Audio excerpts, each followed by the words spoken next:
Cops and America's Most Wanted will not be seen tonight. Now, stay tuned for Game 1 of the World Series, next on Fox. Once upon a time, New York City was home to 3 baseball teams. 3. And most of the time, 2 of them would play for the championship of the world in this, the world's greatest city. Okay, pal?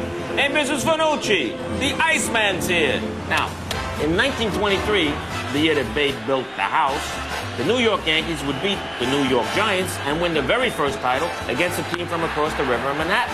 But, and I'm talking about a big bus, you know, like Cecil Fielders. If you're talking about a Subway Series, pal, I mean the real thing, the real Subway Series, then it is Brooklyn. And Mrs. Fanucci, can Tommy come down? The games are on! And the Bronx, the Bums and the Bombers, Dodger Blue and Yankee Pinstripes. And while I got you here, from 1941 to 56, the Yankee fans and the maniacs from Brooklyn would ride the BMT line for 7 World Series. Can you imagine that? 7 times they did this. And the players and the moments from those series are unbelievable. You never forget them. Remember? If you don't remember this, I'm going to give you a fresh one. Red Barber going nuts. Jerry Fielder going back. He makes a one-handed catch against the bullpen. Whoa, doctor. Joe D kicking the dirt. Jackie stealing home. I knew that I was in there. Yogi was a little upset about it. A little upset. I think he was out. I knew he was out. To this day, he goes nuts. The Yankees beat him every time, except 55. But, you know, we had a headache or something. The Bums of Brooklyn finally became Lords. Yeah, the Lords of Flatbush. Get it? Hey, Mom, I'm just talking to some people here. You take it out. The players, man. Pee-wee and the Scooter. Mickey and the Duke. Whitey and Nuke. And the last series in 56, Don Larson, baby. Perfect. Forget about it. I thought it was boring because, you know, like nothing happened. But now, 44 long years later, the World Series will once again be a Subway Series. But these days, it ain't those guys that I talked about. You got new heroes. You got Mike and Derek. Bernie and Fonzie, Bobby and Joe. As the amazing Mets and the legendary Yankees, they're going to fight for the right to call New York their own. Who you picking? Forget about it. I don't even want to know. West side, east side, uptown, downtown. Hey, taxi! I got to get to the game. Jersey to upstate. Well, Jersey don't really count. From Queens to the Bronx. It's time to choose your sides, and you better choose wisely, pal. Otherwise, I'll give you a fresh one. Because let's face it, it is either New York or it's New York. It's unbelievable. Either way, we win. And Mrs. Fanucci, can Tommy come down and beat somebody up? Hey, who wants to travel down the track to time? So we're coming into the stop. Mets and the Yankees playing for the pride of New York and for the championship of the world, ma. Forget about it. Hey, what do I got to eat? How about that? It's the E-Trade World Series pregame show, brought to you by E-Trade. It's your money. We are here met at baseball's Armageddon. The separate routes the teams have taken reflect the differences of the moment of the elite Yankees and the blue-collar Mets. They also reflect the differences of history, the behemoths of many ages, from the house that Ruth built, versus the offspring of perpetual underdogs who played in green cathedrals long gone called the Polo Grounds at Evans Field. 2 teams, 1 World Series, all in one place. So rare is this that even before 1953, when 5 cities were home to a total of 11 teams, this has only happened twice outside of New York. But here this is the 15th Subway Series, the first since 1956, and thus history is renewed. You have never seen anything like it. Keep your hands inside the roller coaster and revel in the ride. From Yankee Stadium in New York, it is Game 1 of the 2000 World Series and the E-Trade pregame show. Joe Buck, Tim McCarver, and Bob Brenly standing by for the play-by-play, and alongside Steve Lyons, I'm Keith Olbermann. There are 56,000 14-year-olds here tonight. Every Yankee fan, every Met fan grew up or has been growing up with the dream that someday his heroes would bludgeon those bums from the other league. Mix in the fear that those heroes could themselves get bludgeoned, and the fact that the crowd for each game will be a cheek-by-jowl mix of the warring tribes. And even if you hate New York, you can't miss this. And as if we needed more, Steve Lyons, we may have the most even matchup in a series in 4 or 5 years at least. I think that's what is going to make this a great World Series, the fact that there's no clear-cut winner. And if you make predictions in this town, it's very difficult. But when both teams are in the World Series, you take your life in your own hands. I do expect the Mets to come out on top of this one. I think it'll go 6 or 7 games. And the reason is because I think the Mets starting pitching and their bullpen is better than the Yankees right now. And it seems to be a team of destiny for the Mets. There's a feeling that there should be a change of the guard in baseball. And right now, the Mets are playing the best baseball than they've played all year. Now, we've been here all week, and the excitement has been building and building. And in about 20 minutes from now, it's ready to blow up.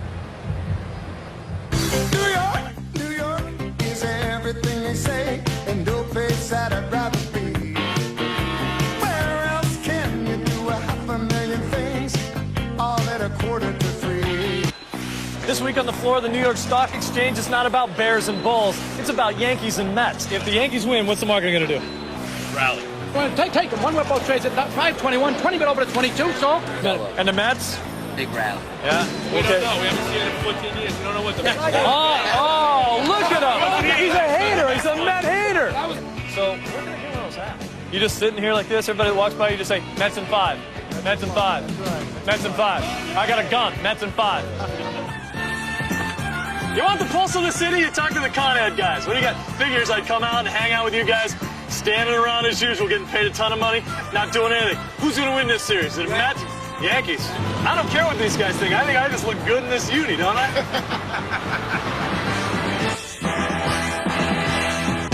So what you think? You like the Yankees or the Mets this year? No neutrality here. Right. You're for the Mets, we respect you. You're for the Yankees, we respect you. One of these, I like the Yankees, I like the Mets. No, you can't do that. Baseball fans aren't like that. If you can't get anxious about this series, forget about it. I mean, this is it. This is as good as it gets. It's as strange as it'll be. It'll bring out things in people that will be scary. Hey, Met fans, you on the phone. How do you spell Mets? My entire team sucks. You like that, right? So it's not going to be like Yankees, Red Sox, they hate each other, or Mets, Braves, they hate each other. You guys are all going to be nice, holding hands, singing Kumbaya out there? No, I don't think so. I don't think that's going to happen either, but I'm sure that it's not going to be as No bad fights. as now. What do you think? There's going to be a couple black eyes here and there. Absolutely. See? 7 million stories in the naked city, and sooner or later, I hear them all. How you doing, man? Good, man. What's up with yourself? That's cool. You know, it's a little wacky in town, you know, with that, what is it, what do they call it? Subway series. Subway, man. yeah, I can't baseball. forget this. You a New Yorker or what? No, man, I'm from Pakistan. No wonder. Whose name's on your back? Fianza, Of course. So well, pretty girl for a pretty boy.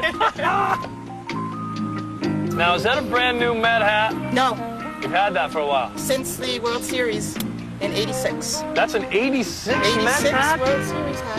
Look at that. See? That's all right. Whoa, sorry. Oh, no. Come on. Watch what you're doing, Sorry. please. Sorry about that. No big deal. I missed you. What? I missed you. Be quiet. What's the big deal? You know, the Yankees have won 12 straight World Series games. I don't anticipate that happening in this World Series. And if they lose some games, it goes back and forth. I just expect the intensity of the crowd, the people outside the game, to that get bigger and bigger as we go. I'm sorry, I'm so befuddled. That was you driving the cab last night. Yours. Got me lost. By the way, you can look at it this way if you hate New York. No matter what happens every night, you'll have a New York loser. The managers of both clubs are children of this area, if not the city itself. Joe Torre of the Yankees grew up in Brooklyn. Bobby Valentine in Stamford, Connecticut, Yankee country. He was a Yankee fan. And a little while ago, I got to commune with both of them. Joe, during the regular season, you said that the Mets-Yankees games were probably being made too much of. Are these being made too much of? No. In fact, when I made the statement and we went to these interview rooms, and Bobby could tell you that, this is the mid-season stuff. I said, you know, after this series, somebody should be getting a trophy. Well, now we're in that series where somebody gets a trophy. With everything that's going on, Bobby, is that one of the reasons that you've started Al Leiter tonight because of his World Series experience? And perhaps if there's anybody out here who can absorb some of this and say, I've been there already, he's the guy? Well, maybe not here, but I think the last 5 days of absorbing it in our city, I think that, one, he could appreciate it and enjoy it, and two, I think he could handle it. Dream come true for you, Joe? Being here right now against the Mets? No question. I mean, anytime you get to go to a World Series, it's a dream come true, and it never gets old, Keith. Bobby, especially because it's the Yankees? A big dream. For me, it's a big dream. With the Yankees, makes it a special dream. Last question. Joe, could you have ever foreseen that these would be the outcomes when you made a roster decision in March of 1979 with the New York Mets involving changing infielders? Oh, boy. I had two things, two people I had to release that were very tough. Bobby Valentine and Ed Kranepool. But no, I never dreamed that, 20 years later we'd be sitting here and in this wonderful setting. The beauty of baseball, Bobby, the man who released you, and you're facing him in the World Series as a manager.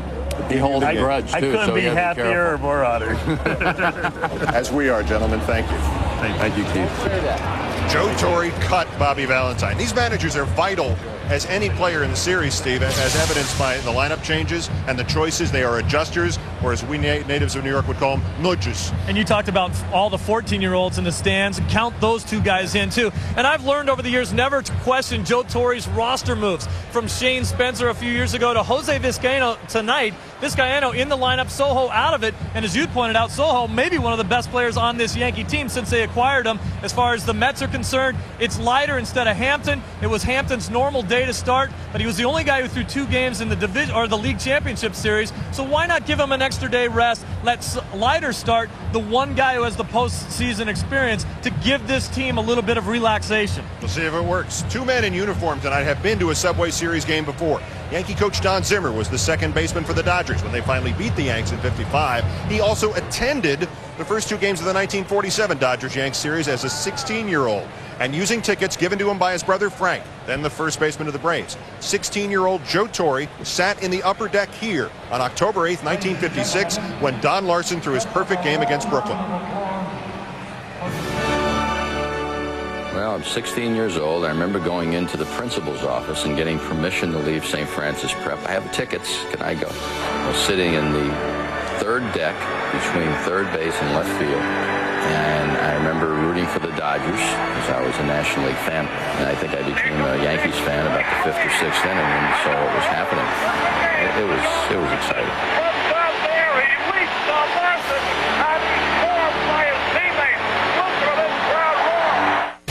You're watching the World Series on Fox, the home of NASCAR.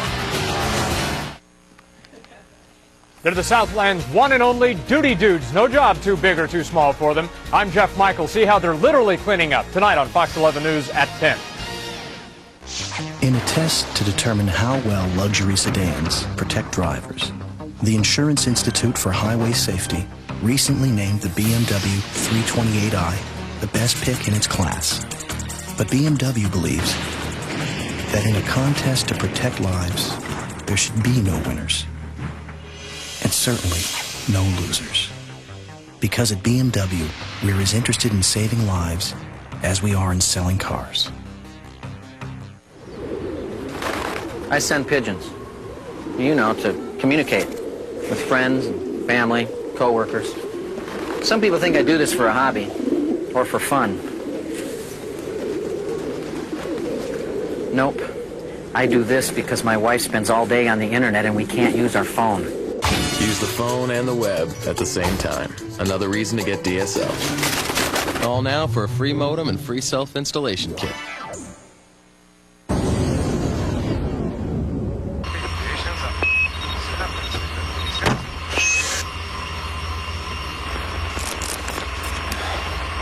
Just like Mom used to make, huh? What? Never mind. Strawberry? Don't mind if I do. He's out, and it's all over for England. Typical. Home, Dixon. Righto, sir.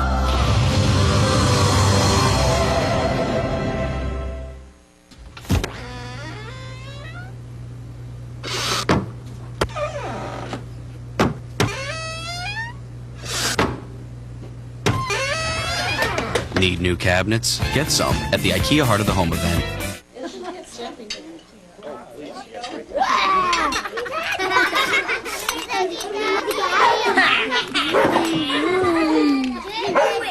Bigger adult tables and everything for dining at the IKEA Heart of the Home event. VIP, tonight at 12:30 on Fox 11.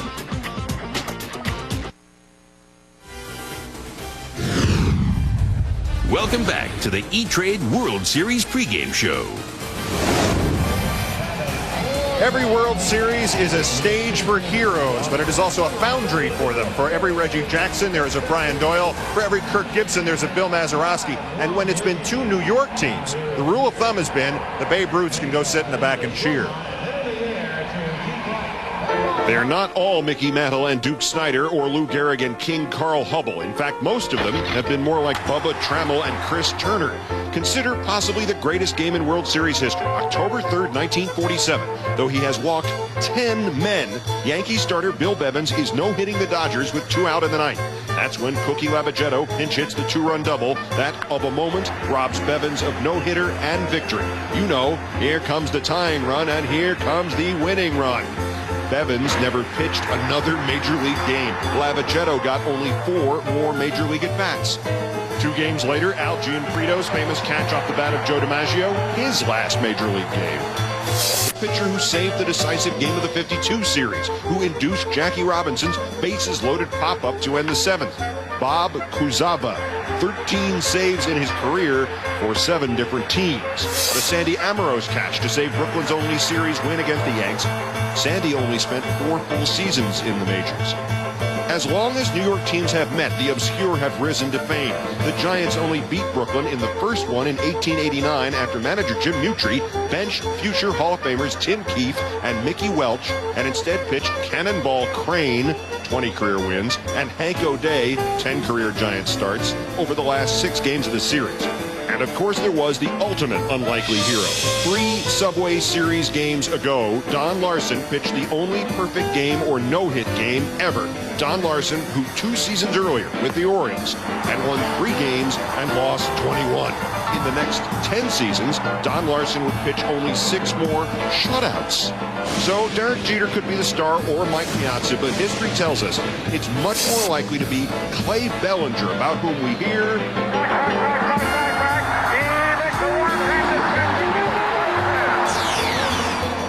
Steve, back to tonight's starting pitchers. Al Leiter told us on Monday he thought he would be starting this game. Is he a good choice? I think he's a great choice. Both of the left-handers are a great choice against this Yankee lineup because at times they've had trouble scoring runs. Leiter has the ability to switch their left-handed hitters, the switch hitters, to the right-hand side. Bernie Williams and Jorge Posada hit 2 times as many home runs during the season when they were batting left-handed than when they did right-handed. So also he gets to face O'Neill and Justice. A little bit tougher for the Yankees to score runs. As far as Andy Pettitte is concerned, Pettitte has to have pinpoint control. I love Andy Pettitte and the way he throws inside to hitters. That's when he's at his best. In the divisional series, we saw him just mow down the Oakland Athletics by throwing the ball in on those guys with the cutter and the slider. But if he misses out over the plate, that's exactly where the Mets love the ball. They like the ball in, they like the ball out over the plate and in. If Andy Pettitte hits a few guys, that's not necessarily a bad sign. That means he's missing inside, and that would be good. All right, final thought. We're fairly confident that this series will play relatively well among the natives. But what does it mean to those of our friends on the other side of the glass? I really think that this will be a great series across the country. I think there's a lot of people out there that are a little bit jealous of New York teams. All of sports, when you got both of them in here, even if you hate New York, you kind of take a peek to see what's going on. We will be here, and it should be a thrill of a lifetime. Andy Pettitte for the Yankees, Al Leiter for the Mets. And what drama is contained in that simple listing of the probable pitchers? Ordinarily, this is where we say, that's it for us, but that's hardly true tonight. We are at the moment it all begins. Joe, Tim, and Bob will be next. For Steve Lyons, I'm Keith Olbermann. In a moment, the voice of Yankee Stadium, Bob Shepard, will introduce the players for Game 1 of the 2000 World Series.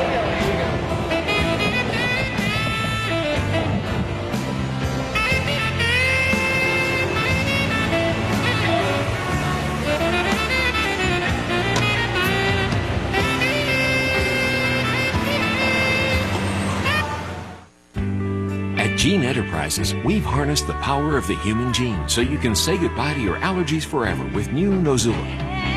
Nozula may cause the following symptoms: itchy rashes, full body hair loss, projectile vomiting, gigantic eyeball, the condition known as hot dog fingers, children born with the head of a golden retriever, seeing the dead, bone liquefaction, possession by the Prince of Darkness, tail growth, elderly pregnancy, back...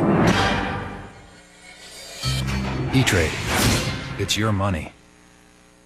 This is an ordinary cell phone. This is Nextel, and it's going to change the way you do business thanks to Direct Connect, its digital two-way radio feature.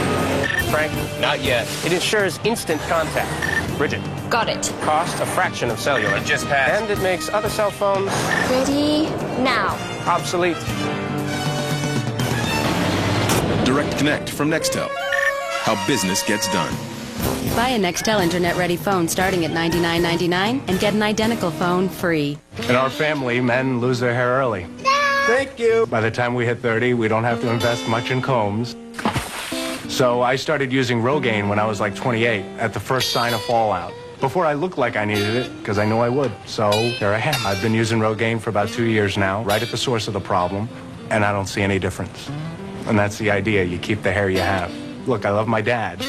I'm just not in a rush to look like him. Simple, safe, smart. Rogaine. it's stronger than heredity. Tired of constant demands for new technology? Luckily, CDW, your direct solutions provider, can custom configure solutions from 50,000 top-name products. Like the HP Color LaserJet 4500. With the exceptional color quality and reliability of Hewlett-Packard Solutions, CDW makes technology easy, so you're free to enjoy the rest of your day. HP and CDW, the smart call for business. Terry, great interview with Orlando Pace. By the way, I said we'd babysit his daughter right after the show. Great! I love kids. Nice going, Bradshaw. Uh-oh. Pucker up. Ooh. Terry, you are so dead. It's a Fox NFL Sunday doubleheader tomorrow at noon Eastern, 9 Pacific. And now, ladies and gentlemen, to introduce the players and the starting lineups for Game 1 of the 2000 World Series, it is my great honor to give you, in his 50th year as the voice of Yankee Stadium, Mr. Bob Shepard. Attention, please. Ladies and gentlemen. Yankees win. Yankees win. Now the stage is set for the Subway Series between the Yankees and Mets.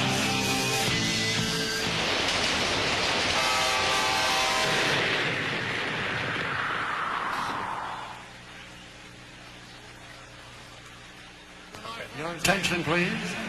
Ladies and gentlemen, please direct your attention to the infield, and let's welcome the National League champion, New York Mets. First, the trainers, coaches, and reserves.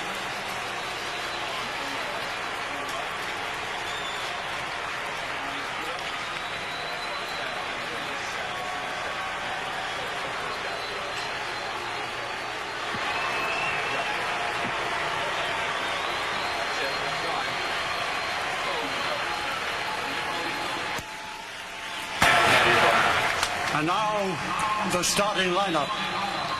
But first, the manager, number 2, Bobby Valentine.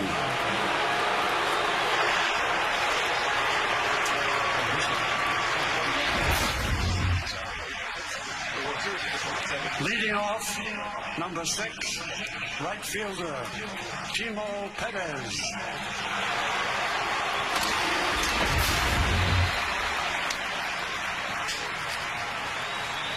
Batting second, number 13, second baseman, Edgardo Alfonso.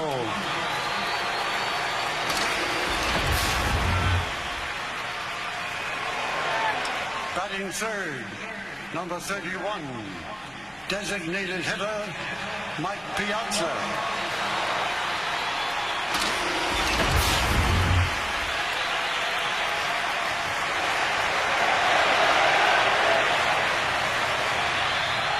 Batting fourth, number 9, first baseman, Todd Zeal.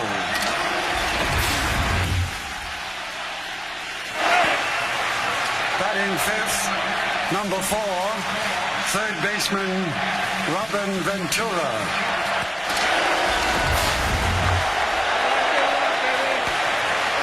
Batting sixth, number 50, the left fielder, Benny Agbayani. Batting seventh, number 44, the center fielder, Jay Payton.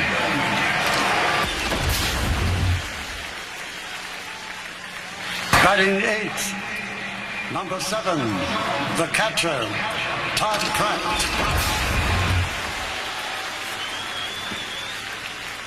Batting ninth, number 17, the shortstop, Mike Bordick.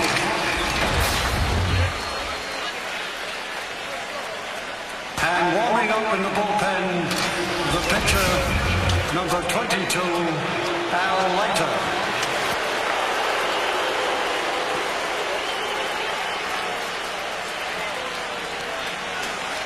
And now, ladies and gentlemen, your 2000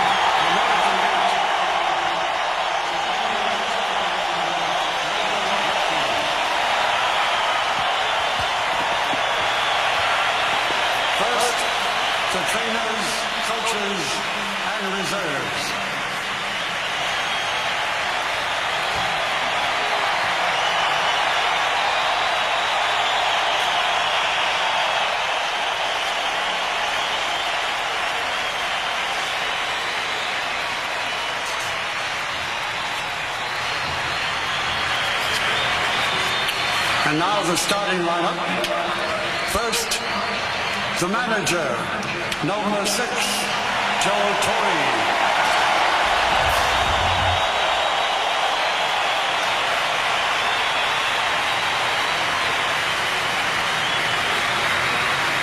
Leading off, number 11, the designated hitter, Chuck Knobloch. Batting second, number 2, the shortstop, Derek Jeter.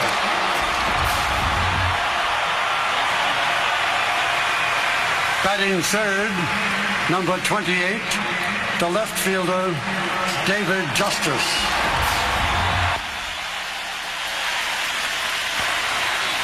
Batting fourth, number 51, the center fielder, Bernie Williams.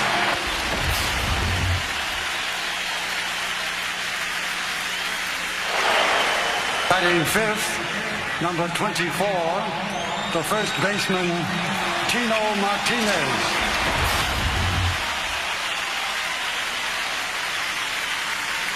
Batting sixth, in the bullpen, number 20, the catcher, Jorge Posada. Batting seventh, number 21, the right fielder, Paul O'Neill.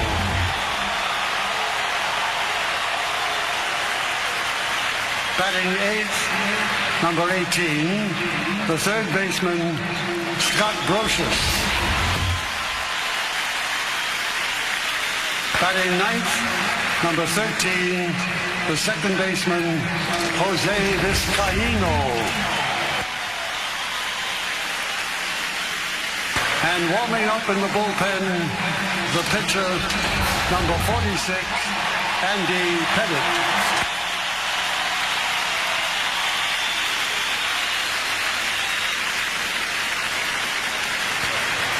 Ladies and gentlemen, please rise.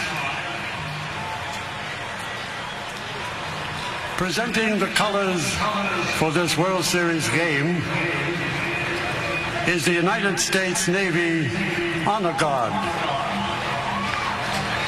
In the wake of the USS Cole, there is no better time for this country to truly appreciate democracy and freedom.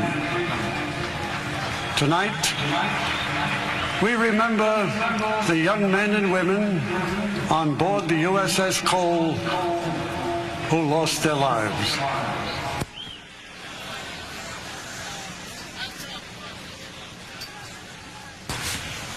Ladies and gentlemen, at the conclusion of our anthem, Challenger, USA's living symbol of freedom, a non-releasable bald eagle cared for by the American Legal Foundation, will soar to the pitcher's mound from center field. And now please direct your attention to the microphone behind home plate. And let's welcome New York's own Billy Joel as he sings our national anthem.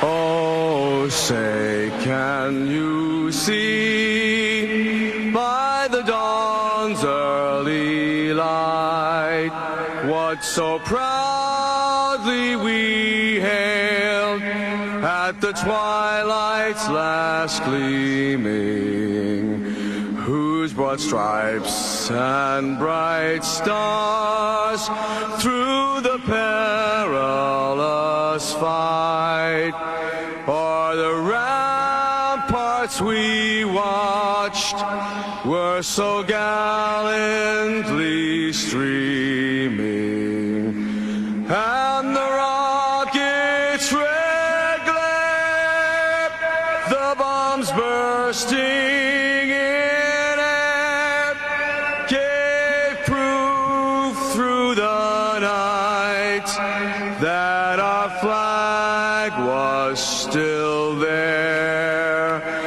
Oh, say does that star-spangled banner yet wave o'er the land of the free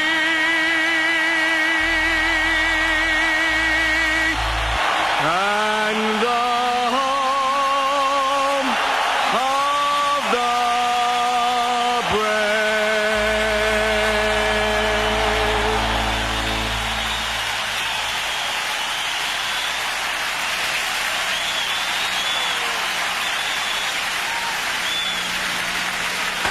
Ladies and gentlemen, for tonight's ceremonial first pitch, we recreate one of baseball's greatest moments. The perfect game from Game 5 of the 1956 World Series 44 years ago. Please direct your attention now to the pitcher's mound, and let's welcome Yogi Berra and Don Larson.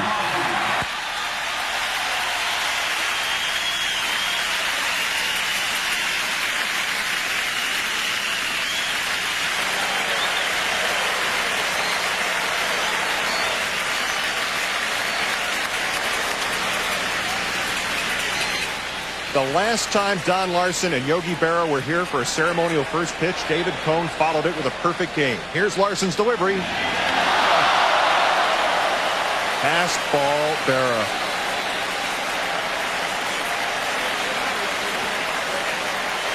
With the first ceremonial pitch of the 2000 World Series, the festivities are about to begin. In a moment, Joe Buck, Tim McCarver, Bob Brenly, and the 2000 World Series after these messages. Visual, and you have the lead on the right. You got the lead on the right. Sights on.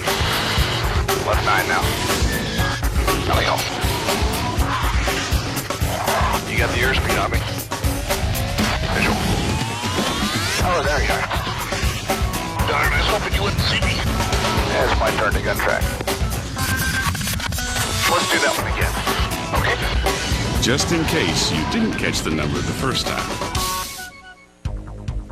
No matter what your business, if you need to move it, clean it, cater it, build it up, or tear it down, you can use labor-ready temporary labor. Just call 1-800-24-LABOR or order online at laborready.com and you'll get all the help you need. You can find good help these days. Labor Ready. Dependable temporary labor.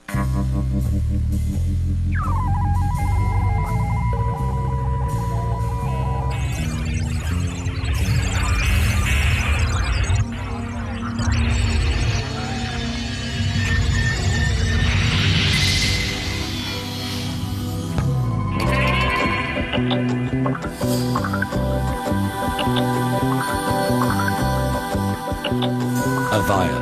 Communication without boundaries. How come Joe Namath was more popular than Johnny Unitas? Both were great quarterbacks. Both jerseys hang in the Hall of Fame.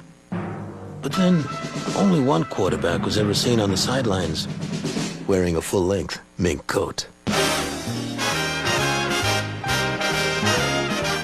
The Mitsubishi Montero. Toughness meets style. The new case is a manhunt. They're not gonna find Mulder this way. You know that, and I know that. The new agent is a mystery. How far would Mulder go? How far would he go for what? The truth. The new X-File is Mulder. The X-Files season premieres Sunday, November 5th on Fox.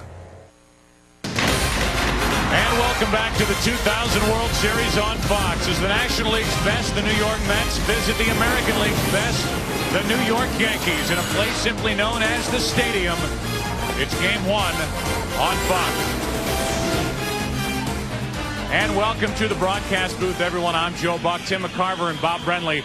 in just a moment. Well, it's exciting for all of us to introduce to a new generation of fans across the country, myself included, something that we all heard about growing up from parents, from grandparents, a time when the World Series meant two New York Titans clashing in October. It took 44 years, but the Subway Series is back. And I welcome in my partner, Tim McCarver. And Tim, I think coming into this series, it's hard to pick a clear-cut favorite. One thing we do know, there's a lot more riding on it for each of these two teams. Yeah, Joe, when you talk to players who have performed in World Series past, there's almost a sense of relief just getting to the World Series. Almost a rationalization if you lose. As you can tell, there'll be none of that in this series. Two questions, however. Can the New York Mets continue to mash and bash in the early innings? After all, they've scored in the first inning in 6 straight postseason games. As far as the Yankees are concerned, wily, determined, eerily efficient. After all, they've won 3 World Series in the last 4 years. Will they play like they did against the Oakland Athletics and Seattle Mariners, or revert to the way they played the last 3 weeks of the season when they won 3 ball games? Well, on my left is a guy fresh off an interview for the managerial position out in Arizona. Welcome back. And you say you want to be a manager? There have already been some interesting decisions made by these two managers before Game 1. Well, if we've learned anything from World Series past, it's that every decision a manager makes will be dissected and analyzed in great detail. Both managers making the decision to change their starting lineups in the ball game tonight. Jose Vizcaino getting the nod at second base for Joe Torre's Yankees. A fine defender, 10 for 19 lifetime against Al Leiter. That's an easy decision. For Bobby Valentine, Mike Piazza, his regular starting catcher, going to the DH spot. Todd Pratt taking over behind the plate. Pratt, a much better defender than Mike Piazza and a .290 hitter against left-handed pitching during the regular season. Those are the easy decisions. The decisions that these managers make during the ball game will truly demonstrate the urgency of World Series baseball. You're hired. Nice work. Well, the lights always seem a little brighter in this city in October. The lights are on. The stars are out. For the first time since 1956, it's a New York Subway Series. These are the players in this series. Who wins? We're about to find out. Game 1 is all yours. Next on Fox.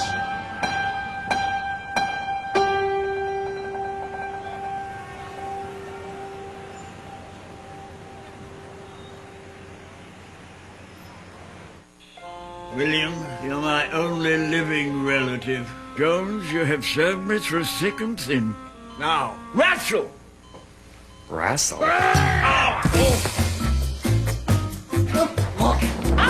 E-Trade's online sign-up makes it easy to open a brokerage account. Apply now and you could be investing in 5 minutes. It's easy. Apply online for a $75 bonus. E-Trade. It's your money. Caldo, calduccio, caldissimo. Aspetta,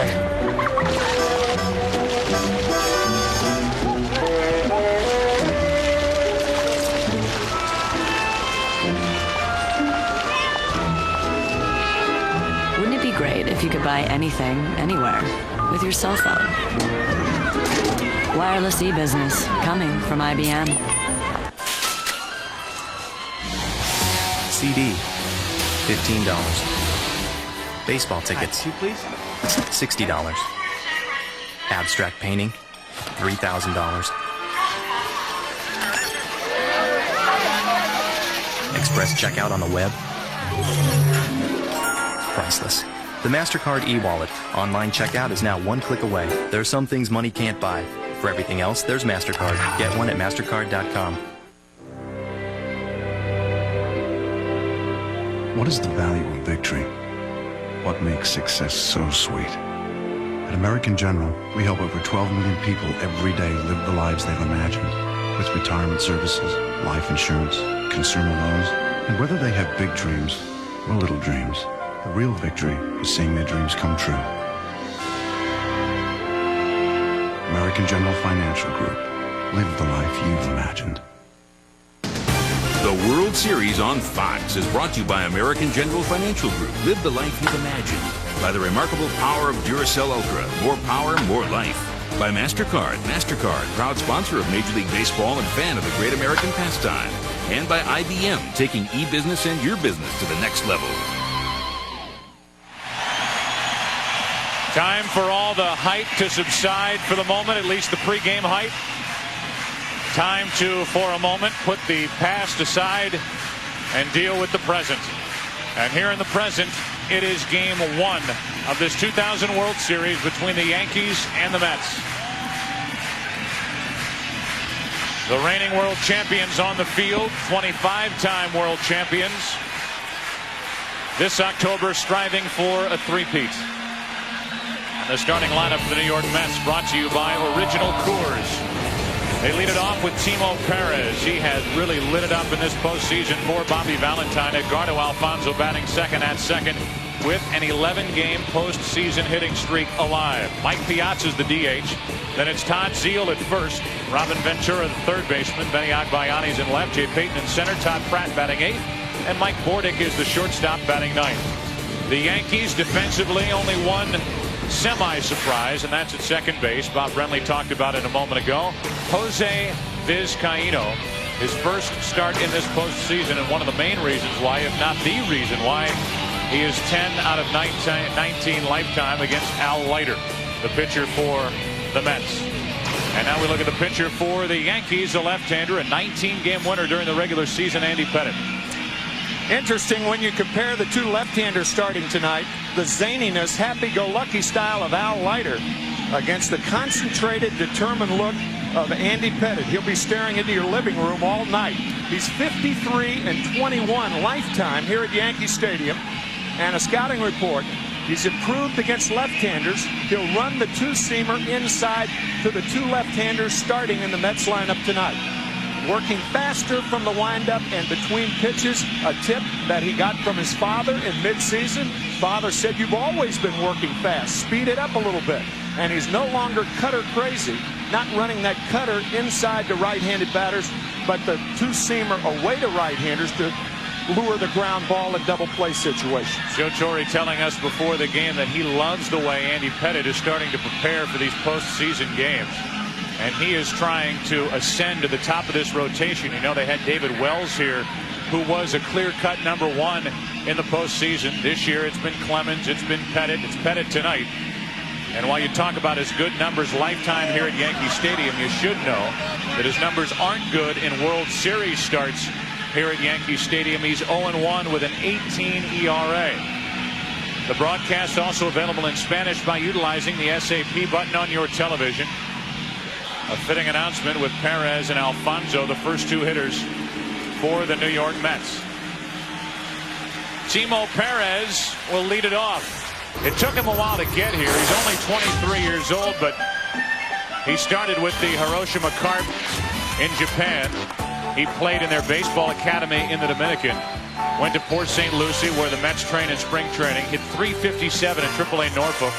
And then coming to the Mets, he had only 49 at-bats during the regular season before he was added to the postseason roster. He had a strong division series, taking over when Derek Bell went down with the high ankle sprain. Good NLCS, and here he is starting off the World Series for the Mets. And Joe, he is perhaps the best bunter on either side. As a matter of fact, during the divisional series against San Francisco, he bunted for a base hit on a 3-2 count. So he will bunt at any time. A little low for ball one.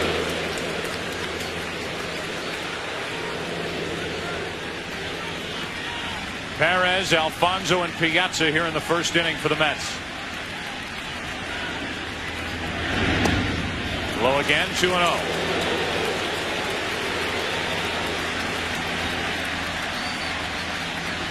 Now, Tim, you mentioned Perez's ability to bunt. It's important not only that the corner infielders charge if he shows bunt, but also the middle infielders. He's very adept at that slug bunt where he squares around as if to drop down a bunt down the lines, and then he'll slap the ball at the middle infielders and just try to outrun the throw to first base. He did that once against the Cardinals in the LCS. 3 in a row out of the strike zone from Andy Pettitte. Can he guide one for strike one? 3-1. He's going to have to throw another one there. I would suspect Perez would be taking on the 3-1 pitch.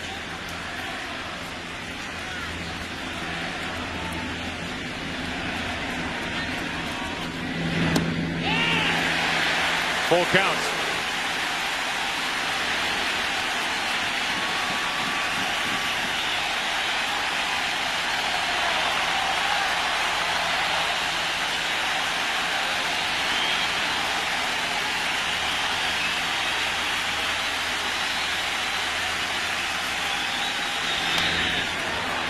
To the right side, Vizcaíno. One away. Pettit coming back from a 3-0 count to take care of Perez.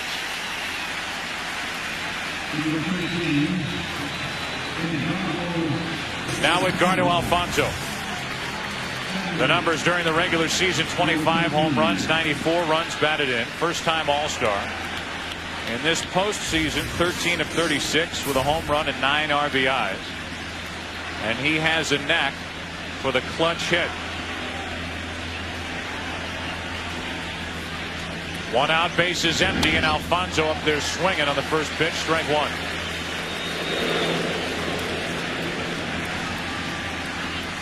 The DH, Mike Piazza, next. The Yankees have won 12 consecutive World Series games, dating back to 1996.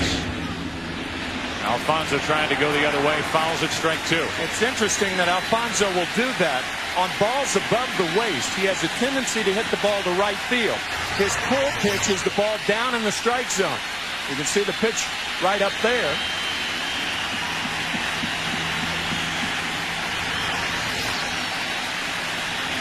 His long ball is down and in.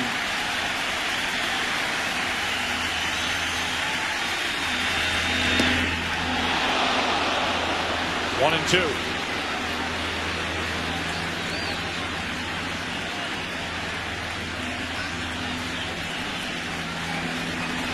Bobby Valentine in the World Series for the first time in his big league career, player or manager. 1-2 to Alfonzo. 2-2. Whenever Jorge Posada sets up inside to a right-handed batter, Pettit will throw his cutter. No breaking ball or off-speed pitch is designed to be thrown inside to a right-handed batter from Pettit.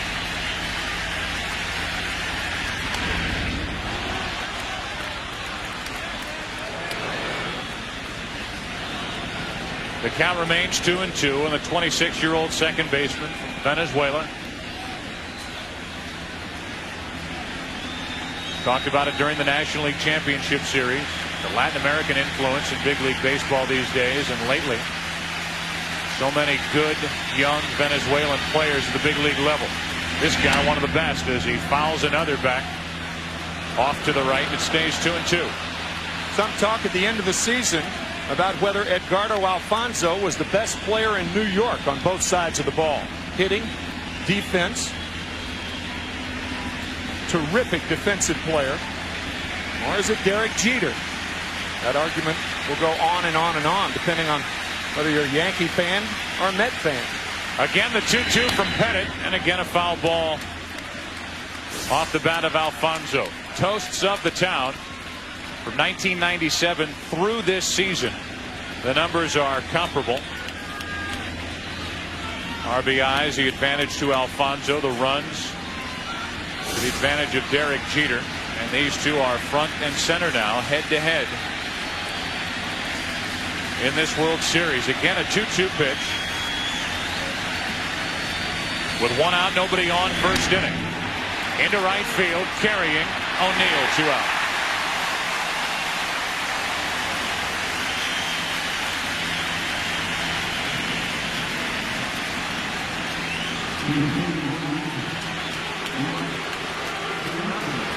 And now Mike Piazza. So much of the talk with this matchup prior to this game one has centered around Mike Piazza taking on this Yankee pitching staff, and in particular Roger Clemens, the game 2 starter tomorrow night. Ball one inside from Pettit. Wanted the call from Eddie Montague, didn't get it. Mike Piazza beamed on July 8th, front of the helmet by Roger Clemens, which knocked Piazza out of that game. Knocked him out momentarily, and it did not allow him to play in the upcoming All-Star game.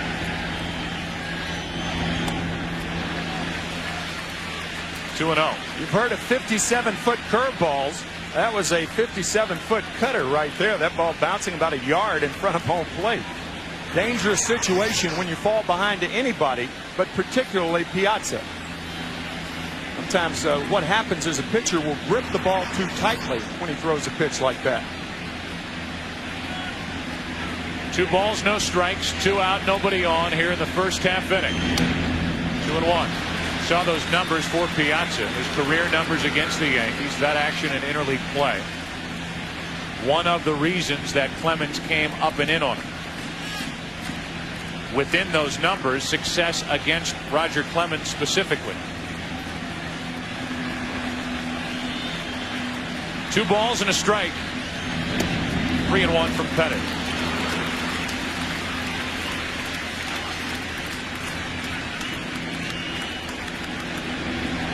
Andy Pettit, only 28 years old, making his 5th World Series start. Piazza into right field, and the Mets go in order.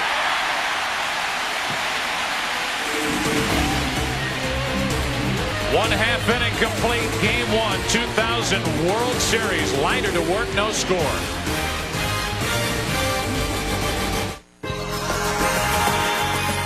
Samsung joyfully introduces the world as you make it, where our digital technology has one job: to make life more fun.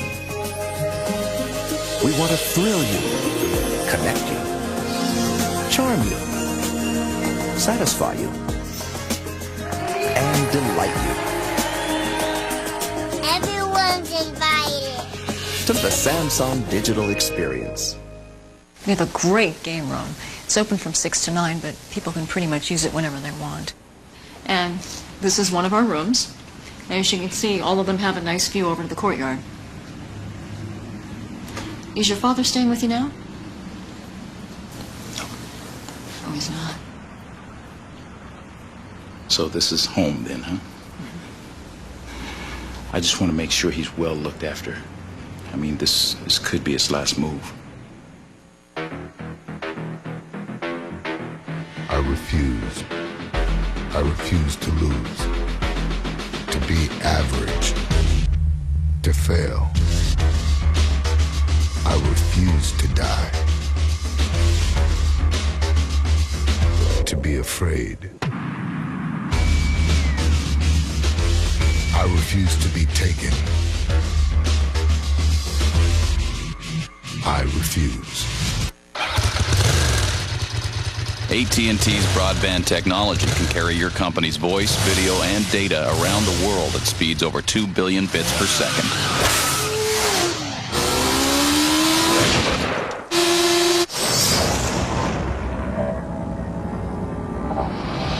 Buckle up.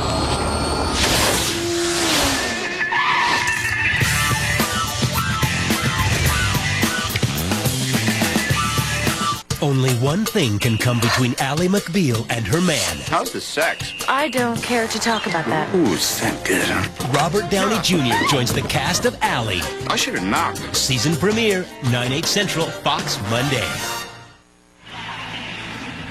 Al Leiter has World Series experience. He's on the mound tonight for the Mets, and the starting lineup for the New York Yankees brought to you by Original Coors. Chuck Knobloch will lead off. He's the DH. Derek Jeter batting second and short.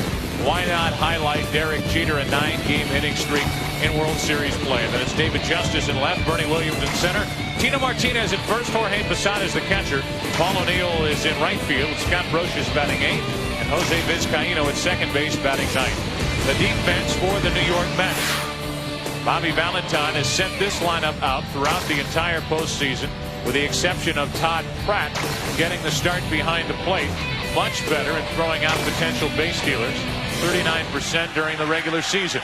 Chuck Knobloch leads it off and takes the ball down and away from Al Leiter.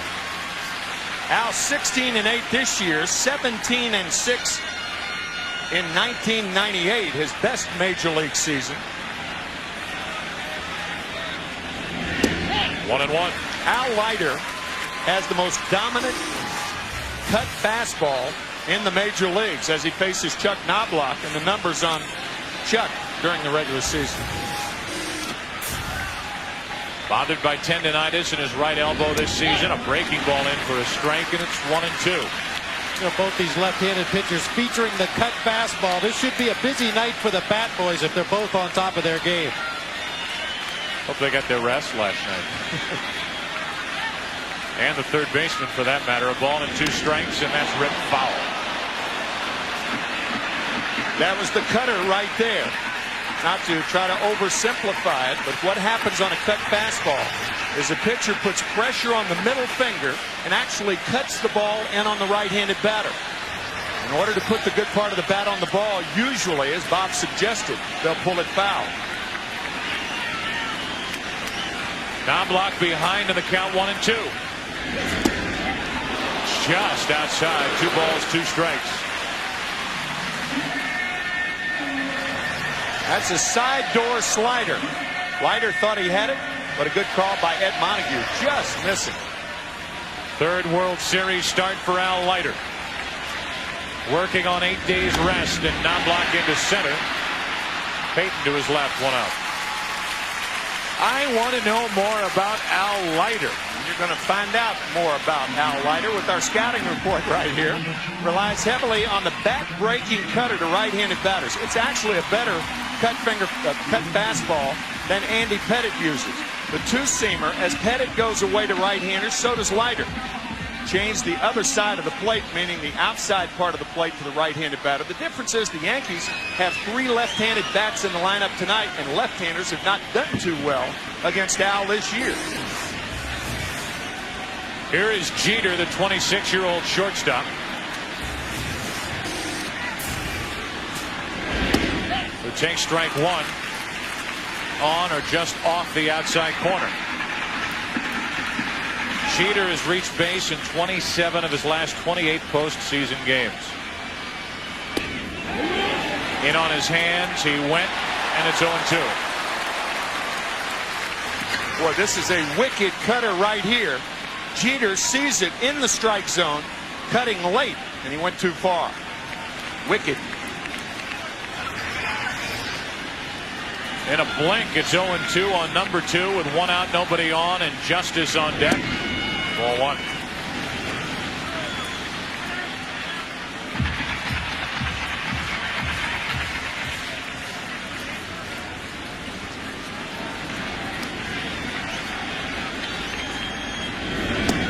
Two out.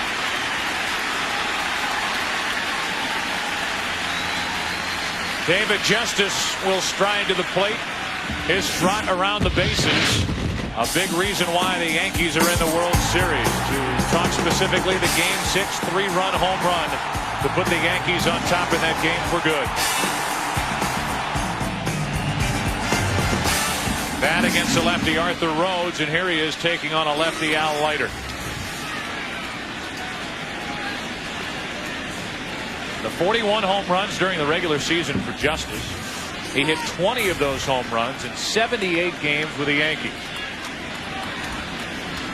Picked up from Cleveland during the season, and that's on the outside corner, strike 1. We talked about how difficult Al Leiter, what a difficult assignment he is for left-handed hitters. Left-handed hitters were 14 for 116 this year, a 119 average against Leiter. Probably the guy in this lineup who is least bothered by left-handed pitching is the man at the plate right now, David Justice.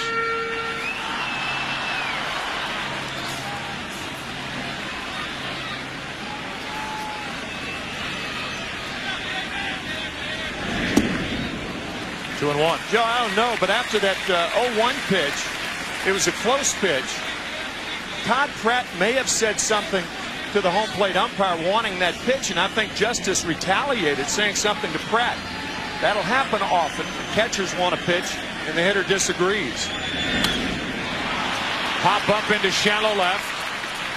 Agbayani coming to get it. And each side in the first inning goes in order. Subway Series underway.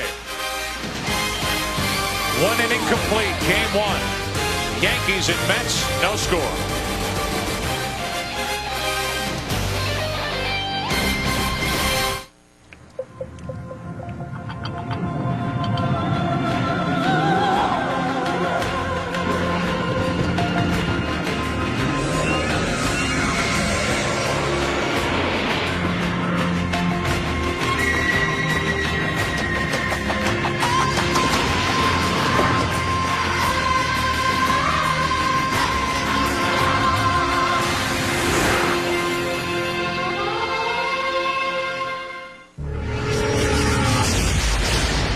are you looking at me like that? One, because it seems you are the only survivor of this train wreck.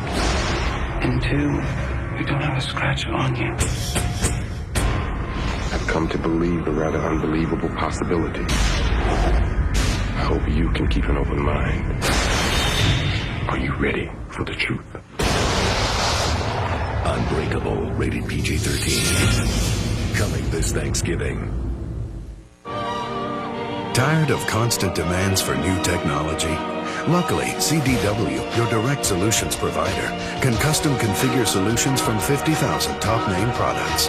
Like the HP Color LaserJet 4500. With the exceptional color quality and reliability of Hewlett-Packard Solutions, CDW makes technology easy, so you're free to enjoy the rest of your day. HP and CDW, the smart call for business.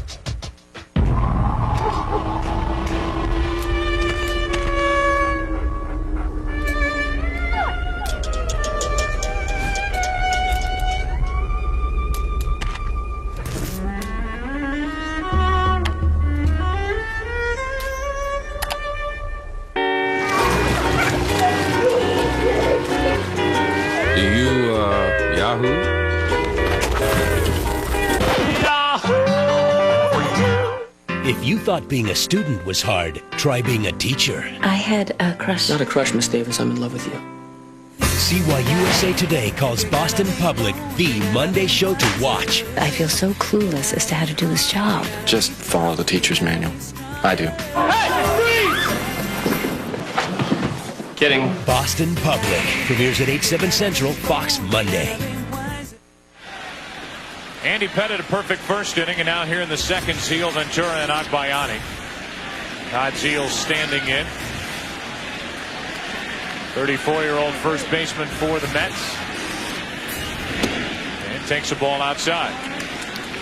Zeal playing with his 8th organization. 2 stops on his way to the Mets. Have run into a dead end against the Yankees in the postseason. The last 2 years with the Texas Rangers, 3 and out. And then back in 1996, the league championship series with the Orioles, and he hit well in that series. The Yankees won that, and then the World Championship. Zeal is on with the first hit of the night. Poor throw from Justice. And it's a leadoff single for Zeal here in the second inning. A changeup from Andy Pettit in the middle of the plate. Dave Justice makes a nice play going to his left. But then he airmails the ball toward the middle of the infield. If you're going to throw it badly, throw it to where you got a lot of backup. Throws it over Vizcaíno's head. Tino Martinez right there. And now Robin Ventura. 1 on, nobody out. Ventura out in front, strike 1.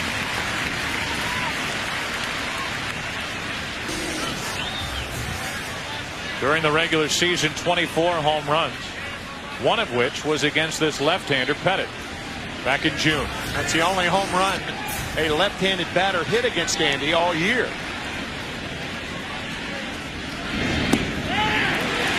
Oh, and 2. 2 curveballs to Ventura, and they were beauties. First World Series at bat for Robin Ventura.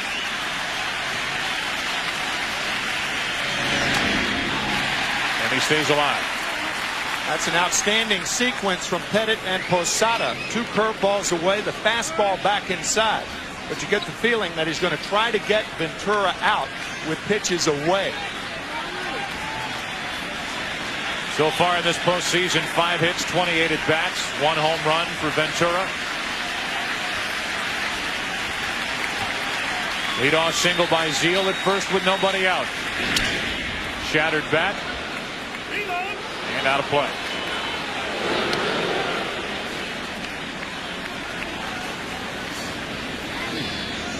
Well, the Subway Series, and here in New York, memories that will last a lifetime for these young fans. You want to take the subway to these 2 ballparks. You can take the 4 to Yankee Stadium, or you can take the 7 train to Willets Point.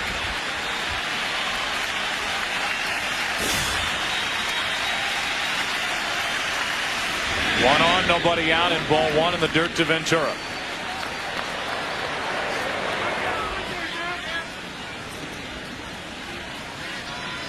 Very intricate map, would you say? Us Midwesterners look at this thing and just start to sweat. I'm going to end up where? With what? With who?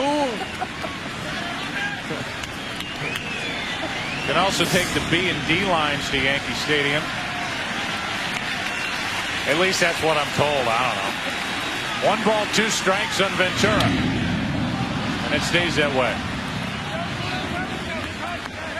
Benny Agbayani, who grew up in Hawaii. He has grabbed some headlines this past week. Good reason. Benny making predictions. We'll win it in 5 games. He said in jest. 2-2 now on Ventura. Boy, this is a gritty at bat by Robin Ventura.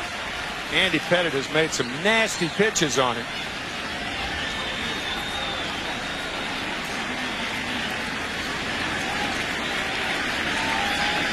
Already cost Ventura 1 bat.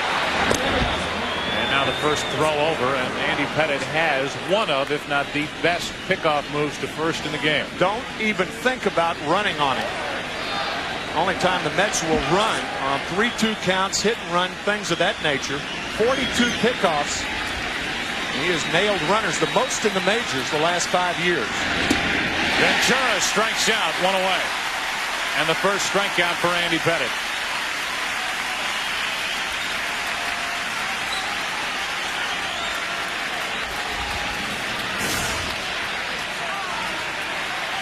The Yankee dugout before batting practice today. On the wall, Benny Agbayani saying we'll win it in 5 on the cover of the New York Post. But that's not the only place it was picked up. You name it, every media outlet has been talking about it here in New York. 1 on, 1 out. And a strike on the inside corner. And you can imagine a naive, innocent remark like that from the exuberant Benny Agbayani. He said, all I did was pick a number. Some of the Yankees said, what do you want him to say? That they're going to lose? Yankees understanding.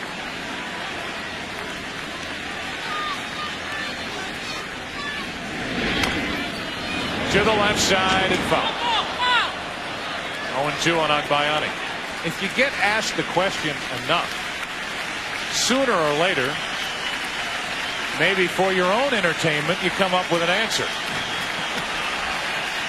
Are you going to win? Who's going to win this series? Are you going to win? Are you guys going to be able to take care of the savvy Yankees, the world champion Yankees, winners of 3 of the last 4 World Series? And Agbayani said, yeah.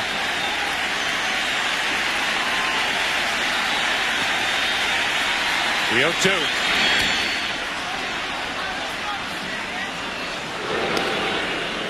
Benny, of course, wearing number 50. I say, of course, because it's not real news in New York. Number 50, because Hawaii was the 50th state.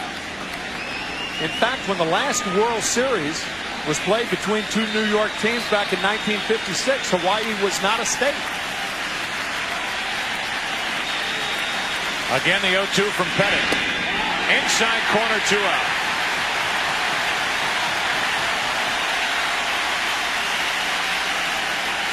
Andy Pettit has made tough pitches on Robin Ventura and Benny Agbayani, staying away from the middle of the plate. That last slider cutting the corner. Perfect. And now the 27-year-old rookie, Jay Payton. 2 right elbow operations, 1 left shoulder operation. He missed 1997 entirely, didn't play. They almost caught Zeal napping over at first.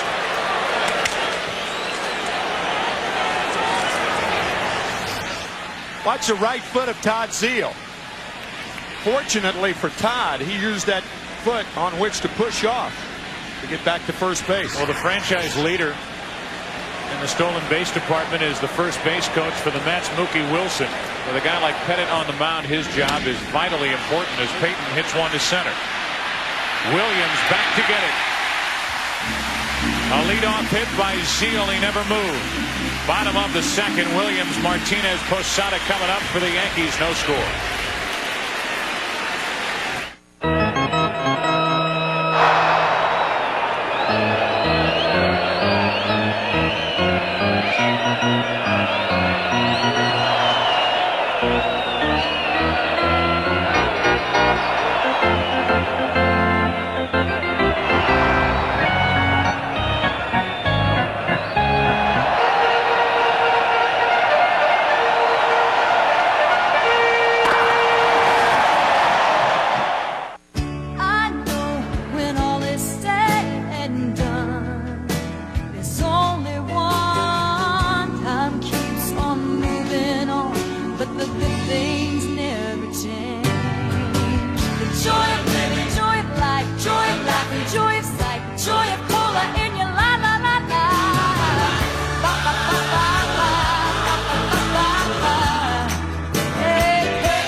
Saturday night.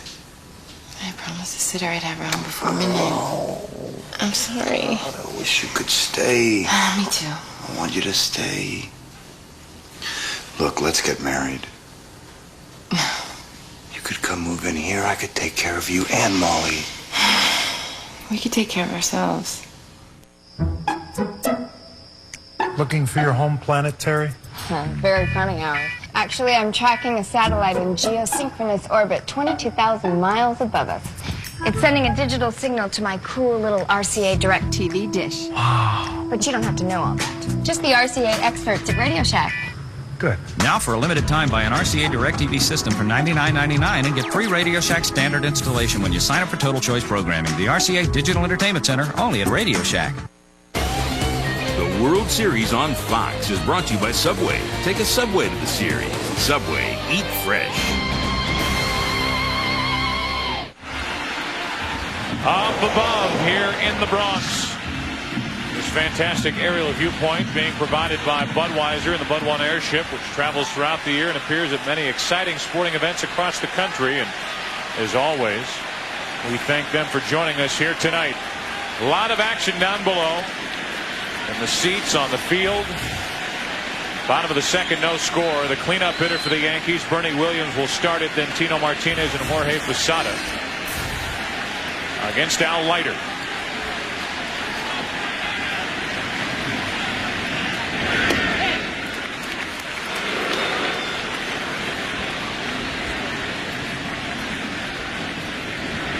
Williams 15 out of 43 in this postseason, has 12 postseason home runs.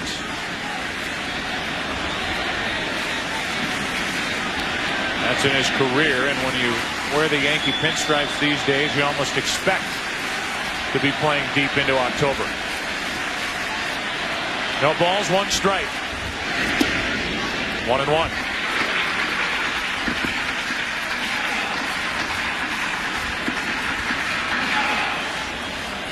Bernie Williams on his way to his most productive season with the bat until injuries slowed him.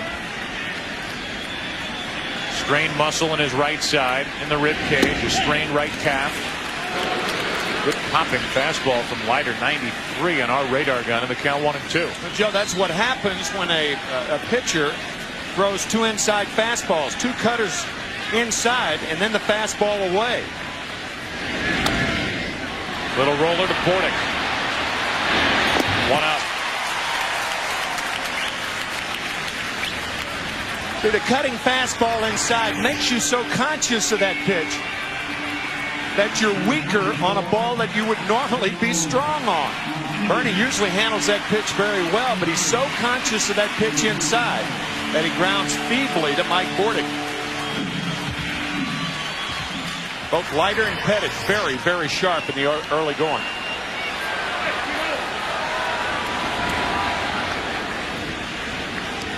Here's Tino Martinez,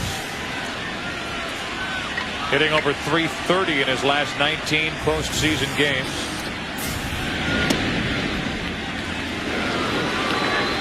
Ball one from Leiter. least productive year in Yankee pinstripes for Tino Martinez this season. 16 home runs, 91 RBIs. 2-0.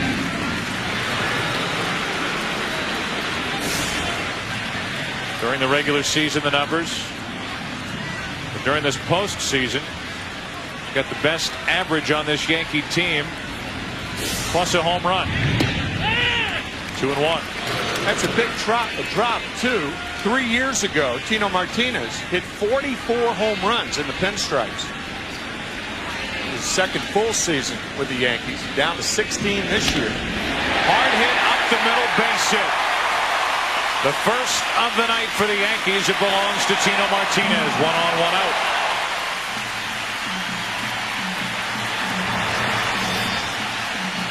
Fastball up around the letters and rifled by the diving Alfonso.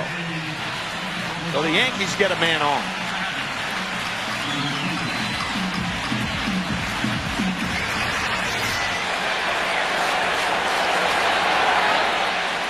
And as Posada stands in at home plate,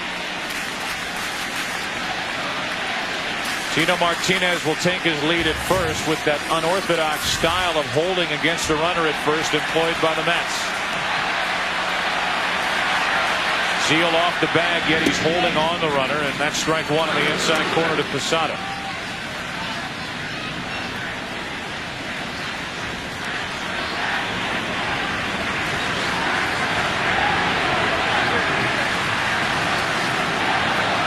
Posada 28 home runs during the regular season.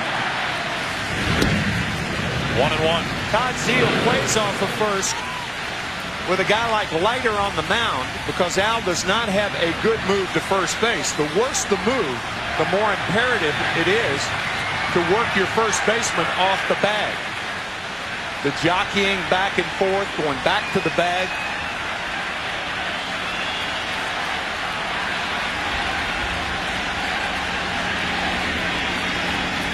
Bobby Valentine got the idea originally from Tim Foley, the ex-Major League shortstop. He's the first one that mentioned it to Bobby. He liked it and has employed it in the Mets defense. To the third baseman, Ventura. Had trouble getting it out of his glove, and the Mets get only 1 out. And that's 2 out in the inning on the force out 5-4. Ball hit fairly sharp. Ventura on the short hop. You're right, Joe. Not only had a tough time getting it out of his glove, but the throw to Alfonso is low. And Alfonso avoiding the sliding Martinez.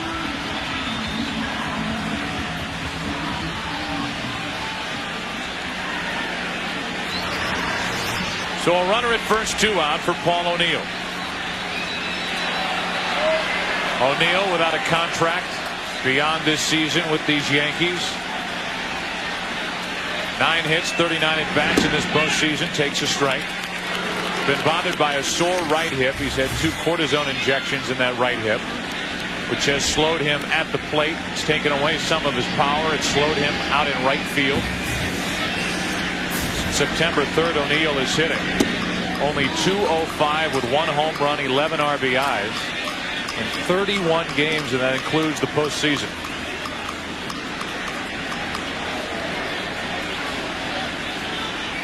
Paul is more apt to hit the ball to left field. The Mets are almost straight away, but you almost want to play him like a right-handed pull hitter in this situation. Leiter throwing hard, throwing away. O'Neill, who hit .346 against left-handers this year, goes to left field more against left-handed pitching than he does right-handers.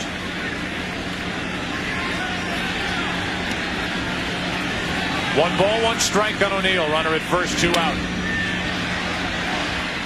That's out of play, strike 2. One thing you do not have to worry about if you play for Joe Torre is the word loyalty. Joe Torre, one of the most loyal managers in the game today. Somebody who has more or less a soft spot as you look at Brian Cashman, the general manager of these Yankees.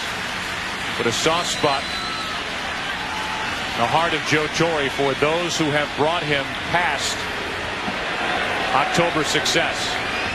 And O'Neill is right near the top of that list.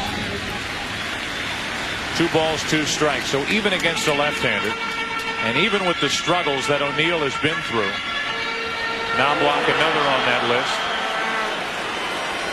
O'Neill comes to the ballpark expecting to be in the lineup. And that's why it was a surprise to few who know Joe Torre well that David Cone was eligible for postseason play this year, despite a terrible season. But a guy who made a start in Game 3 of the '96 World Series, which started a tremendous run by these Yankees.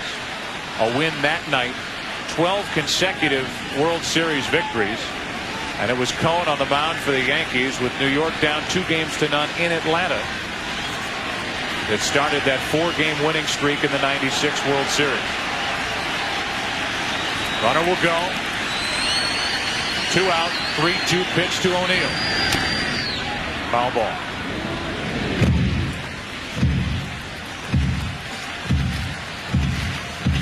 This is similar to late inning situations when you hear about the no doubles defense. With the runner at first running, if you're an outfielder, you want to play a step or 2 or 3 deeper than you normally would to try to prevent a double, allowing Posada to score.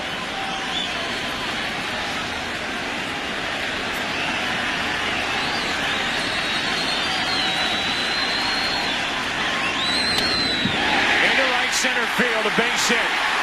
Payton with a good play to cut it off, and it's first and third, 2 out. No double. That's why you employ a deeper outfield defense with the runner on first running on a 3-2 count. Jay Payton perhaps gets to this ball if he were in normal depth, but Paul O'Neill striking for the second hit in this inning. Sharp line drive up the middle.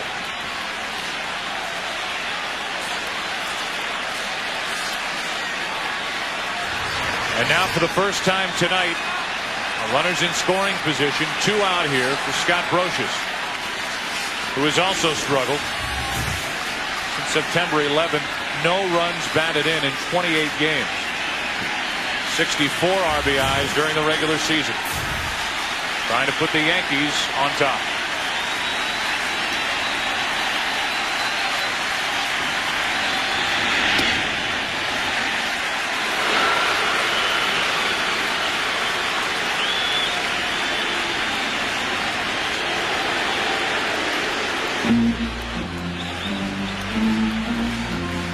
Todd Pratt out to the mound to talk to Al Leiter.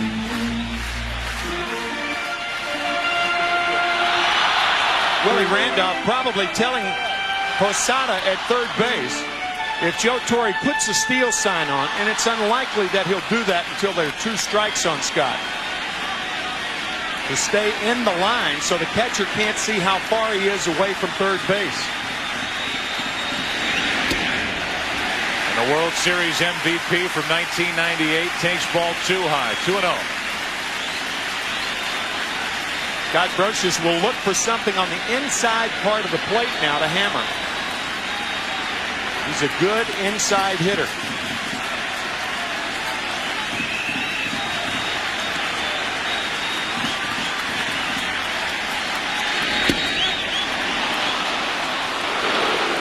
Two and one. That call could have gone either way, and Leiter and the Mets get it from Ed Montague. It was inside, but biting in on the hands of Brocious.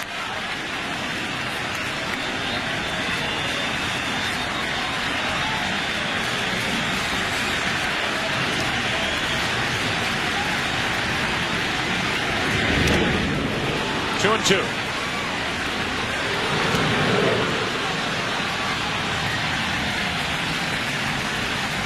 Vizcaíno, the number 9 hitter, next.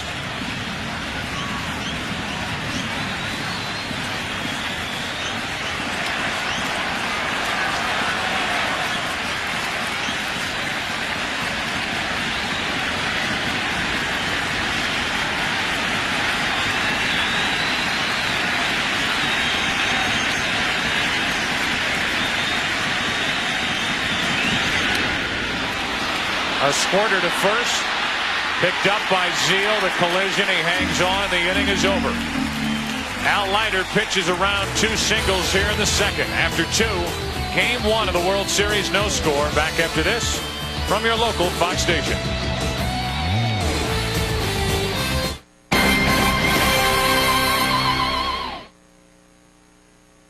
Trying to steal gasoline, but he wasn't sent to jail. I'm Jeff Michael. Find out about one very humiliating punishment on Fox 11 News at 10. Can you imagine a world where you can take your shade with you? We can. An automatic rear sunshade. Just one of the many innovations you'll find within the sanctuary of the Infiniti i30. It's all the best thinking. Ready to fly? With more comfort, the best service, and of course, more space between seats.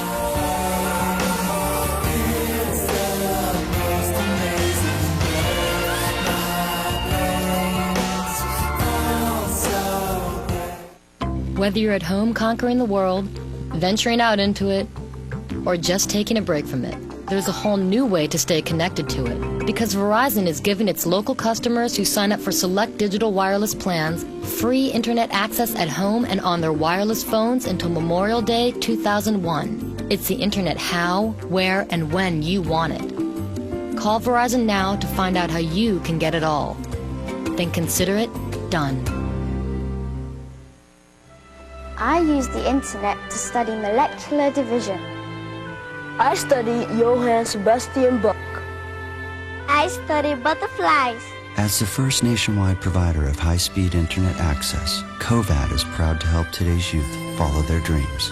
I can't tell you what I was studying, but I am so grounded. Well, most of their dreams. COVAD, DSL within our DNA. Jeff Michael, Susan Hirasuna. Weekends on Fox 11 News at 10. Wait a minute. This subway doesn't go to the Forum. Jack Nicholson from Neptune, New Jersey, just down the shore. John McEnroe, they're all out, man. This is a tough ticket. Went from Jack Nicholson to here's Johnny. Here's Todd. A strike over the outside corner to Todd Pratt.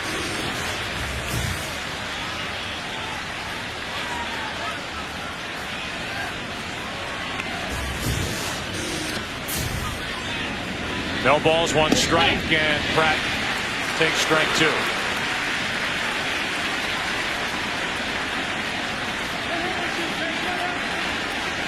Andy Pettitte in the postseason.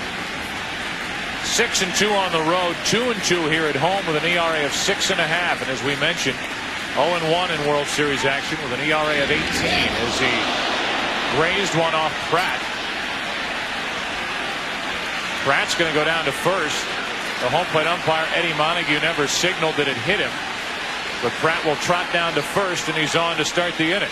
This is the danger in carrying just 2 catchers. Mike Piazza, the designated hitter on the night, if something happened to Pratt with the Mets carrying only 2 catchers, then they would have to have Piazza catch, and the pitcher would be inserted in Pratt's spot. Todd hit right below the left elbow. Andy Pettitte trying to come inside. He came inside. Pratt couldn't get out of the way. The designated hitter being used in the American League. If you lose a catcher, then you're carrying only 2. And he's taken out of the ball game, then the pitcher hits in his spot. But Bobby Valentine has a couple of options in Todd Zeile, who came up as a catcher, Matt Franco, who has caught before, Joe McEwing has been an extra catcher with the Cardinals and now with the Mets. So there are options. Probably go to them in emergency situations, I would think. Might bunt here. A straight bunt. Swinging, and Bordick takes strike 1. Cookie Rojas through the signs over in that third base coaching box.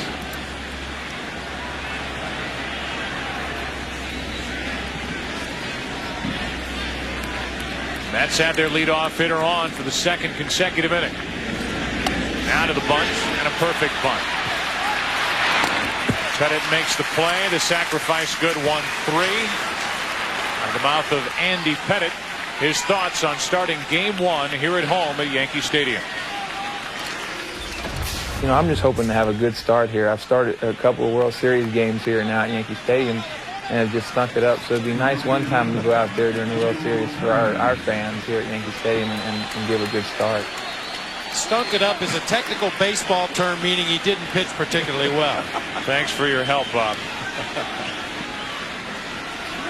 Those were two starts against the Atlanta Braves. Tonight taking on the New York Mets, and here's Timo Perez, who was 0 for 1. He had the count in his favor, 3-0 back in the first inning. Pettit got 2 called strikes, and then Perez grounded out to second. A stare in just under the bill of his cap. And ball 1 up and in.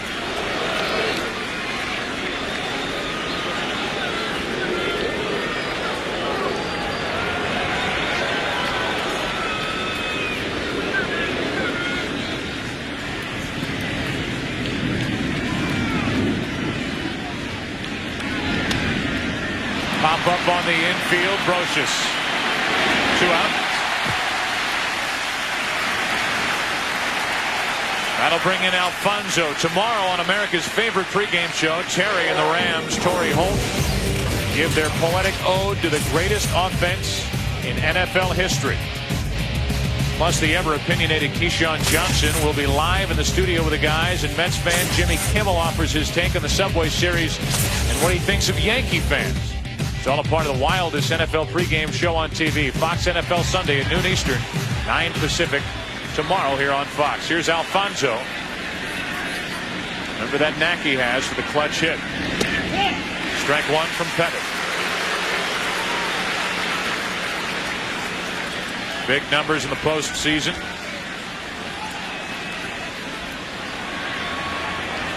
Brings with him an 11-game hitting streak. Postseason play dating back to last year's National League Championship Series.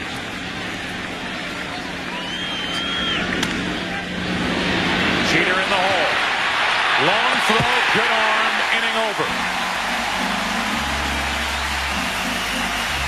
Second consecutive inning, the Mets put their leadoff man on. They strand their second after 2.5 here at Yankee Stadium.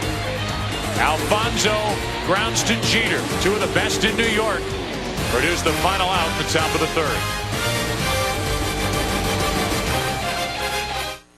Real kitty. That's some girl. Oh yeah, ladies love the toys. Check it out. Tofu burgers. Ah, blackened. And for the final touch, Some beers are for show. imported beer. Whatever. Some beers are for real. Cool and refreshing as a mountain stream. Got another one of those? Mountain Man. Heading for the mountains of Bush. Who's thirsty?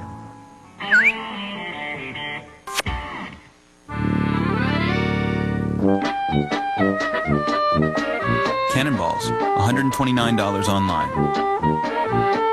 88 hula hoops, $60 online. Elephant shampoo, $42 online. Not having to pay for any weird charges that show up on your bill? Priceless. With MasterCard, you're not responsible for unauthorized purchases on the web or anywhere. There are some things money can't buy. For everything else, there's MasterCard.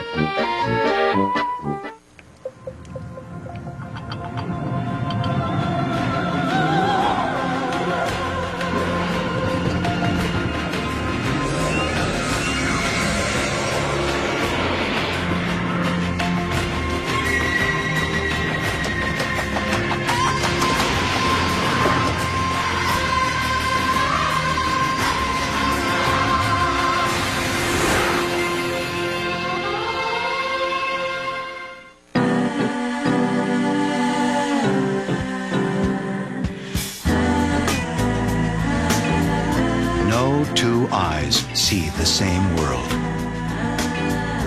No two businesses are identical. And now, one company creates internet solutions unique to you. Fujitsu. The possibilities are infinite. The Who. One night only. How you doing out there? It's a little chilly. Get ready to rock. Daddy's in the Who. The Simpsons season premiere with The Who, Sunday, November 5th on Fox. Al Leiter back to work. Game 1, no score. Bottom of the 3rd inning. The Yankees a couple of hits in the 2nd inning. Leiter got around him by getting Brocious on a tap down the first baseline. And here's the number 9 hitter, Jose Vizcaíno. Guy who has played for all 4 teams in the big leagues, who have at one point in their history called New York home. Dodgers, Giants, Mets, Yankees, and a strike over the inside corner, 1-1. Only other player to do that, Darryl Strawberry. Vizcaíno, a Met from 1994 to 96, picked up during the season from the Dodgers. Jim Leyritz, the king, was sent packing out to Los Angeles. A ball and 2 strikes. We mentioned 10 out of 19 lifetime against Al Leiter.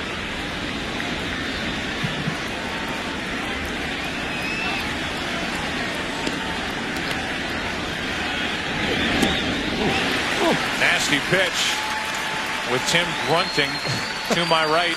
1 out and the 2nd strikeout for Leiter. Bob and I were talking about it between innings, talking about how both pitchers tonight have that nasty cutter inside to the right-handed batters, and Bob bringing up a good point, saying Ed Montague is giving them that pitch too. Ed Montague's had a history of being a very good hitter's umpire, calling a small strike zone, forcing the pitcher to come down the heart of the plate before he'll call a strike, but giving both pitchers that inside corner in the game tonight. 1 out, not blocked. Ball 1. Chuck Knobloch, who made only 24 starts at second base after the All-Star break. Throwing problems, both physical and mental. Bothered by tendonitis in his right elbow. He is scheduled, by the way, to play second base for these Yankees when Game 3 is played at Shea Stadium. He obviously can't use the DH. Joe Torre wants Knobloch in the lineup in the leadoff spot. He will be in the field Game 3. 2 balls and a strike. You hear a lot of teams that have a rotation in pitchers. The Yankees have a rotation in second baseman. Vizcaíno tonight. Soho will play second base tomorrow night, and Knobloch on Tuesday. 3 balls and a strike on Knobloch.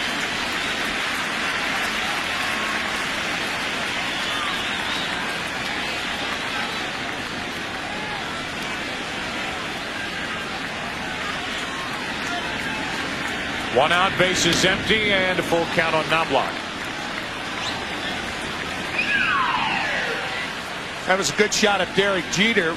In my opinion, the Yankees' best chance of opening up against Al Leiter are with these two, the tandem of Knobloch and Jeter. You have the long ball threats, Bernie Williams, David Justice, O'Neill, Tino Martinez. A 1-out walk. But this is a dangerous offensive tandem for the Yankees, Knobloch and Jeter. Joe Torre can do anything he wants to now. Put Knobloch in motion, use the hit and run, the straight steal. Derek Jeter, a very flexible hitter in that regard.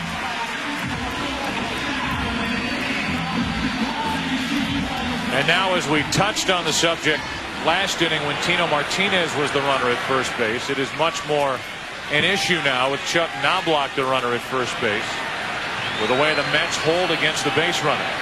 Zeal playing off the bag with a lefty, Leiter on the mound.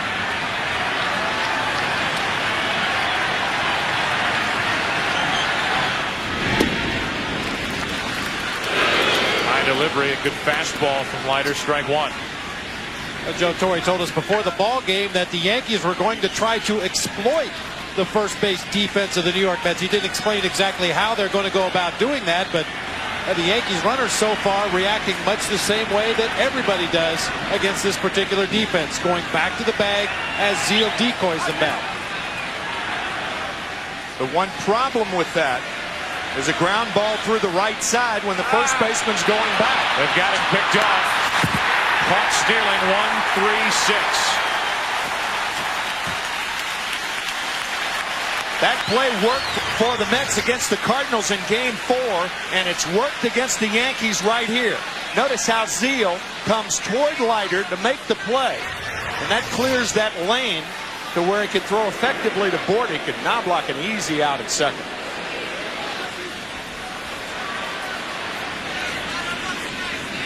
Nothing in one. The count on Jeter. Bases empty. 2 out now. Ball 1. I guess the exploiter became the exploitee then. That's right. And you talked about it a moment ago with regard to Zeal. It was a much easier play when the Mets had John Olerud, a left-handed throwing first baseman. The right-handed throwing first baseman wake up in a cold sweat about that play in the middle of the night with having to come across the field, throw against their momentum, and deal with that runner going down to the second base bag as Jeter evens the count 2-2.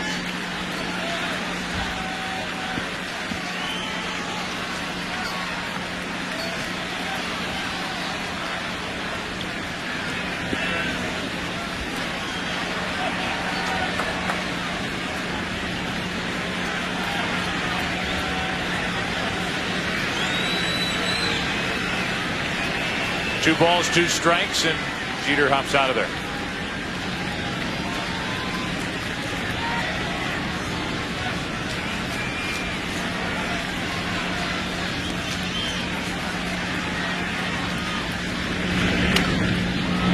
Ventura down the line. Jeter hustling, but out by half a step. A 1-out walk. Knobloch caught stealing, and after 3, Game 1, Yankee Stadium. Mets and Yankees, no score.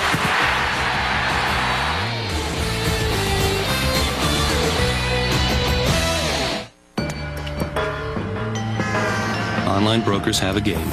It's called Who's Got the Cheapest Trade. So you spend time comparing prices instead of comparing resources. Judging how good the deal is rather than judging how good the information is. Investing isn't a game. You need to trade online with trusted advice and better information. Morgan Stanley, Dean Witter. Move your money. Get well connected.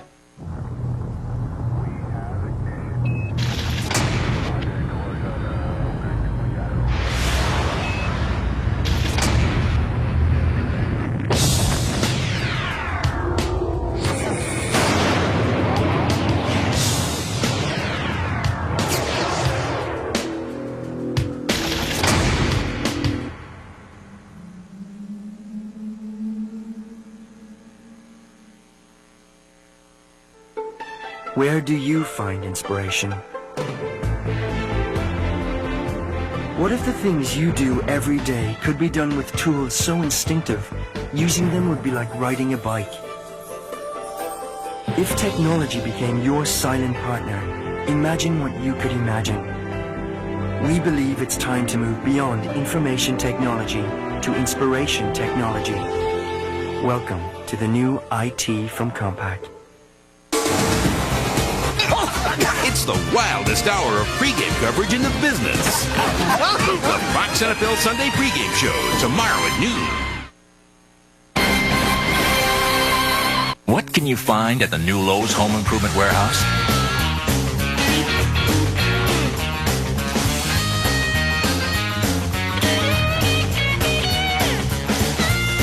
You won't just find aisles and aisles of home improvement supplies at a guaranteed low price.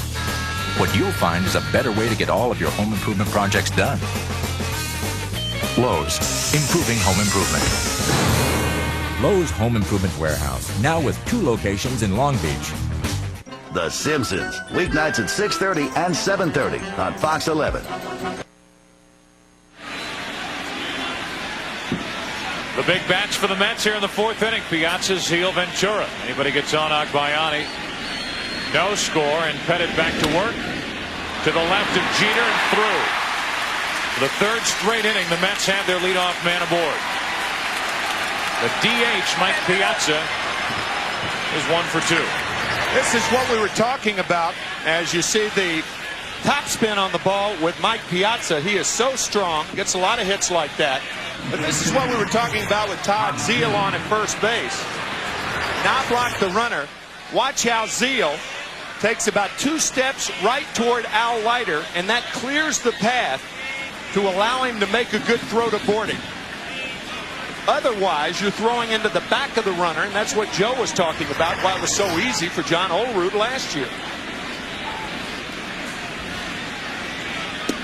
Zeile, one of the 2 Met hits, takes a strike. John Olerud being a left-handed thrower.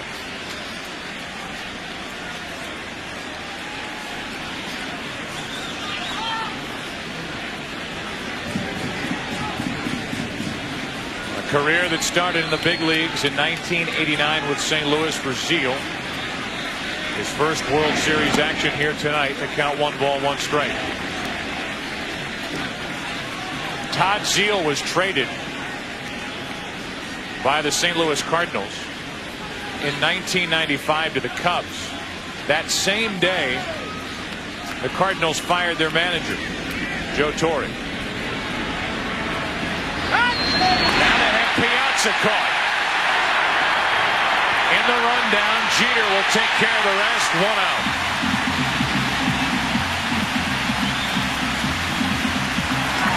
That's a no-no right there.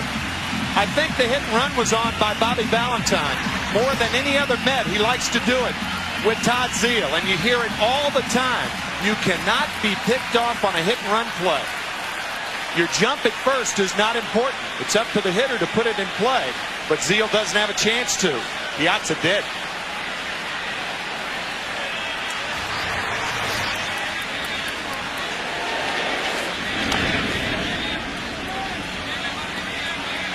That's going to roll back fair. Zeile didn't run. 2 out.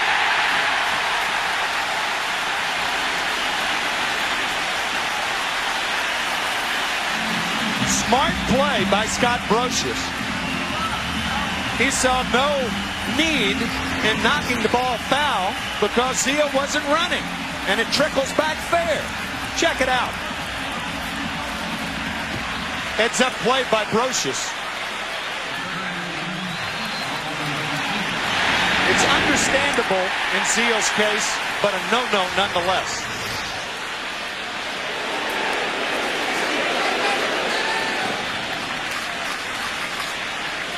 Two out, nobody on in Ventura.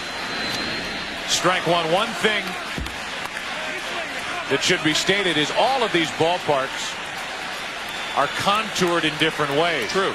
And these Yankees know how those baselines are contoured. In fact, we had a play similar to that in the National League Championship Series back at Shea Stadium. But the grounds crew can pretty much do what they want with the baselines. Meaning plays like that, they can leave the grass thick on the foul side. They can slope the dirt, either fair or foul. A lot of hitters when they go into ballparks, or catchers when they go into ballparks, will first thing roll a ball down the baseline to see how it rolls, fair or foul. Just like golfers on a putting green.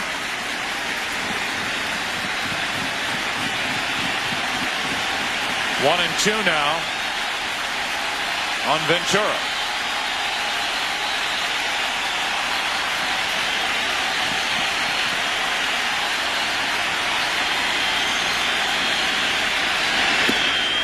Two and two.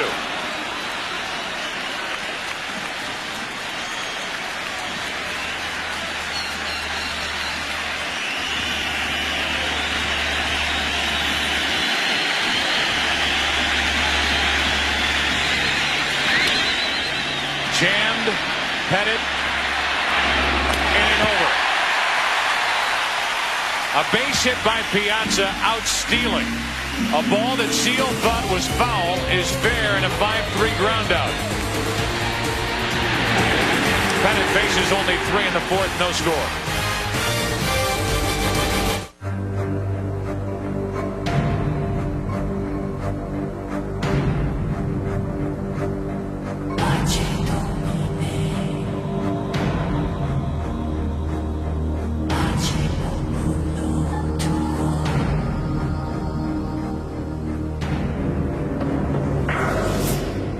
Is there an insurance company that believes the most important thing they cover is the risk you didn't think of?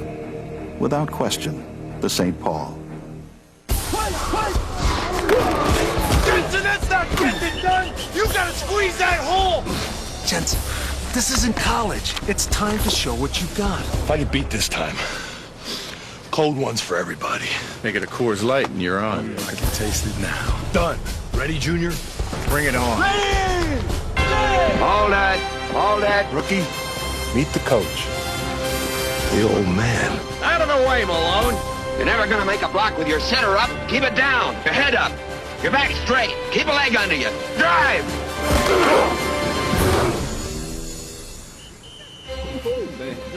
Don't forget my beer, Junior. Coors Light, frost brewed at the edge of freezing. Like I said, Coors Light for everybody. Jensen. No hard feelings. It's not exactly my feelings that hurt, sir.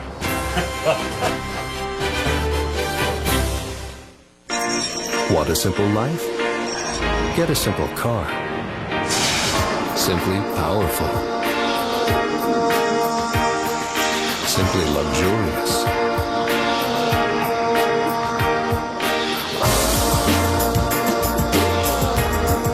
Simply affordable.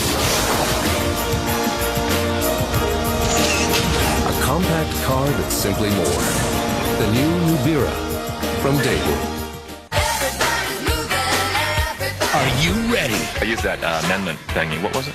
The Constitution. Right. For an all-new season Lame. No. Bad girl. of Ally McBeal. I like that. Robert Downey Jr. joins the cast. I should have knocked. Are you making tea? Ally McBeal, the season premiere at 9/8 Central, Fox Monday. Bottom of the fourth inning now, and the Yankees bat. The captain, Martin Messier, back in a Rangers uniform. And there's his typical uniform, coat and tie from Mr. Wallace, Mr. Crystal, who worked out with the Yankees 2 days ago. Part of Joe Torre's good luck, superstitious pre-World Series routine. David Justice leads off. Fly to left his first time up. 2-0. By the way, our thanks to Billy Crystal for helping us with our open tonight, getting us on the air at 7:30 Eastern, detailing the history of baseball in New York. 2 balls, no strikes on Justice. 3-0 from Al Leiter. David Justice hit .306 against left-handers this year. It'll be interesting to see if Joe Torre allows him to hit. Remember, the big hit against the Mariners came against the left-hander, Arthur Rhodes. David Justice stays at the plate with a 3-ball, 1-strike count. Justice will tell you he's been hitting against lefties his entire life. Back to when he was in Little League. One of the reasons why is he stands in here in the big leagues and in the World Series. Lefties don't bother him. And he shoots one down the right field line, off the end of the bat, into the corner, and foul. Full count on Justice.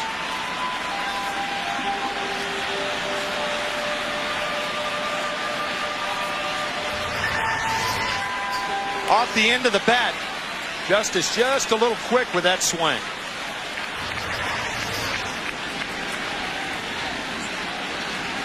So Leiter, who has struck out 2, allowed 2 Yankee hits, walked a man, brings home a 3-2. Well hit into right field, but again toward the end of the bat and near the track, it's Perez. 1 out. Big swing by Justice. He hangs in so well against left-handed pitching. And you can date that success against lefties all the way back to the Little League. I grew up with some friends who were left-handed pitchers in Little League, and we used to play one-on-one all the time, you know, in the backyard. I mean, a lot of my life in Little League probably was spent facing my buddies who are all left-handed. And they used to hit me sometimes by accident, because you don't have that kind of control when you're 9, 10, or 11. So I don't know, I think it probably stems from that. He's the first out here in the 4th inning, and now Bernie Williams, switch hitting center fielder, takes strike 1.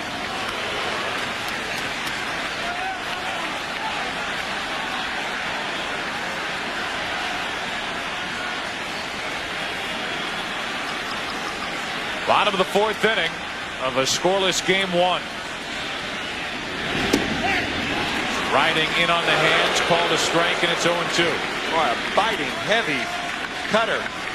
It's interesting to note that to a right-handed batter, the ball cuts into the handle away from the barrel of the bat. To a left-hander,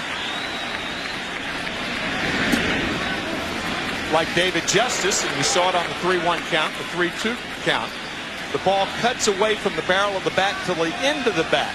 So against right-handers, it's on the handle, and against left-handers, it's toward the end of the bat.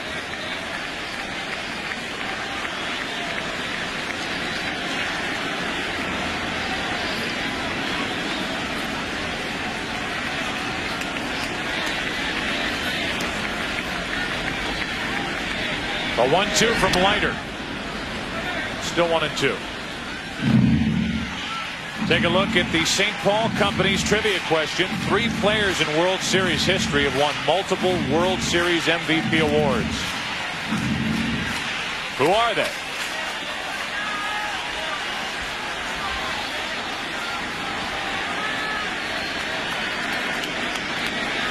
One ball, 2 strikes on Williams.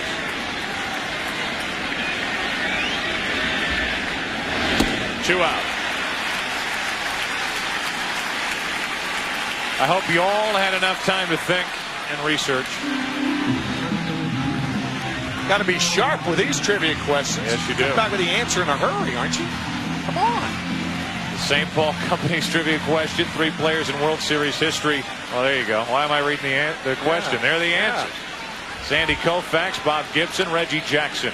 Multiple World Series MVP awards. 2 out, nobody on. Tino Martinez, a bender in for strike 1. I think you would have known Gibson. I didn't have a chance to think, Bob. Did you have a chance? No way to think that quickly. I could have guessed, but I'd have been way wrong. 1 ball, 1 strike on Tino Martinez, who singled back in the 2nd.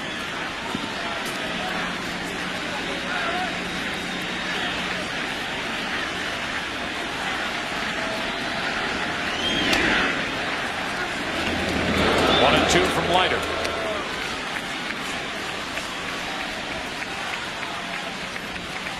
There are not a lot of balls that have been hit on the barrel of the bat tonight against either pitcher.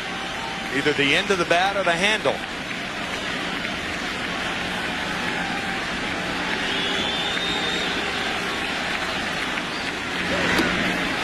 High heat. Martinez could not catch up. Back-to-back strikeouts for Leiter. 4 on the night. And this game goes scoreless into the 5th inning. A tough ticket here in New York. Yankee Stadium. This is game 1. These folks here at the park, we're glad you're with us. 5th inning, no score.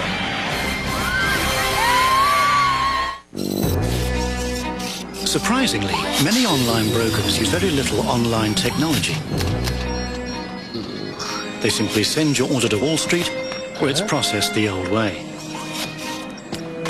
Daytech Online, however, has created powerful technology that lays waste to the old guard.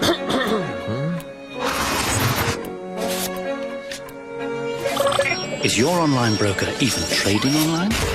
Daytech Online, built to trade.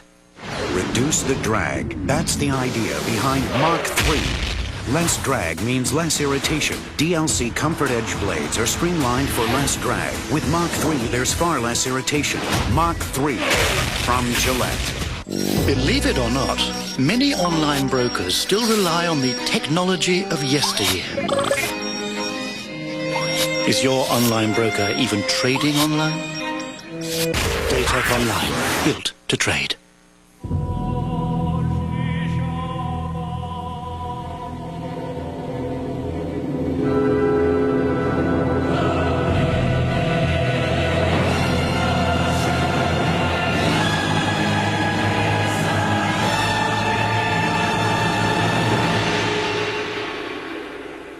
Is there an insurance company with a 146-year history of proving that your trust is not misplaced? Without question, the St. Paul. How fast can your imagination come to life? In a heartbeat with the new Lexmark Z52. True photographic print quality. Rated the #1 inkjet printer by PC World. Lexmark. imagination for printing ideas. With Daytech Online, most trades are executed in mere seconds. In fact, Daytech pledges to execute your marketable online order within 60 seconds or the commission's waived. Find out more at daytech.com. Daytech Online, built to trade. This fall, John Goodman is a normal guy with one little twist. If it isn't my gay homosexual son. Normal, Ohio premieres Wednesday, November 1st at 8:30, 7:30 Central on Fox.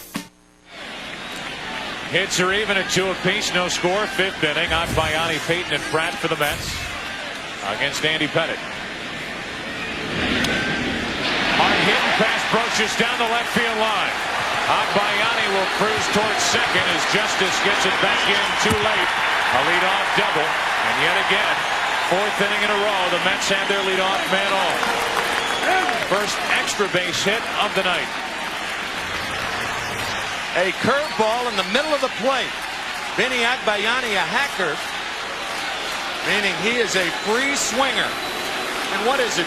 It's 3:31 in Hawaii right now. Televisions are on, the beaches, the restaurants, the cafes, all rooting for Vinny Agbayani. Their native son comes through here. Now an 11-game postseason hitting streak, and he's hit in all games played in this postseason. That dates back to a year ago. Runner at second, nobody out, and Payton takes ball 1. He'll try to push the ball the other way to move Agbayani to third base. But it's very difficult to do that when a pitcher's throwing that cutter inside.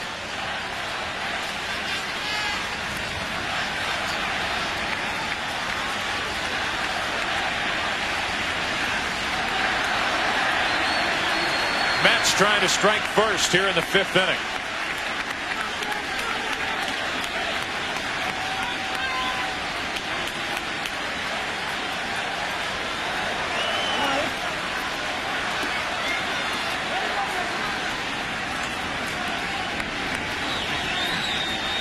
Runner at second, nobody out. Payton takes ball 2, 2-0.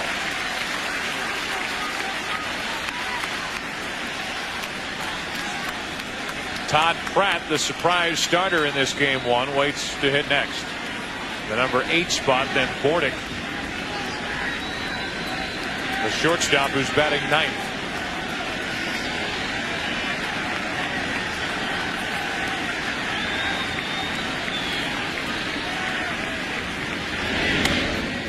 Payton squirts it to the right side, foul, 2-1. Last time we did a game, Monday night, Game 5, National League Championship Series, Dave Veers, one ran up and in. Hit Payton in the face. Payton with that instant reaction. Later was quoted as saying he didn't believe it was intentional, but his temper, his instincts took over. And thankfully, the Mets came out. Cooler heads prevailed, and it was not an ugly scene in the 8th inning of Game 5 between the Mets and Cardinals. Chance to drive home a run here in the 5th inning of Game 1 of the World Series in the 2-1. That's a fair ball. Payton doesn't run. 1 out, and the runner's still at second. Yeah, but Jay is pointing in foul territory. It doesn't matter where the ball starts out. He's pointing in foul territory. The ball trickled fair. Here in 4.5 innings, we have seen 2 balls. One hit by Todd Zeile, and now this one go fair, and neither batter run. Now, the ball is not foul until it's touched in foul territory or it rolls past either first or third base. The ball hit very near home plate, went into foul territory, and then the English spun it back into fair territory. Heads up play by Jorge Posada. So Payton does not advance the runner. Runner at second, 1 out, and Todd Pratt, strike 1. The importance of Payton running that ball out, you might say, well, he'd have been out anyway, but at least you make Posada throw the ball to first base. He could overthrow first. Agbayani, if he gets a jump off a second, perhaps could have gone to third base, but at least you make him put the ball in play. Simply tagging him out makes it easy for Posada.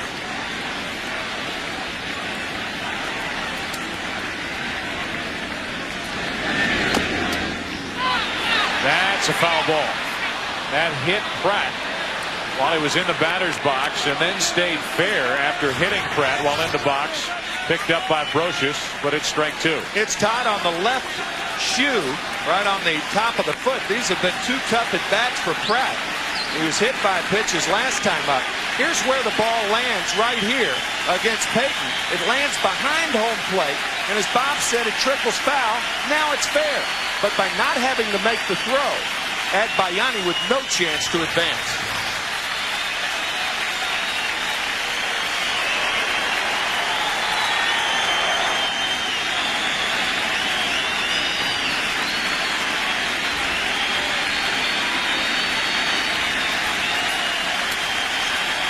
Oh, and 2 on Pratt. Agbayani at second with 1 out.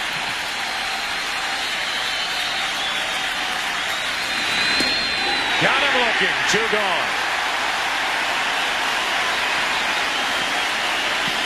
First World Series game is going to be memorable in a lot of ways for Todd Pratt. Takes a fastball right on the inside corner. But remember, he was hit in the left arm. That ball a perfect pitch by Andy Pettitte. Both pitchers really making some pitches tonight. Now it's up to Bordick. He'll deal with the 62nd pitch of the night from Pettitte. Trying to help the Mets take advantage of a leadoff double. Strike 1.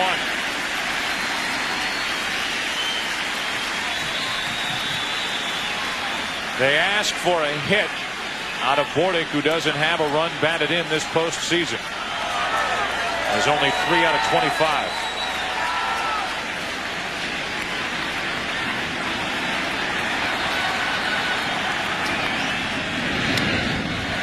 Strike 2.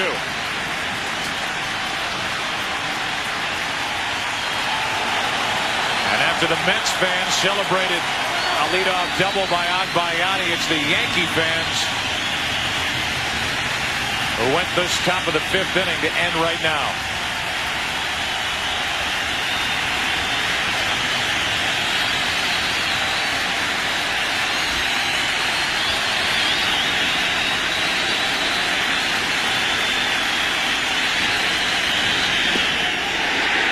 Struck him out. Leadoff double by Agbayani, wasted. A couple of Mets in this game not running. Zeal thinking the ball was fouled, it rolled back fair. Payton thinking his chopper was foul, it rolled back fair. No score, bottom of the 5th.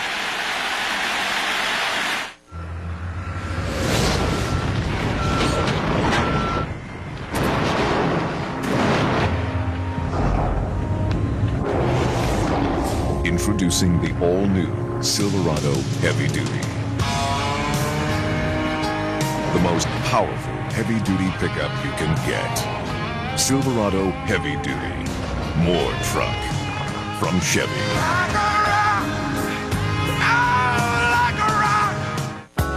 In the world we're born into, being smart doesn't necessarily make you a financial success. Neither does being pretty, neither does being talented. There are brilliant failures, and there are successful zeros. Having money isn't a matter of good or bad. Having money is a matter of putting your money in a better place. Morgan Stanley Dean Witter. Move your money. Get well connected. We do not help kids one by one here. Too many of them, too few of us. This is the profession that I have chosen as a career, which I happen to think is a noble one. They don't want to learn. They don't want to listen. Appeal to them. Inspire them. You're a teacher. That's why I must make it a rule right here and right now. Wear a bra for the good of the country. What is going on? Lipschitz told them to wear the brassieres for the good of their country. Turns out they're all a bunch of communist sluts. You don't have any idea how powerful you are. Things you do in that classroom, some of those kids are going to remember 50 years from now. Fox is proud to present David E. Kelley's Boston Public. Those people sitting there, they're teachers. And when a school is lucky enough to get people like that, you don't let go. Boston Public. Series premiere at 8/7 Central, Fox Monday. The World Series on Fox is brought to you by Bud Light. For the great taste that won't fill you up and never let you down, make it a Bud Light. By Morgan Stanley Dean Witter, move your money, get well connected. By Compaq, welcome to the new IT, inspiration technology from Compaq.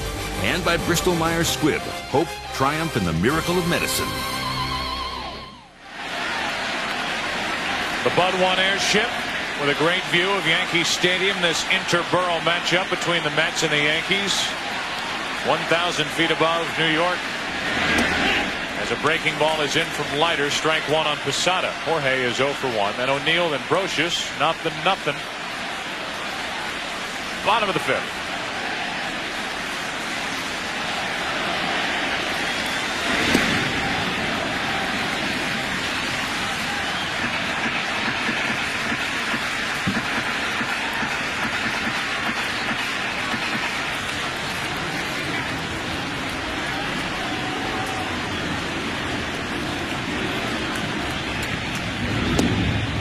Strike two on Posada.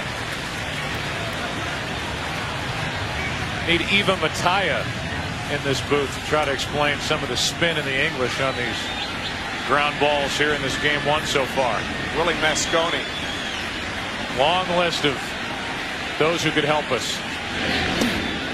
2-2, really. A couple of crazy at bats, and then Piazza wandering too far, leaving too soon back in the fourth inning, and caught stealing as Pettit threw to first. And 3 base running mistakes already by these Mets. 2-2 pitch. 1 out, and strikeout number 5 for Al Leiter. 1 away, bottom of the fifth. Tomorrow it's a full day of sports action on Fox, beginning with America's favorite pregame show. Then it's a Fox NFL doubleheader as the Rams take on the Chiefs. The Redskins battle the Jaguars, plus other regional action. Then Big Apple once again takes center stage. It's game 2 of this 2000 World Series. A big day of sports action tomorrow on Fox, beginning at noon Eastern, 9 a.m. Pacific. Game 2 will feature Roger Clemens and Mike Hampton. Paul O'Neill. Ball 1. O'Neill, one of only 2 Yankee hits so far.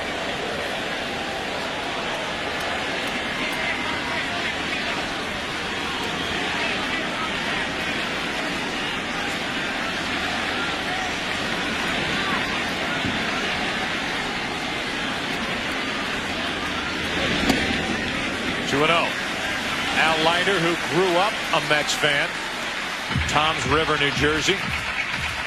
Big Springsteen fan. Everything that goes along with being from New Jersey. Now lives down in Florida. With this thrill of taking on the Yankees in the 2000 World Series.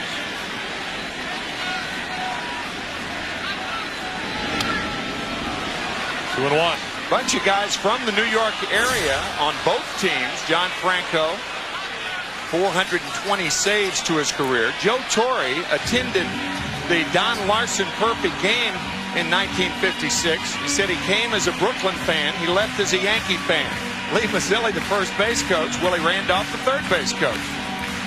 And as Joe said, Al Leiter from Toms River. Bobby Valentine from Stamford, Connecticut, about 30 miles from here.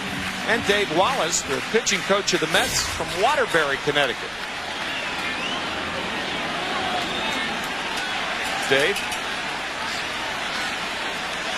2 balls and a strike on O'Neill. Able to lay off. 3-1.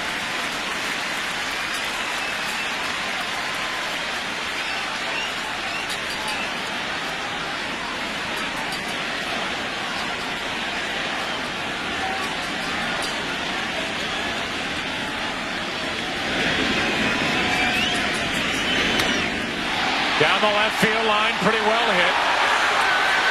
Agbayani on the track, 2 out.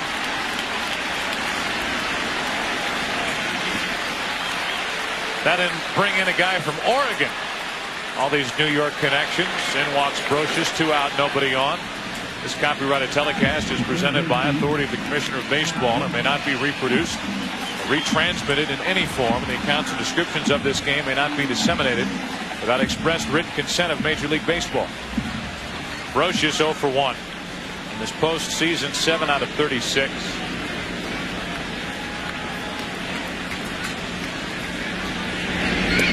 A bouncer for ball 1.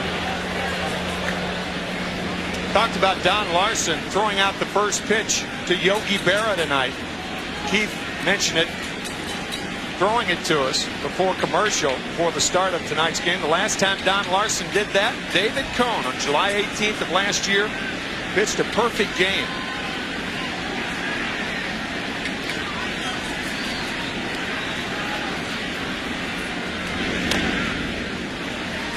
One ball, one strike. In case you missed it, Don Larson with the ceremonial first pitch. Yogi Berra couldn't handle it on the other end. I really think that was a cross-up. Yogi called for a slider. Don Larson threw a fastball. The battery from that Game 5 of the 1956 World Series. A World Series that went 7 games. Won by the Yankees over Brooklyn. David Cone watching from bullpen. He might get the ball in Game 4 of this series. That's strike 2, 2-2.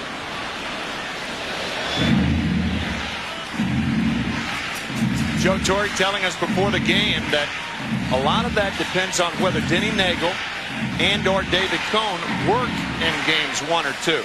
If Nagel works tonight or tomorrow night, Cone may start on Wednesday. Possible Game 4 starter this season, 4-14. Career in the postseason, 8-3, with 4 World Series rings. 2-2 pitch is a clunker on the infield. Borden takes care of it, and Leiter takes care of the Yankees in the 5th inning. So the 6th inning now, Yankee Stadium, Game 1, and still no score. I know what I saw.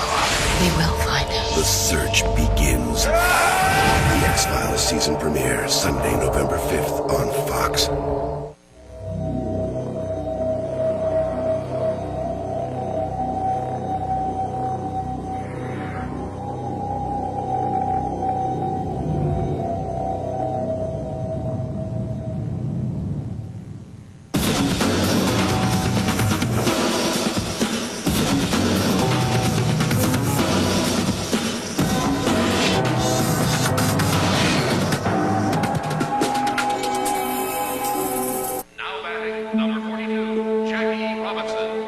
It is not the critic who counts. The credit belongs to the man who is actually in the arena, whose face is marred by dust, sweat, and blood, who at best knows the triumph of high achievement, and who at worst, if he fails, fails while daring greatly, so that he shall never be with those timid souls who know neither victory or defeat. My kids would like me to have a station wagon. My dog would like me to have a station wagon. Remember that? Back then, a station wagon was a pretty big deal. However, everything has to grow up. Have you seen the Ford Excursion? Now this is a big deal. And it seats 9. Hey, guys. They're back. Hi, sweetie. Central.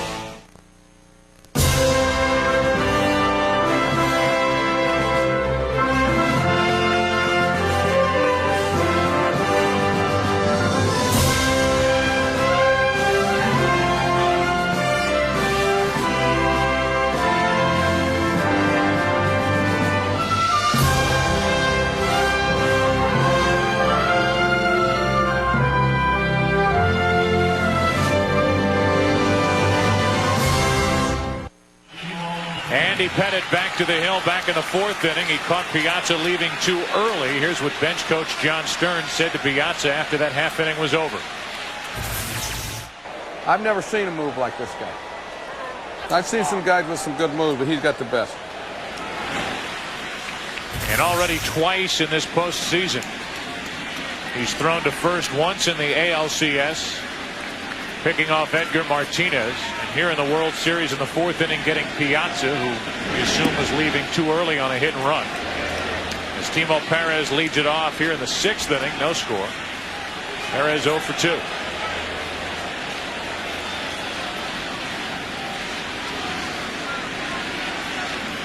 Perez, Alfonso, and Piazza.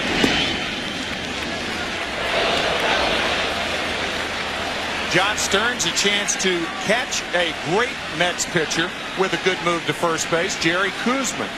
Koosman, incidentally, was instrumental in helping Steve Carlton with a good move to first base in the late 70s.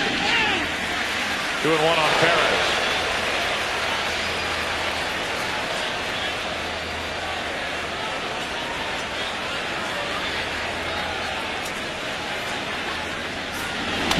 Up the middle, Perez has a leadoff hit.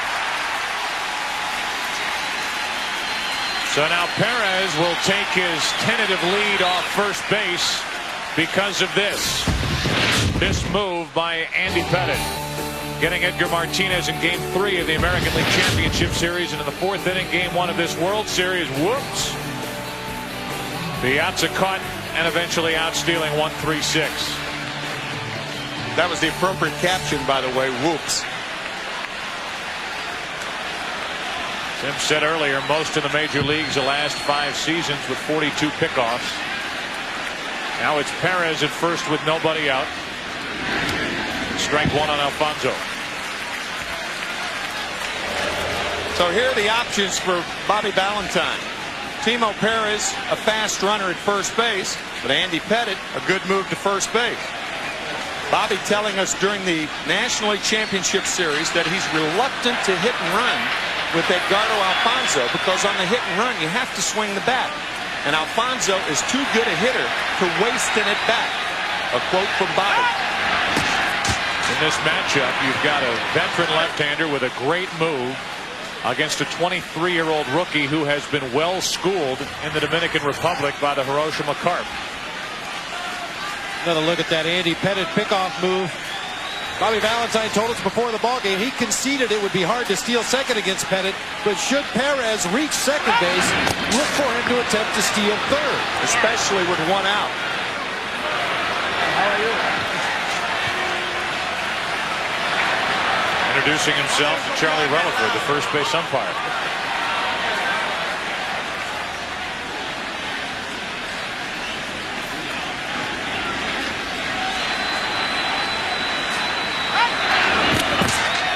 Easier move for Perez to read there, and the count stays 0-1 on Alfonso. That was almost a balk move by Andy Pettitte, and interestingly, you'll see that move from Mike Hampton tomorrow night. It's a slide step move to first base.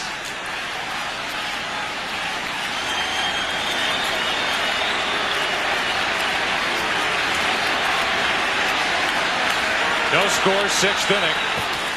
1 on, nobody out, and ball 1 on Edgardo Alfonso. The big bat of Piazza next.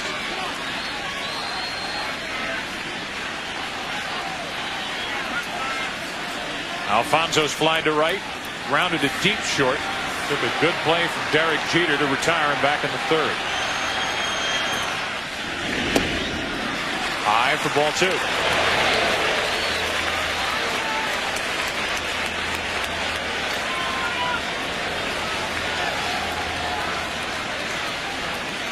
With a lot of other hitters, once again, a hit and run situation. The ideal hit and run count. 2 balls and 1 strike.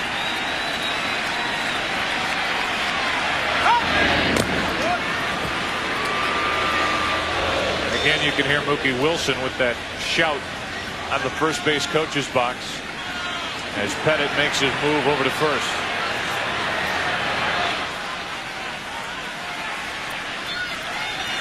Mookie Wilson, part of the '86 World Champion team. Right side of the infield is Caino. 1 out.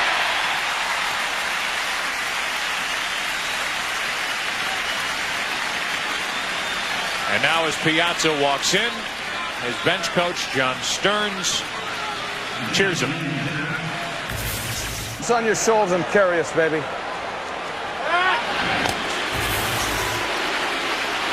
It was John Stearns who, back in St. Louis in the National League Championship Series,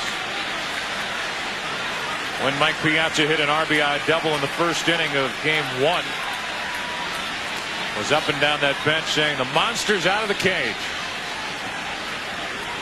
And he had a monstrous championship series. The NLCS hit .412 after hitting .214 in the division series, and coming into this postseason only a .211 average.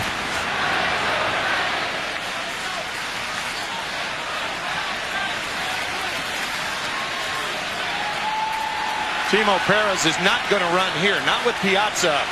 It would be foolish to try.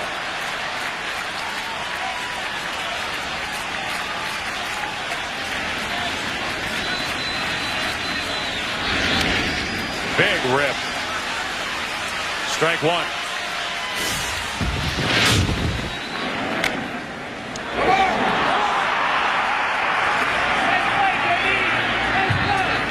He's out.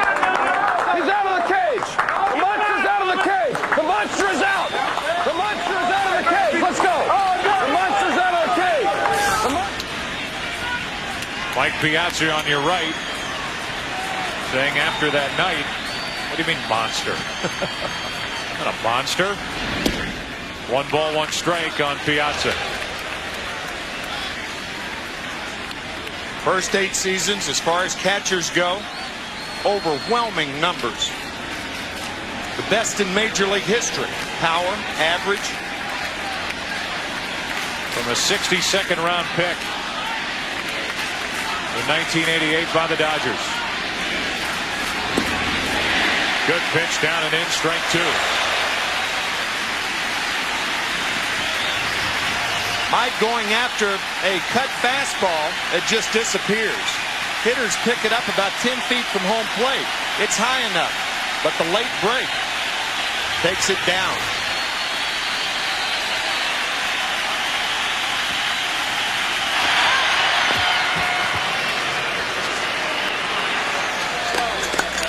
Let's go, Yankees!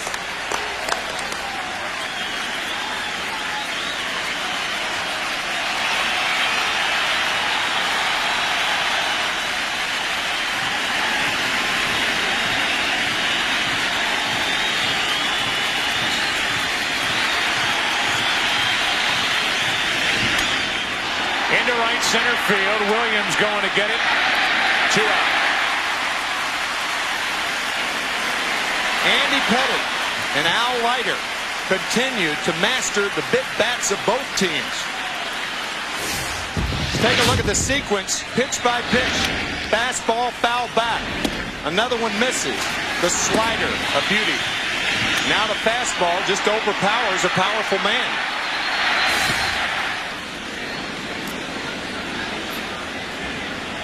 So 2 out.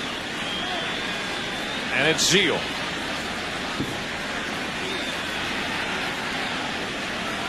The Mets have put their leadoff man on every inning since the first inning. They went 1-2-3 in the first inning. Zeal led off the second with a single.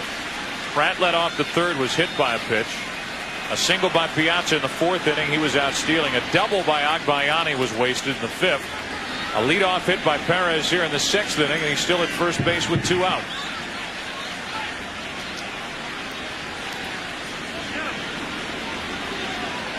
Ten o'clock in the East, and we welcome you to Game 1 if you're just joining us of the 2000 World Series.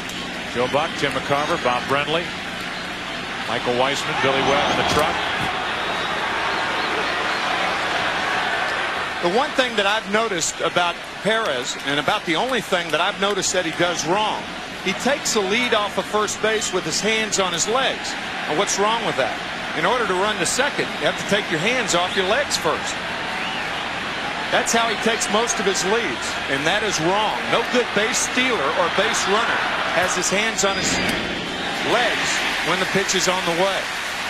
But see, the Mets have not had a chance to work with him in spring training. He joined the club on August 30th, but I'll guarantee you Bobby Valentine will correct that next spring.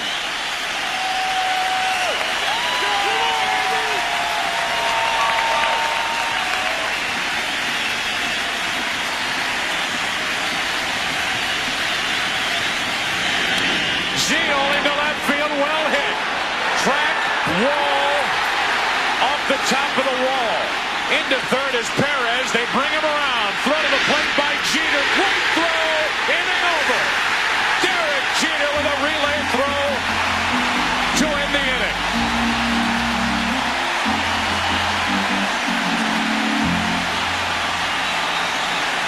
Right on the money, an off-balance throw to get Perez. Wow. Off the very top of the wall in left field, off the bat of Zeal. The Mets complaining, thinking that ball was gone. The Mets in their dugout have no view of that ball down the left field line, and here's an over-the-head view of that play at the plate. I'll tell you, with the naked eye, and we're going to get a better look, it looked like it hit the top of the wall, bounced into the stands, and then back out.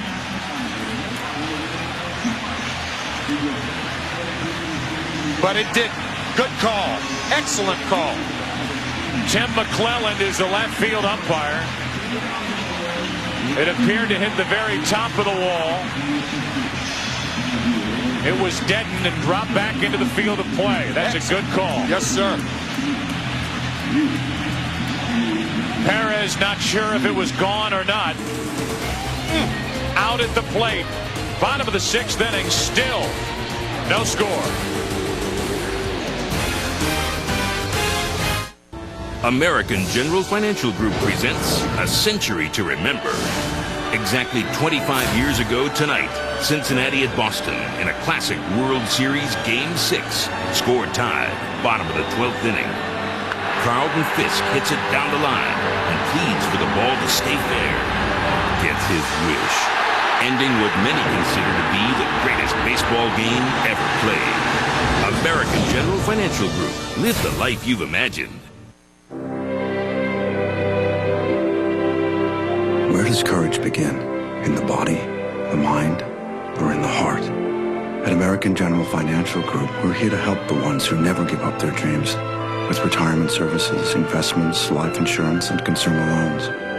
So courage is crowned with the greatest victory. To live and be well and be happy. American General Financial Group. Live the life you've imagined.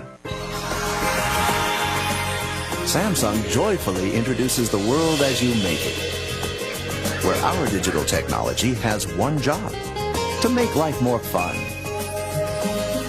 We want to thrill you, connect you, charm you, satisfy you, and delight you.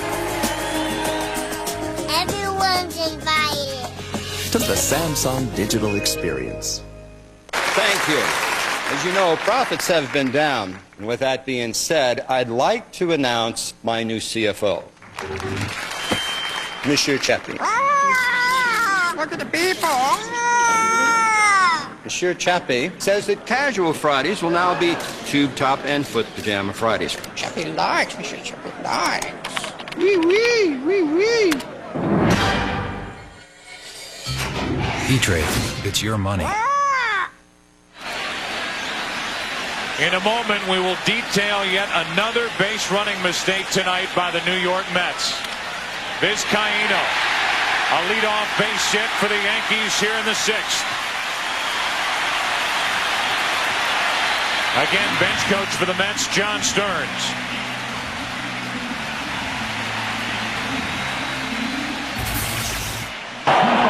That's a home run! That's a home run! He's not the only one that thought that. Yeah, it's all right for the guys on the bench to think it was a home run. It's not all right, however, for the guys on the bases to think it was a home run. Timo Perez doesn't run hard starting right there. Now he picks it up, and it's too late. And that cost the Mets the lead. Inexcusable right there. A bunt by Knobloch. Throw to second for 1 out. No relay to first.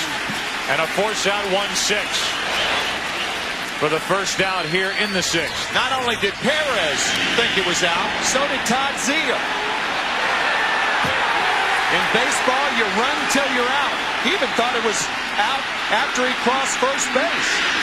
But the replay clearly showing it was not a home run.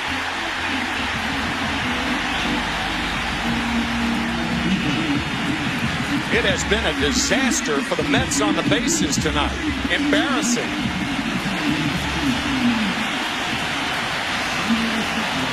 Bobby Valentine was out of the dugout signaling home run. Andy Pettitte was cheering the play and loved the relay throw from Jeter.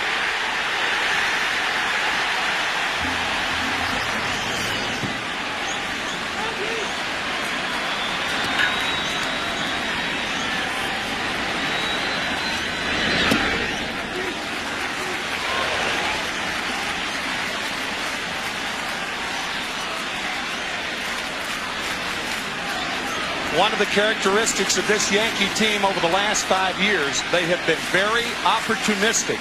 You make mistakes against them, and they strike. A check on Knobloch at first, who's there with 1 out after an unsuccessful bunt. Forced Vizcaíno at second. It's Jeter at the plate with a 1-0 count.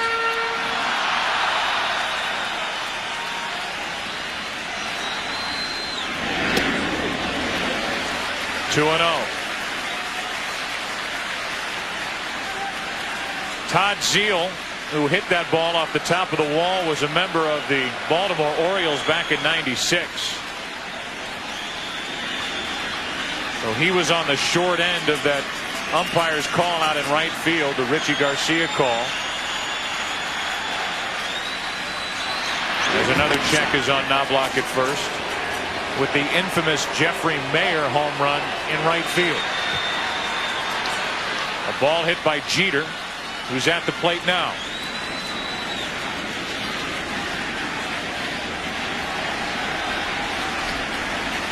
In that very spot here at Yankee Stadium.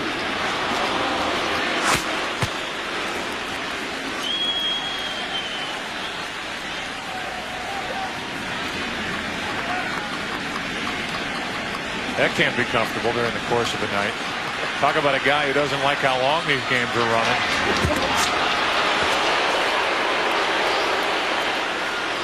That's about a size 26 right there.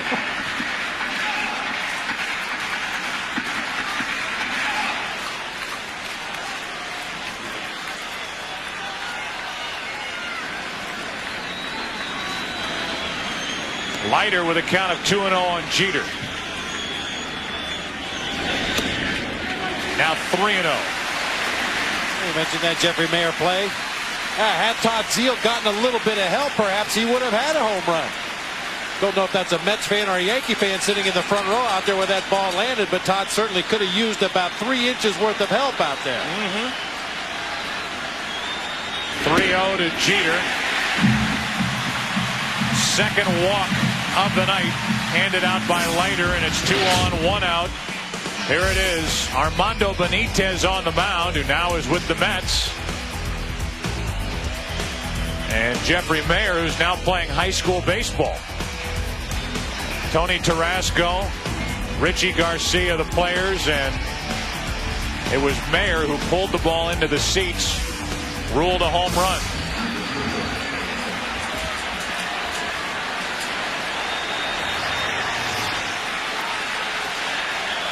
This is the ball hit by Zeile off the top of the left field wall. Yankee hats in the front row. 2 on, 1 out, David Justice. Strike 1. Bob mentioned a couple of innings ago that Bobby Valentine and the Mets would try to exploit the Yankees by trying to steal third. Knobloch, more than any other Yankee, is the best at stealing third base.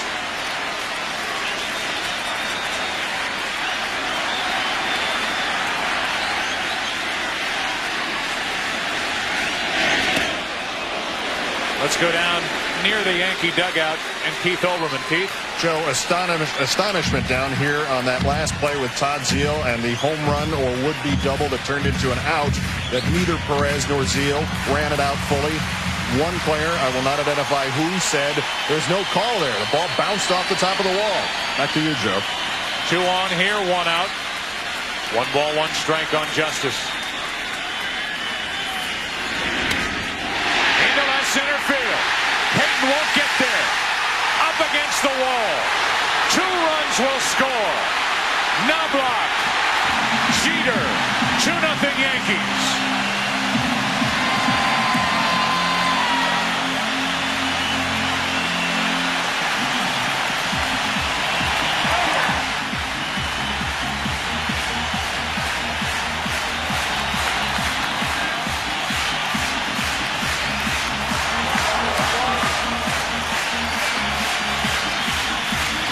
We talked about it earlier when he was 10, 11, 12 years old.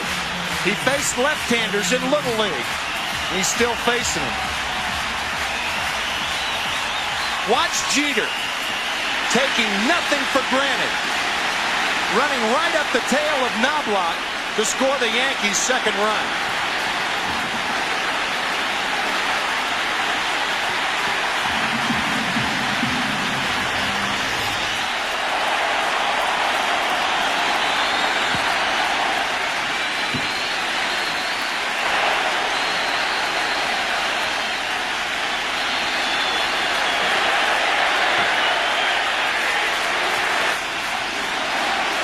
Once again, you do not give the Yankees this type of opening. The Mets have been terrible on the bases all night. And finally, the Yankees took advantage of them.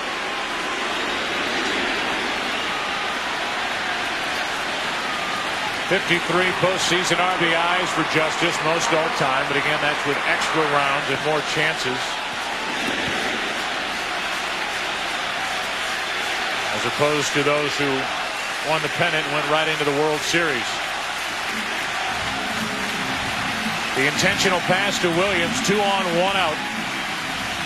And Tino Martinez will be the hitter for the Yankees, 1 out of 2 tonight, as Turk Wendell gets loose for the Mets in their bullpen.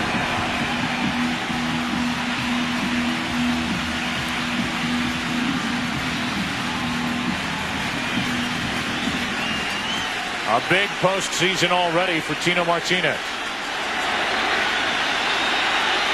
He could erase memories of a frustrating regular season if he keeps this up. Yankees up 2-0, 6th inning, 2 on, 1 out.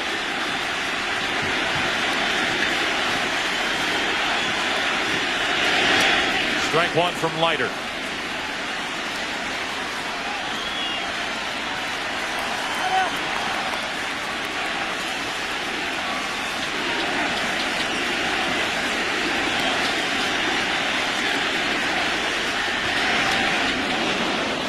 Big swing, 0-2.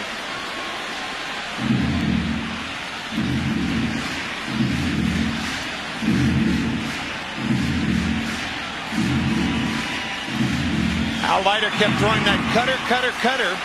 David Justice looking, it appeared, for the ball on that side of the plate. You can't protect both sides of the plate.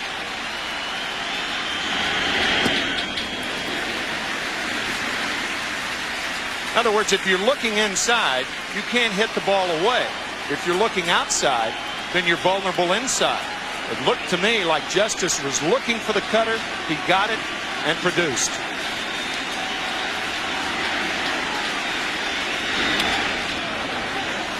Martinez fights it off, spoils it. Lee Mazzilli, the first base coach for the Yankees, talking moments ago to Bernie Williams. We got to make sure he can run, okay? Don't let him tell you the ground ball, okay? You got to take him out. I got him now, all right? I won't say anything. You need to take... The 1-2 to Martinez, 2-2.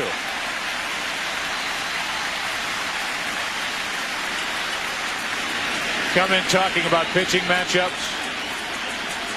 postseason batting averages and hitting streaks, and it's base running so far that's been the difference in this game.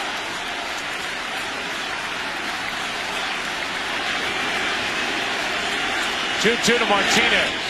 Check swing grounder. The runners will advance, and Zeal takes the out. Second and third, 2 out.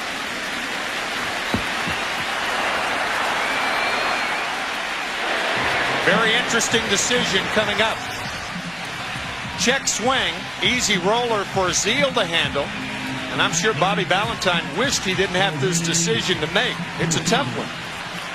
And that's why Dave Wallace is going to come out and give Al Leiter the option.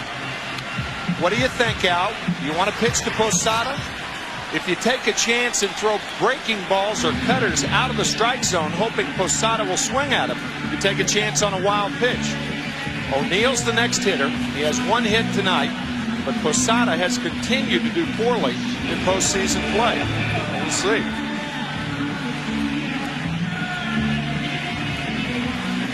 So second and third, 2 out. Posada will be the hitter. Will he have a chance to swing the bat? While we have a moment, we remind you to look for the Gillette $1 Million Strike Zone Challenge. Game 4 of this World Series on Fox.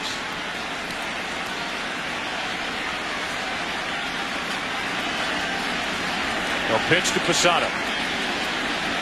Puts a lot of pressure on the catcher, as they'll probably try out of the strike zone, down and in. Wild pitch, scores a run. Into center, should end the inning.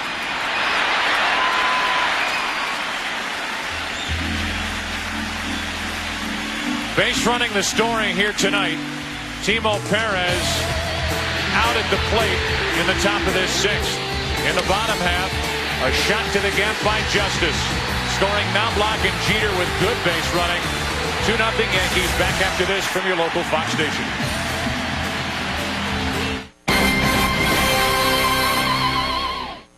Thousands line up to buy the hottest tickets in town as the Lotto jackpot grows to $85 million. I'm Susan Hirosuna. The winning numbers on Fox 11 News at 10. Let me guess. American, right? Yeah. Can I have a beer, please? Certainly, sir. Here we are. No, on the house. So, are you in England on business then? Yeah. Heading back down to Heathrow tonight. Johnny here will drive you. It'd be my pleasure, sir. You need to relax, love. England isn't really like this. That's why our business class is. Upper Class by Virgin Atlantic. Can I have a cold beer? Whether you're at home conquering the world, venturing out into it, or just taking a break from it, there's a whole new way to stay connected to it. Because Verizon is giving its local customers who sign up for select digital wireless plans free internet access at home and on their wireless phones until Memorial Day 2001. It's the internet how, where, and when you want it. Call Verizon now to find out how you can get it all. Then consider it done.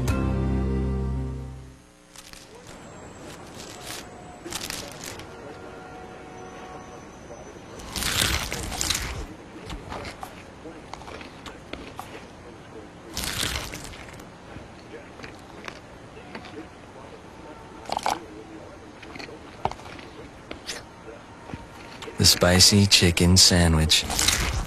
Don't bother me. I'm eating. Only 99 cents at Carl's Jr. It is not the critic who counts. The credit belongs to the man who is actually in the arena, whose face is marred by dust, sweat, and blood, who at best knows the triumph of high achievement, and who at worst, if he fails, fails while daring greatly, so that he shall never be with those timid souls who know neither victory or defeat. Jeff Michael, Susan Hirosuna. Weekends on Fox 11 News at 10. Jay Payton for the Mets against Andy Pettitte. 2-0 Yankees. And Ventura takes strike 1.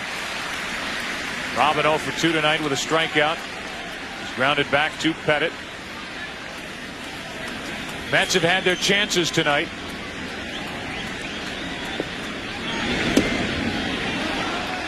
Two balls and a strike.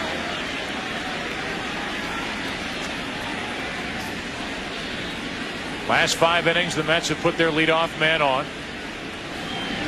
But they've been shut out on 5 hits tonight by the 28-year-old left-hander. On the infield for Vizcaíno.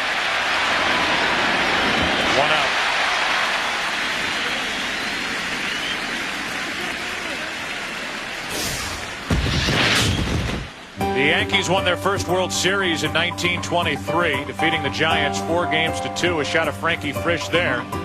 This is Casey Stengel of the Giants with an inside the park home run. Boy, it was fast. Base running even in those days played a role.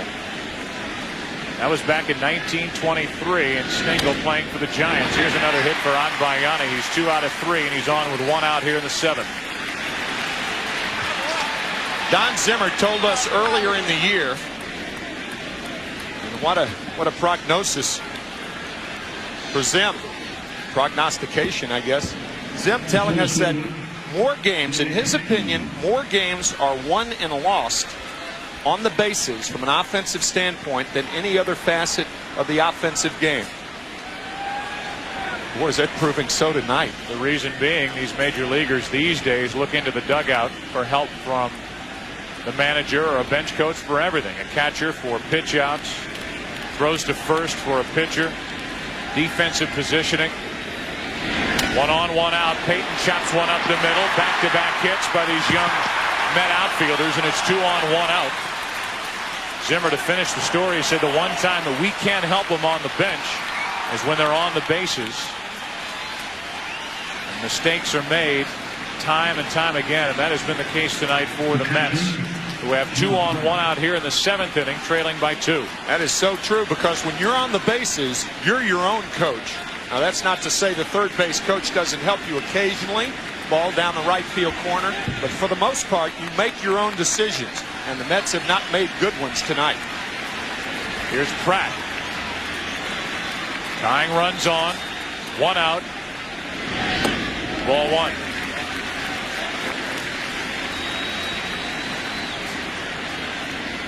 Action starts for the Yankees out in their bullpen,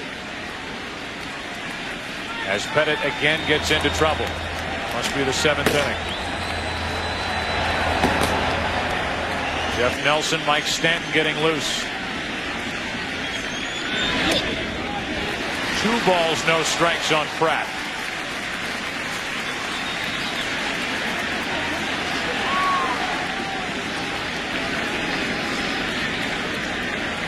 Number 9 hitter Bordick scheduled to hit next.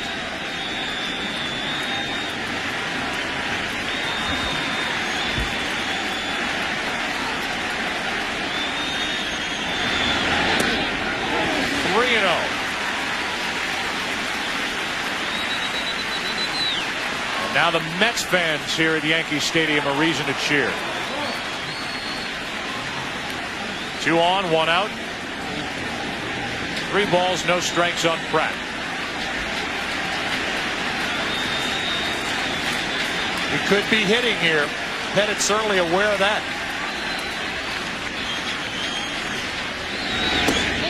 Inside corner, 3-1.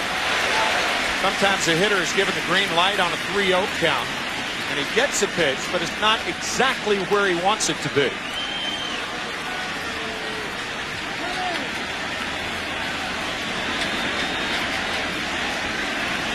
Todd Pratt looking for his first World Series hit.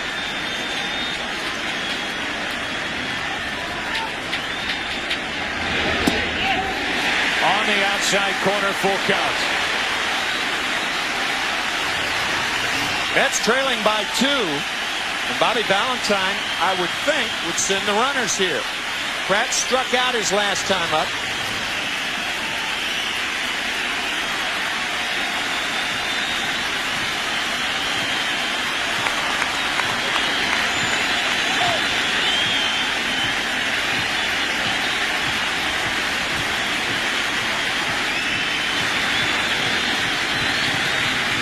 Runners going.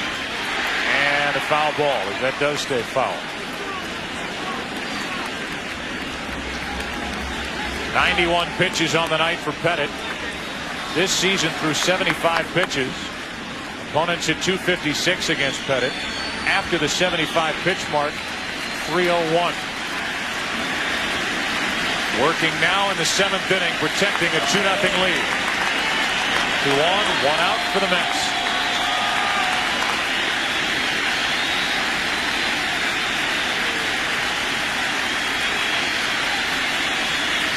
Runners go. Bases loaded.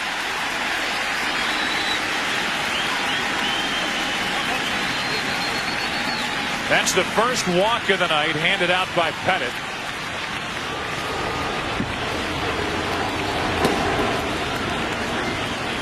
The Mets are going to go to their bench while the bullpen is active for the Yankees. Instead of the number 9 hitter Bordick, who is 3 out of 26 this postseason with no RBIs, Bubba Trammell, who has had success in his history against Pettit, will be announced as the pinch hitter. Joe Torre has the option of going to Jeff Nelson, the right-hander, warming for the Yankees. But one problem with Jeff Nelson, in the second half of the season, he was much wilder than he was the early part of the year. So I would imagine if Joe doesn't make the move here, that would be the reason for it.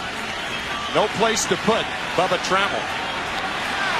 Trammell 7 out of 18 with a home run in his history with Andy Pettit. Bases loaded, 1 out. Ball 1. Not only is Trammell 7 for 18 lifetime against Pettit, he's also drawn 5 base on balls, which shows he's got a pretty good eye and can lay off that cutter when it's not in the strike zone. Hitless in the postseason for the Mets.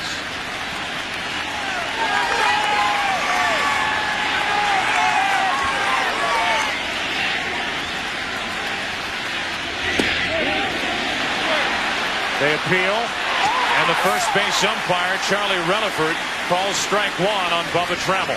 What a big call that could be in this game. Instead of 2-0, it's 1-1, and it did appear that Trammell went around.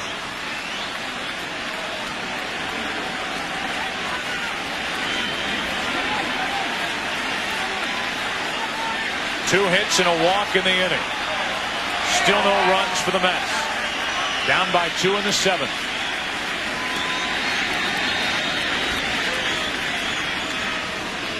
Pettit rethought that pitch, and that's the thing to do. You step off and make sure. You can see Posada behind the plate waving that finger around, and he will go over it again.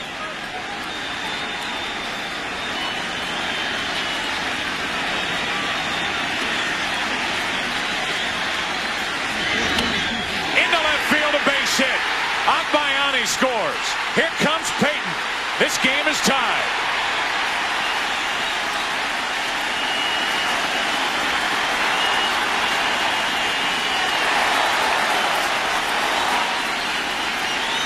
The Mets finally break through, and it's Bubba Trammell off the bench with a 2-run single. Well, the one thing in a key situation, latter part of the game, you try not to get beat with anything but your best pitch. A hanging curveball is certainly not the best pitch by Andy Pettit, nor is a good curveball called for in this situation. Right around the belt for Bubba Trammell. What a huge hit in his career. We talked about decisions. Joe Torre had the decision of going to the bullpen to call on Nelson.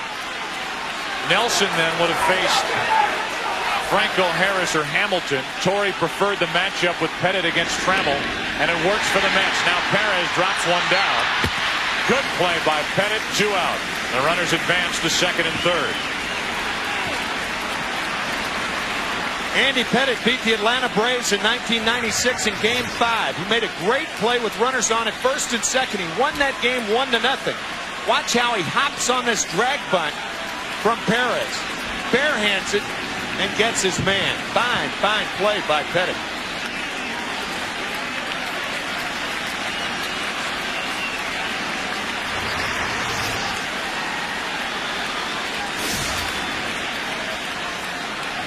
The Mets postseason in their history, 13 of the 59 games have gone to extra innings.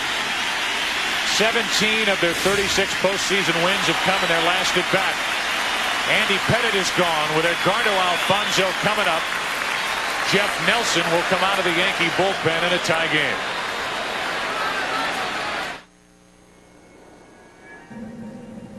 My brother's son said he had an idea that would make us rich.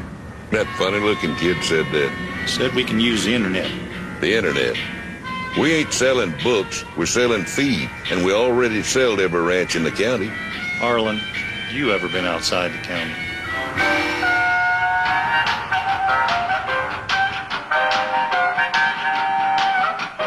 Well, give me a minute, I'm thinking. Now, for the first time ever, Toy Story and Toy Story 2. 2 DVDs at one special low price. Look at us! We're a complete set! It's a Toy Story 2-pack. Now on DVD. If you don't have one, get one. Dr. Scholl's next stop, the LA Marathon. 26.2 miles. I'm ready to go. We gave a group of runners our new Advantage Sport insoles. It's the only sport insole with the advanced Force Line energy return system. So how did it feel? This is the best that my feet have ever felt. Awesome! Woo!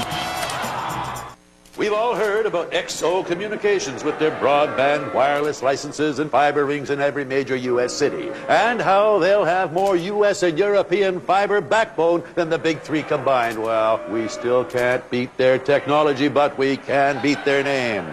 If they can be XO, by gosh, we can be... They can't. We do. Voice, data, and web for business. XO, not just talk. Be apart. You gotta get with the arms and breathe and up and on to the front. Excellent. And me, excellent. E-Trade's online sign-up makes it easy to open a brokerage account.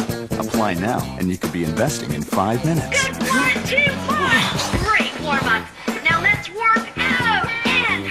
Sign up online for a $75 bonus. E-Trade. It's your money. One night only. The Who. How you doing out there? It's a little chilly. The Simpsons season premiere with The Who. Sunday, November 5th on Fox. Well, the Yankees dip into their bullpen. It's Jeff Nelson, 7th inning, a 2-2 game. Joe Buck, Tim McCarver, and Bob Brentley with you. Round 1 of this Subway Series, and well, we haven't decided much yet. We've seen a lot of action. We've seen some mistakes, but the young outfielders, Agbayani and Payton, with hits in this inning, and then a big hit off the bench by Bubba Trammell. Agbayani with a couple of hits tonight. Jay Payton with a hit and a huge hit by Trammell. And once again, we should point out the base running by the Mets. We don't know exactly what would have transpired, but some serious base running mistakes early in this ball game by the Mets. And now it's Nelson. His regular season numbers, a very good ERA of under 2.5 in 73 games. Second and third, 2 out, and Edgardo Alfonzo. A wave and a miss at that frisbee slider that Nelson spins in there. 3 hits, a walk in the inning. Pettit is gone. He cannot be the winner. Could be the loser depending on what else happens in the 7th.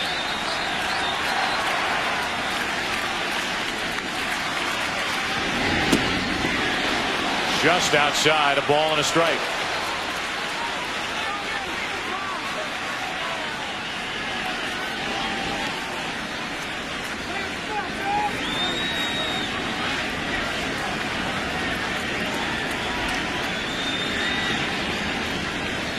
Todd Pratt's at third base. Bobby Valentine, when a right-handed pitcher is facing the runner at third, he will have anybody with a fake break from third base.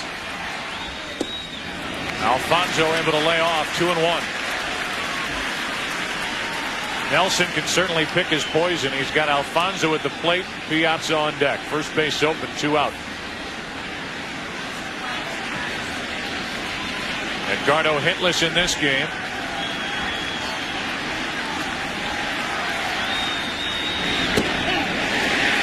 Now Nelson gets the corner, and it's 2-2. 4 frisbees in a row.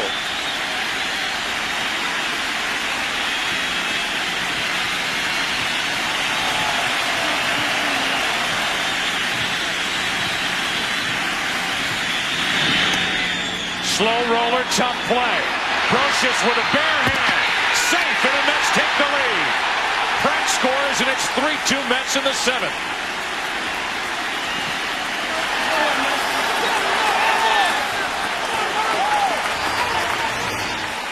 Watch how quickly Alfonzo gets out of the box. When a right-handed batter hits a breaking ball away to the left side of the infield, he's already moving toward first base, and that could have been the difference and safe and out as the Mets take the lead for the first time in the game.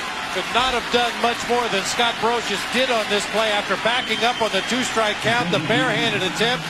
But you're absolutely right, Tim. The fact that Alfonso was leaning out of the box as he swung at that ball gave him the edge he needed at first base. Brocious handled it perfectly, but it's first and third. 2 out for Piazza with the Mets on top for the first time tonight. And a strike on the outside corner. A 3-run 7th inning after the Yankees got 2 in the 6th.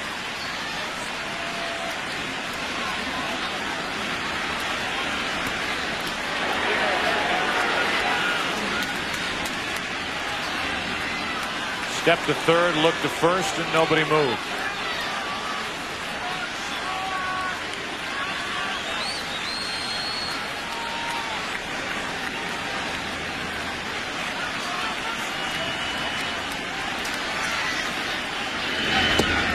Strike 2.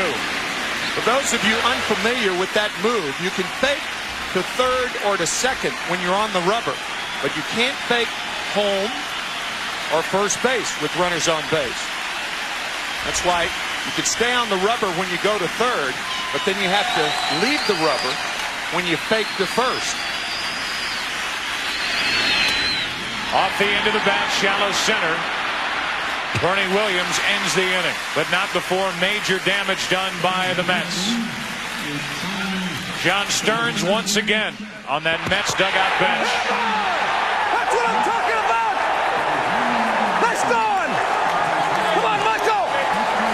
Time to stretch. 3-2 Mets. Hey, beer man, one for the groom-to-be? Bachelor party, eh? Well, this is Frost Brewed Coors Light. Are you ready for that kind of commitment? Yeah. Please rise. Come on, stand up. Do you take this can to be your very own? Do you promise to love, honor, and cherish every ounce of this Rocky Mountain refreshment? I do. Told myself I wasn't gonna cry. If anyone here has reason why these two should not be joined together, speak now. Beer man. Oh, there you go.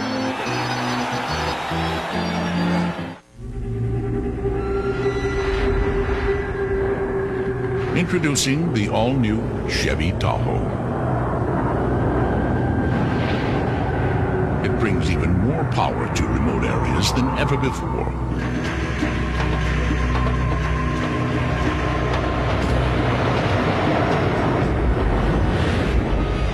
It's nowhere near anything. The new Chevy Tahoe, like a rock.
Series on Fox is brought to you by Coors Light, proud partner of the John Wayne Cancer Institute in their search for a cure, and by Merrill Lynch. Be smart, be confident, be bullish. Yankee Stadium, it's a 3-2 Mets lead, bottom of the 7th inning. All right, she talked about the World Series on Leno's show last night. We owe her. Ally McBeal stars, Callista Flockhart, Greg Gurman here at the game tonight. Ally McBeal is back Monday, 9 Eastern, 8 Central for its long-awaited season premiere. Ally McBeal, season premiere Monday at 9 Eastern, 8 Central right here on Fox. So we're even now? We're even. All right. That is in between games 2 and 3. Game 3 will be on Tuesday night at Shea Stadium. Here's Paul O'Neill. Al Leiter back to the hill. O'Neill, Brocious, Vizcaíno to schedule hitters, and a strike to O'Neill, who has a hit tonight in 2 at-bats. World champion Yankees trailing the wild card New York Mets 3-2 in the 7th. Mets finish this regular season a game behind Atlanta in the NL East. 1 ball, 1 strike.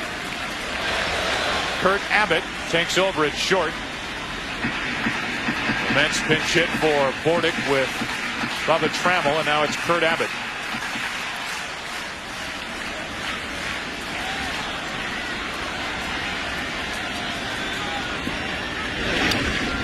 Strike 2. A couple of world champions with the Marlins in the lineup now for the Mets. Leiter on the mound, Abbott at short. Leiter started Game 7 of that 1997 World Series against Cleveland. Went 6 innings, allowed 2 earned runs. Tonight, 6 innings, 2 earned runs.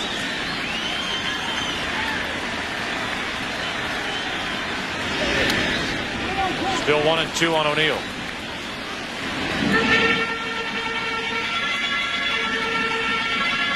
So the Mets, who have 4 National League pennants tucked under their belts, taking on these Yankees, who have 37 American League pennants, trying to three-peat here in the year 2000.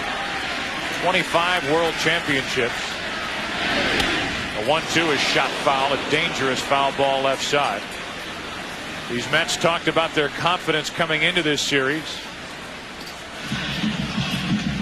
Of course, these two teams familiar with each other now with interleague play, something Joe Torre is not a fan of. The Yankees 11-7 against the Mets during interleague play, 4-2 this year. These teams familiar with one another. 1 ball, 2 strikes on O'Neill. Breaking ball got him looking. Strikeout number 6 for Leiter, who talks about the Mets' confidence coming into this World Series.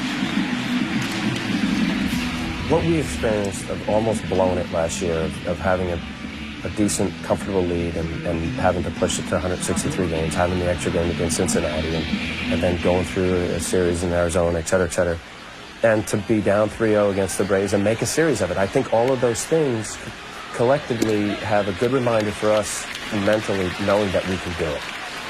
And being down 2-0 in this game. Now leading 3-2, bottom of the 7th. This is Brocious 0 for 2. It's 0-2 from Al Leiter.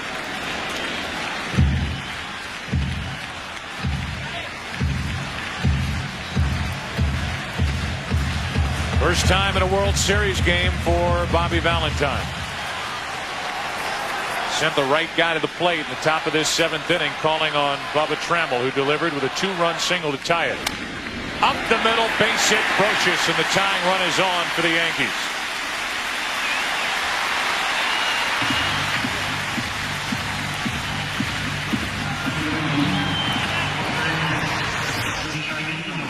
You can look where Todd Pratt is sitting.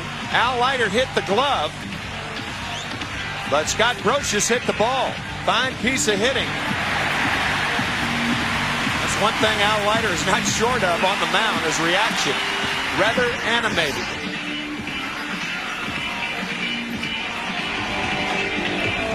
Well, Wendell gets up and starts to throw again. He was loosening last inning. And it's Vizcaíno with a right-handed batter, Knobloch on deck, then Jeter. Might be time for the Mets to start thinking about a right-hander coming out of their bullpen. And I think the Yankees have already thought about sending the runner if the count becomes favorable. Strike 1 on Vizcaíno. What we mean by a favorable count is if Vizcaíno gets ahead in the count. 2 balls and a strike, 3-1, 2-1.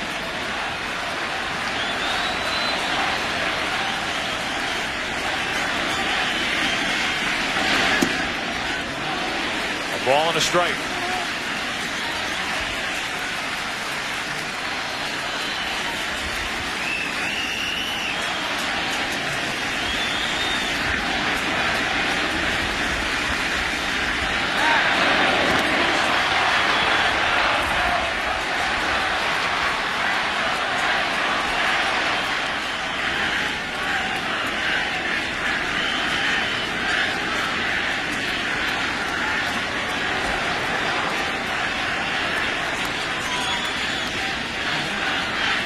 Tying run at first with 1 out.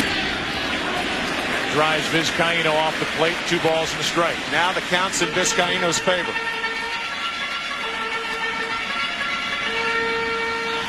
Now block the DH next.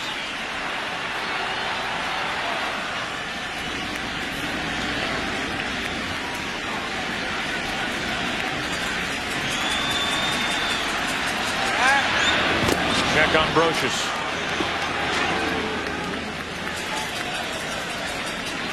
And again, not a stolen base threat over at first, but a chance here for the Yankees to start the runner on a hit and run. Right. Try to make something happen with 1 out. 2-2 now on Vizcaino.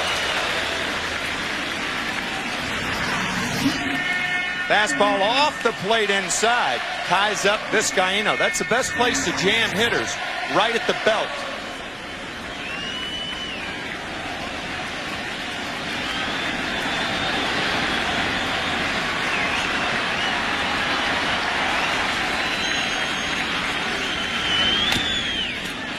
That's a foul ball.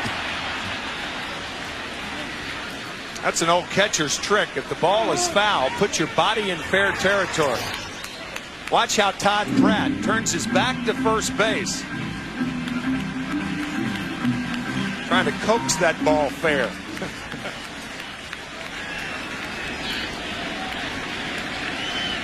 Home plate umpire Eddie Montague, he's just watching where the ball is touched. It doesn't matter where Todd Pratt's body is, only where the ball is when he touches it.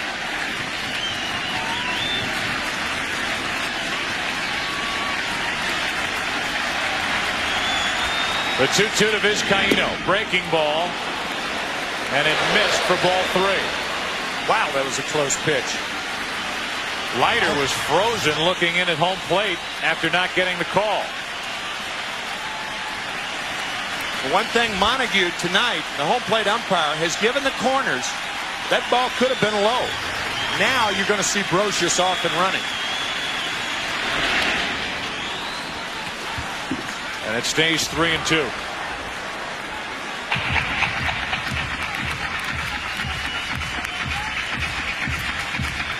Brocious went to his left, the left side of his uniform, wanting Willie Randolph to give the signs again. He missed it the first time. But usually that's a time that a third base coach will give the sign when the runner after a foul ball is going back to first base.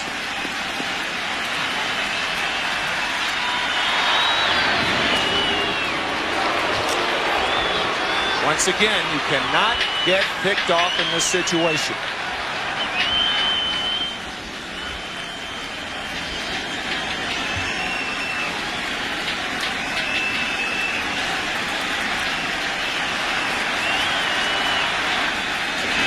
Runner goes, and that's to third. Nifty pickup from Ventura. Zeal with a tag, 2 out. Joe, I'll tell you what else was nifty. Ventura's placement. Bobby Valentine, we talked about no doubles earlier. With Leiter throwing those cutters inside, this ball's right down the line. And look at Robin Ventura protecting against the double. One step to the right, and he makes the play. With Brocious running on the play, no chance to get 2. Well, throughout this entire postseason, Bobby Valentine has outmanaged every team the Mets have played. And he's done it against some of the best managers in the game. Dusty Baker, Tony La Russa, tremendous reputations. He has really had a good October. And remember, a manager who's working without a net. No contract past this World Series. The Mets saying prior to the season that they would wait and see how the season unfolded. It's an old story here in New York, but across the country, you should know that Bobby Valentine might end up at a ballpark near you. Fred Wilpon, Nelson Doubleday electing to wait until the end of the season. Meanwhile, Bobby Valentine has guided the Mets to the World Series for the first time since 1986. And in doing so, Nelson Doubleday, Fred Wilpon, in doing so, Valentine has pulled the right string seemingly every time. Ball one on Knobloch. And if the Mets win the World Series, Bobby can pick his park. Steve Phillips, the general manager, also without a contract. He's quoted as saying they want to get his contract done first, and then he'll deal with Bobby Valentine. Runner at second, the tying run, 2 out, 7th inning, 3-2 Mets, and a strike on the inside corner to Knobloch. In this postseason, 3 out of 6 with runners in scoring position. The majority of the division series against Oakland was on the bench, sulking a bit, not taking ground balls. He was a big factor in the Game 5 win out in Oakland for the Yankees.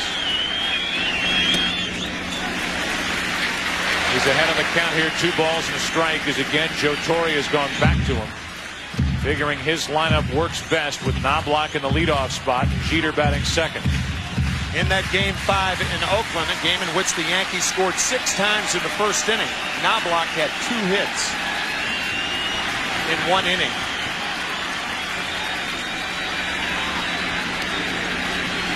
He could tie it with a well-placed hit here in the 7th. On the outside corner, it's 2-2. 1 strike inside, 1 strike outside, and the count even.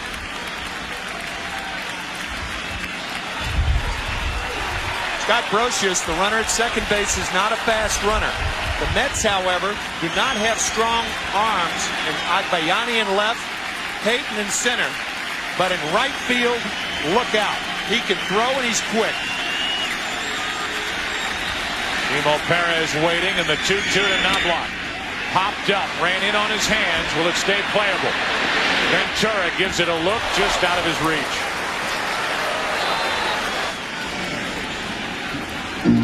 Al Leiter, who averaged 112 pitches per start during the regular season, is up to 124. 2 very good late inning bullpens matching up in this World Series. The Mets a little deeper with every spot in that bullpen. But the Yankees with that great equalizer and that terminator and Mariano Rivera for the last outs.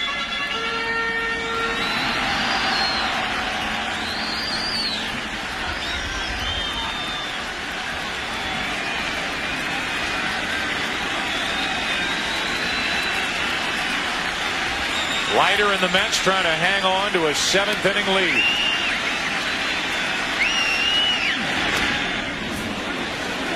Defensive swing, but an effective one by Knobloch to stay alive.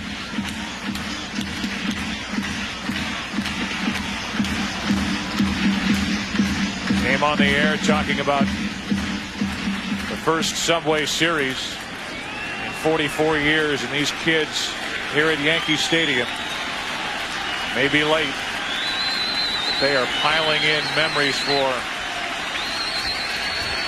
a lifetime. 2 balls, 2 strikes on Knobloch.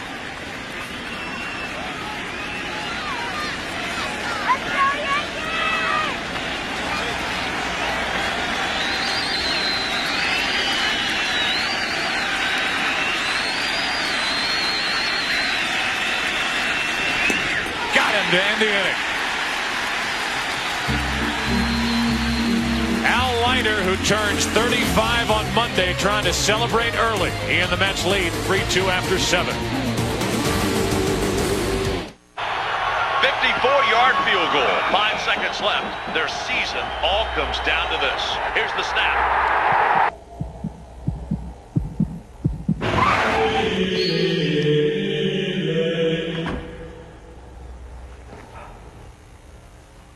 The kick is up. It's got the distance. It's good. It's good. It's all over. Philips digital recorder with TiVo, pauses live TV, and a lot more. What would happen if an SUV were raised by a family of sports cars? Zoom, zoom. Zoom, zoom, zoom. Zoom, zoom, zoom. Yeah, zoom, zoom, zoom, zoom. Zoom, zoom, zoom. Yeah, yeah, yeah. Zoom, zoom. Introducing the 200 horsepower Mazda Tribute. The SUV with the soul of a sports car.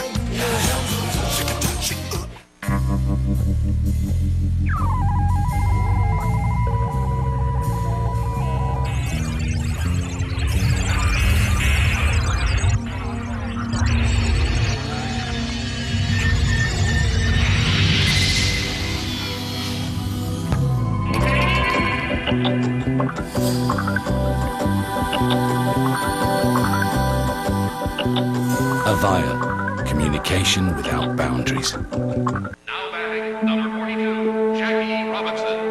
It is not the critic who counts. The credit belongs to the man who is actually in the arena, whose face is marred by dust, sweat, and blood, who at best knows the triumph of high achievement, and who at worst, if he fails, fails while daring greatly, so that he shall never be with those timid souls who know neither victory or defeat.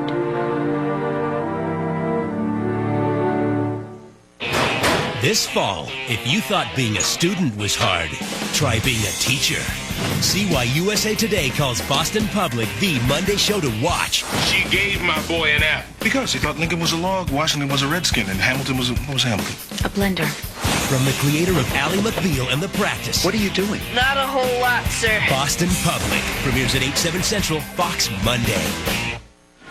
Todd Zeile will lead off at the top of the 8th inning for the Mets. He has been busy tonight. A single in the second, that double in the 6th inning off the very top of the wall and left. 2 out of 3. Trying to get something started again for the Mets. Zeile, Ventura, Agbayani against Nelson, strike 1.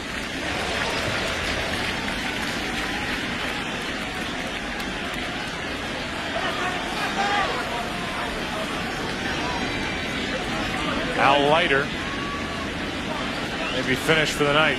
Getting handshakes, that's usually the sign. Pop up right side for Vizcaíno.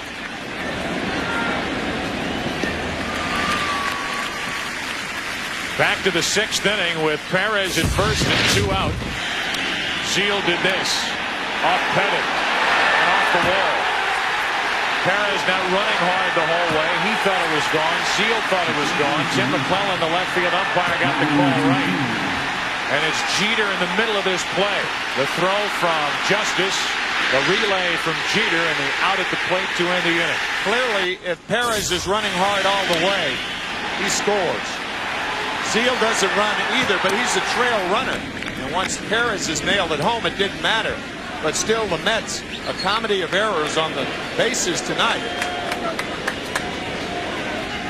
Only in a figurative term, which is comedy of errors. There's been nothing funny about it if you're a Mets fan. 2-0 now on Ventura.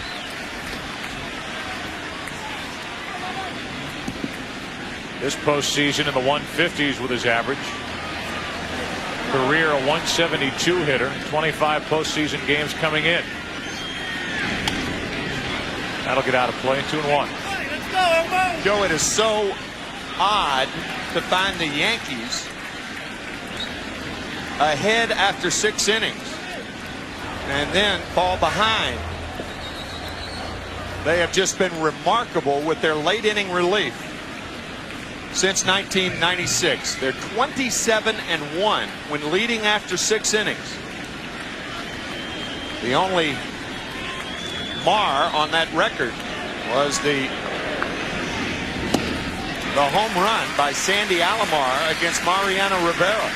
That is the only save that Rivera has blown in the last 5 postseasons. 17 out of 18 because of it. 2 balls, 2 strikes on Ventura. And now a full count. The Mets have Ventura up now, on Agbayani next. The Yankees in the bottom of this 8th will have Jeter, Justice, and Williams. Off the end of the bat, now to play. 11 o'clock straight up on the scoreboard here at Yankee Stadium. Been playing baseball in this stadium since 1923. Joe Buck, Tim McCarver, Bob Brenly with you in the booth. Michael Weissman, Bill Webb down in the truck. Weissman and Webb with Over 40 combined starts in the World Series between them. And with a count full, 3-2, Ventura pops it up.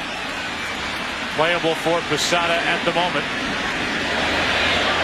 2 out.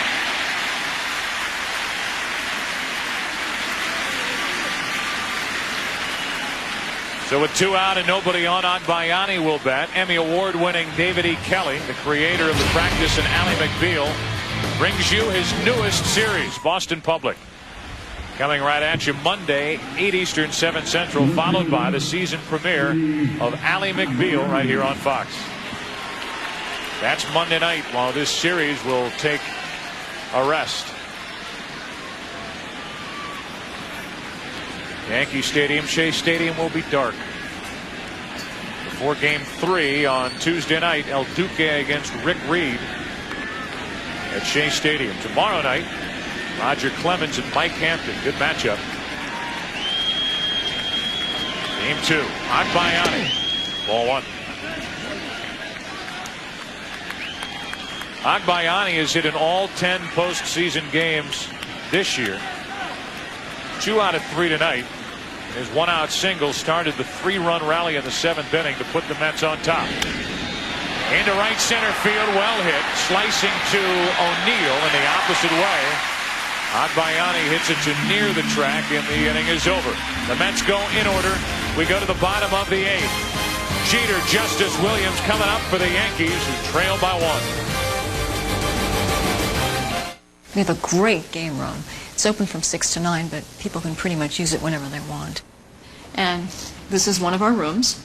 As you can see, all of them have a nice view over to the courtyard.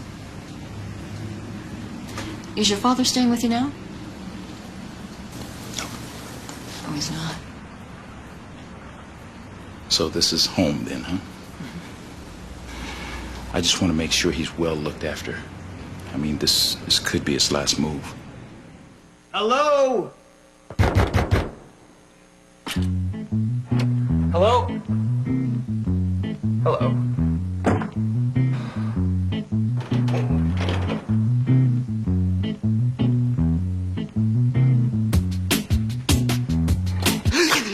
Happy birthday to me. For the great taste that won't fill you up and never lets you down. Hello? Security. Make it a Bud Light. Zoom, zoom. Zoom, zoom, zoom. Zoom, zoom, zoom. Yeah, zoom, zoom, zoom, zoom. Zoom, zoom, zoom. Yeah, yeah, yeah. Zoom, zoom, zoom. Yeah, yeah, yeah, yeah, yeah. Zoom. Yeah, zoom, zoom, zoom. Yeah, zoom, zoom, zoom. Yeah, mom, yeah. Yeah, yeah, yeah, yeah. Where's Eric then? He never misses a market. There was a bad squall last night. Maybe he ran up on some rocks. Maybe he was swept overboard. Maybe he drowned. Or sharks. Maybe he already sold his catch online from the boat. Sharks. Wireless e-marketplaces from IBM. Now you can sell anything from anywhere. The World Series on Fox is brought to you by Radio Shack. You've got questions, we've got answers. By Gatorade Thirst Quencher. When the moment comes when you have what it takes to finish, Gatorade. Is it in you? By John Hancock, official sponsor of Major League Baseball. And by IBM, taking e-business and your business to the next level. Well, from above, Yankee Stadium here in the Bronx. This view courtesy of the Bud One airship, seen by millions. Its ongoing goodwill tour. Budweiser, the official beer of Major League Baseball. Down below, a pitching change and a defensive switch as Joe McEwing is in the game in left field. Benny Agbayani finished for the night. And on the mound in his 17th Major League season, first World Series appearance from Brooklyn, John Franco. Second in saves for his career. 420 saves, the most saves ever by a left-handed pitcher. Boy, if John's papa could be alive today to see a proud John Franco in the World Series for the first time.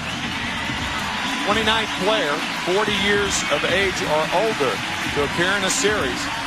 His dad, a sanitation worker here in New York City, died behind the wheel several years ago. And that orange T-shirt that John Franco wears under his uniform top is in honor of his father at Reed's Department of Sanitation.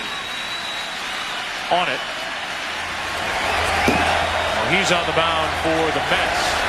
Mariano Rivera gets loose for the Yankees in their bullpen. 2, 3, and 4 hitters for the Yankees, and Jeter showing bunt. Gets out of the way of ball 1. Rick White, the right-hander, getting loose for the Mets here in the 8th inning.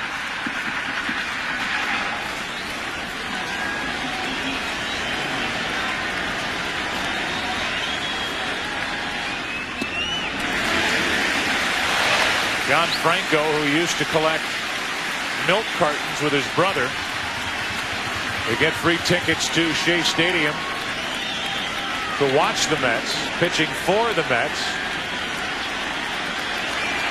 against their crosstown rival Yankees here in Game 1. And he finds the strike zone, 2 balls and a strike. Nobody happier or more excited when the Mets made it official in the NLCS, knocking out St. Louis, than John Franco. First game action for the left-hander. Jeter on 2-1, 2-2. Like most short relievers, the guts of a burglar, too. After missing with the first 2 pitches, 2 straight fastballs right down the pipe to Jeter. He's a 2-pitch pitcher. He throws a fastball and a strange changeup that he throws with his index finger and little finger. Kind of curls the ring finger and middle finger up under and works on the arm motion, trying to fool the hitter. There it is, that odd changeup. 2-2 to Jeter. Full count. Takes a quick feet to get out of the way of that fastball.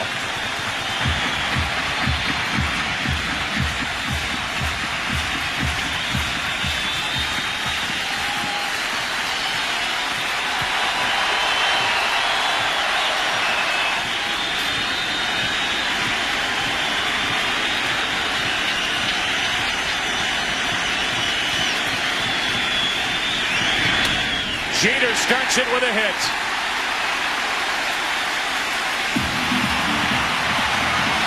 Getting it back by Derek Jeter. John Franco misses with the first fastball inside. Low with the changeup. Fastball for a strike. Fastball fouled away. This one almost hits Jeter. And a fastball. Jeter gets his first hit of the ball game. And now is hit in 10 straight World Series games. Tying run is on to start the 8th, and David Justice, 1 out of 3, with a 2-run double back in the 6th inning, is up. And again dealing with a left-hander. Jeter peeking around Zeal at first.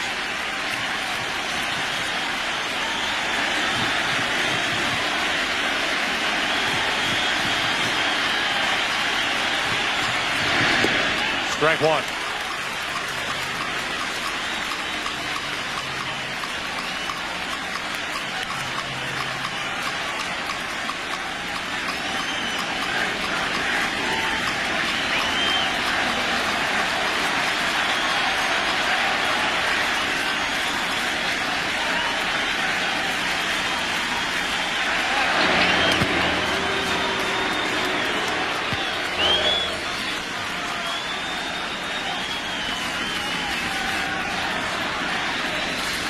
Bubba Trammell, one of the heroes so far for the Mets. Tied it with a pinch hit single in the 7th. Mets lead 3-2 in the 8th. Strike 2 on Justice. 2 perfect pitches from Franco. And David Justice telling us before the workout yesterday that if a left-handed pitcher can make pitches on the outside corner at the knees, he's got me. And both of those pitches outside at the knees.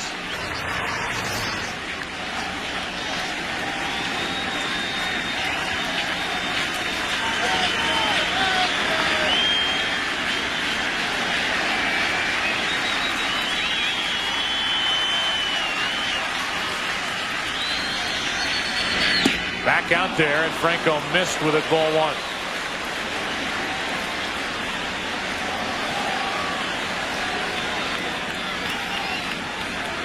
After 126 pitches, Al Leiter gives way to the Mets bullpen. Franco the first out of that bullpen, and there will be more. I do not think Franco will come inside to Justice. Probably go right back out there.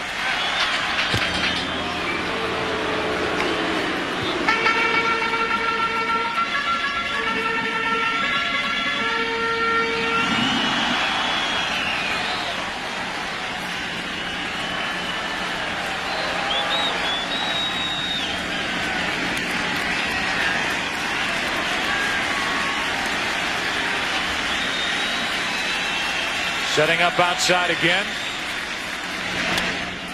Justice reaching for it. Long run in for Payton, one out.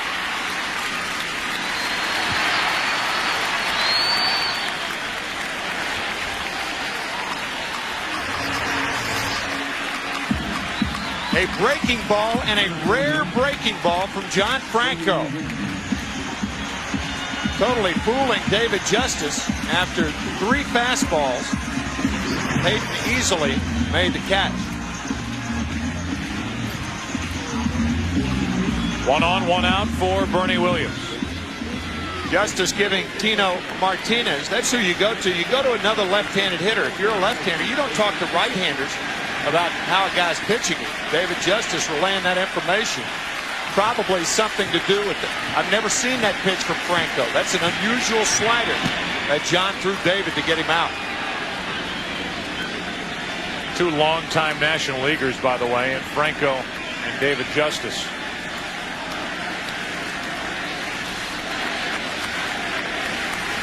Bernie Williams now 0 for 2, and he's been intentionally walked tonight.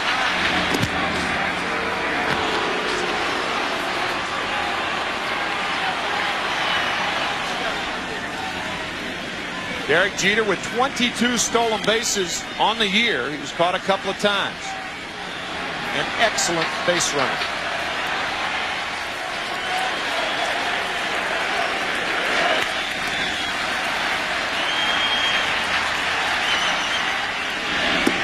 Inside corner, strike 1.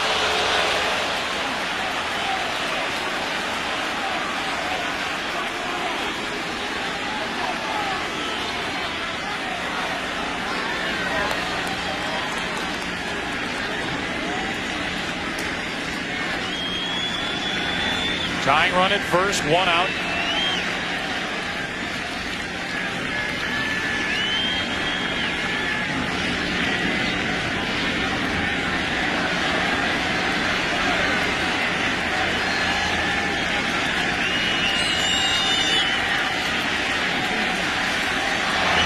And another check on Jeter.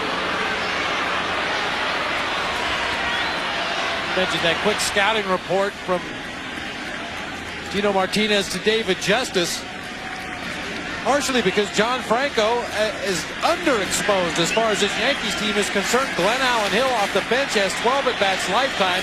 No other Yankee has more than 6 at-bats against John Franco. Easy pop fly to right. Perez there to get it, 2 out.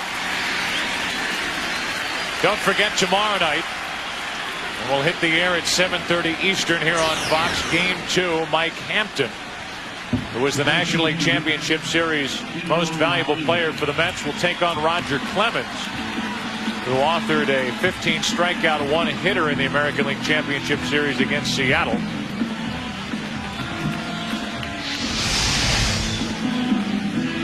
And again, something, as we talked about earlier, that grabbed a lot of headlines around here coming into this Subway Series. The history between Roger Clemens and Mike Piazza. Convening on July the 8th, being revisited time and time again by people like us, the print media. Joe Torre worrying about the ramifications of constantly harping on that. Clemens will be on the mound tomorrow night for the Yankees. Then if needed, will pitch again here at Yankee Stadium late in the series, but he will not have a bat in his hands. Step to the plate.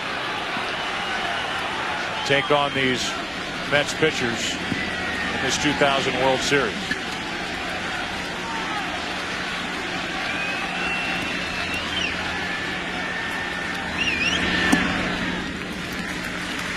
Ball one.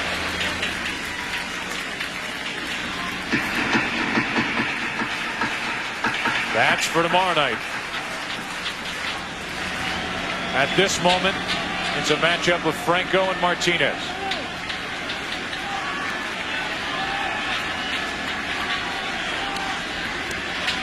Tying run at first, 2 out now, and a strike to Tino Martinez. Continuing to stay away from the left-hander. You saw it with David Justice, and the first 2 pitches to Martinez outside. John Franco does not have a ball that tails inside, so that's why he's forced to stay outside to Martinez. If you miss away, it's a single. If you miss inside, it could be a long ball. May remember a couple of years ago against Mark Langston of the San Diego Padres in the 7th inning, a close 2-2 pitch, and then on the 3-2 pitch, a grand slam home run by Martinez off the left-hander. A lot of attention paid to Jeter, who led off this 8th inning with a single. 1 steal in this postseason, 22 during the regular season. Tying run still at first. 3-2 Mets, bottom of the 8th.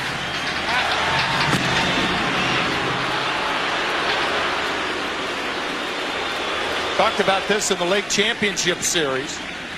Jeter trying to get out far enough so he can peek around Todd Zeile to watch Franco's move. You don't want to be directly behind him.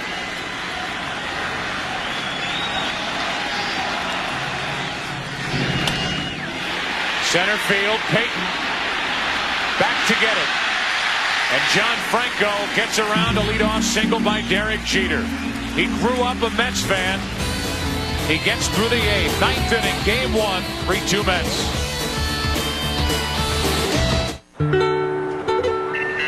Small business software, $400. Letterhead, $610. Office supplies, $90. Remembering who you work for, priceless. MasterCard Business Bonuses lets you earn miles good on any airline, no blackouts. There are some things money can't buy. For everything else, there's MasterCard Business Card. What would happen if an SUV were raised by a family of sports cars? Zoom, zoom. Zoom, zoom, zoom. Zoom, zoom, zoom. Yeah, zoom, zoom, zoom, zoom. Zoom, zoom, zoom. Yeah, yeah, yeah. Zoom. Introducing the 200 horsepower Mazda Tribute. The SUV with the soul of a sports car.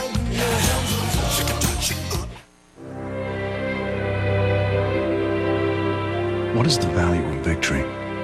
What makes success so sweet? At American General, we help over 12 million people every day live the lives they've imagined.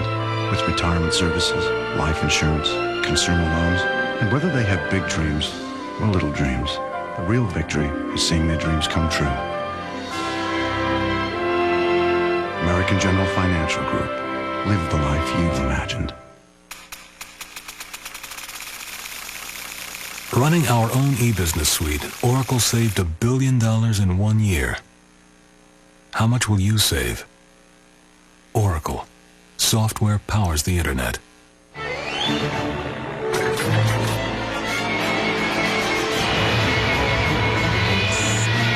Introducing the most powerful Duracell Ultra ever. With new M3 technology, it's the most powerful alkaline battery in the world. Last season's smash hit comedy is back. Pass the lamp is a home run. 2 men scored. That was a foul ball. Are you crazy? It went right down the line. That was foul. You're home plate. You don't get a vote. The Emmy Award-winning Malcolm in the Middle. Season premieres Sunday, November 5th on Fox. Mariano Rivera. Mo takes over here in the 9th inning. The game summary. David Justice put the Yankees on top with a 2-run double in the 6th inning. Bubba Trammell off the bench with a pinch hit 2-run single to tie in the 7th. An infield hit by Edgardo Alfonso put the Mets on top in the 7th inning. And the 2 starters, Leiter, who's in line for the win, 7 innings, 2 runs, 7 strikeouts. Andy Pettitte right now on the hook, 6 2/3 with 3 earned runs allowed. Before Rivera takes on the Mets here in the 9th inning. Tomorrow we're bringing the tailgate party to you with this NFL This Morning on Fox Sports Net. Most raucous and rocking Sunday morning pregame show anywhere. Just when he thought it couldn't get any wilder, Keyshawn Johnson drops in on the breakfast bunch to settle the score and go face-to-face with one of his biggest critics, comedian Jay Moore. NFL This Morning at 10 Eastern, 7 a.m. Pacific, only on Fox Sports Net. 9th inning, Rivera to Payton. And a check swing foul, backing out of play, strike 1. Joe, you mentioned the 17 out of 18 saves in postseason play. The only blown save, Game 4 against Cleveland, the Sandy Alomar home run to right field in 1997. 7-4 on the year. As much as anybody in baseball, he can come into situations and be almost unhittable. With one pitch for the most part, one speed pitch. 0-2 on Payton. You will not see the speed of a Rivera fastball vary by more than 2 or 3 miles an hour. This year, in order to keep right-handers honest, diving out over the plate, he's developed a fastball that stays on the same plane inside to right-handers. And of course, he has a cutter. The career numbers are staggering in the postseason for Mariano Rivera. Microscopic ERA of under half a run.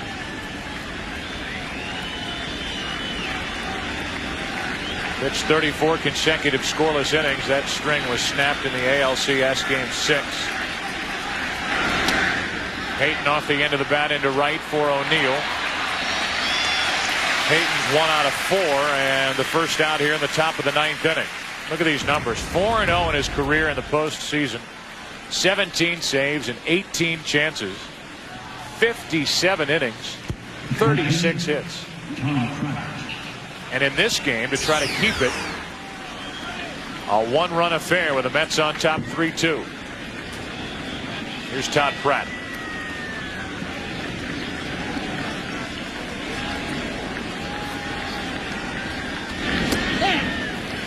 You expect to have a bad night behind the plate if you're a catcher. It really goes with the territory. Foul tips, nicks, balls on the feet, shoulders, thighs.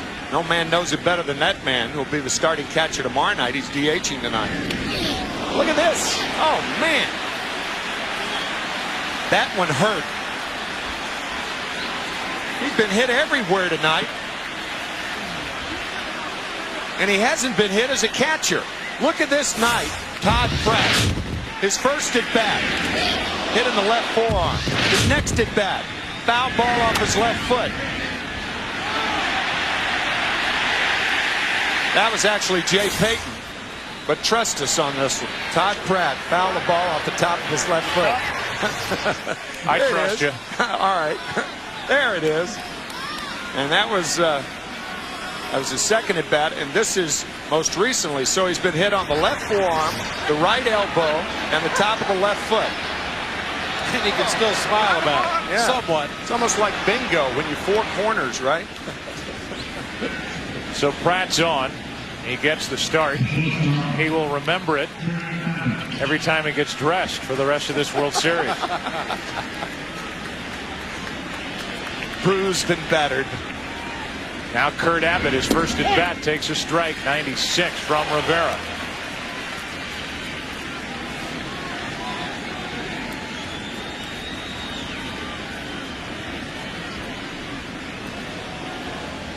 John Franco, a scoreless 8th, and Armando Benitez getting ready for some point in the 9th inning, whether it's to start the inning or after it begins. O'Neill misplayed that ball. Abbott gets it over his head. Pratt will dig for third and hold there. Second and third, 1 out.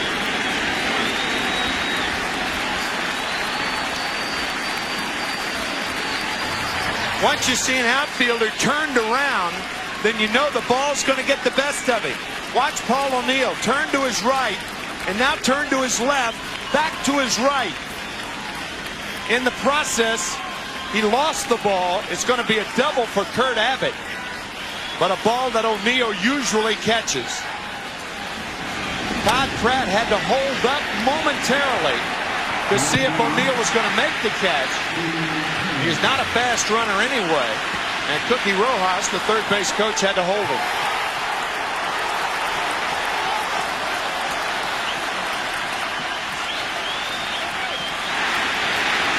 Franco and the rest of the Mets bench directing traffic like you would at LaGuardia with second and third, one out. The infield comes in for Perez. Mets look for insurance run. Remember, Perez, we talked about it earlier, he's the best bunter on either team. He is not a guy who can drive a ball deep. Now, with that in mind, the possibility of a squeeze is present.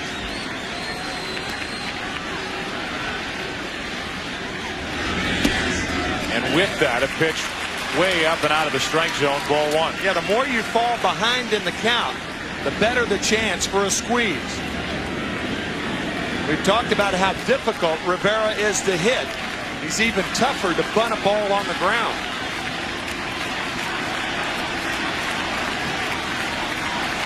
Second and third, one out. And strike one on Perez. Well, we're used to seeing the infield drawn in situations like this, but I don't believe I've ever seen an infield drawn in as far as the Yankees are. All four infielders are in on the grass, respecting the bunting ability of Perez.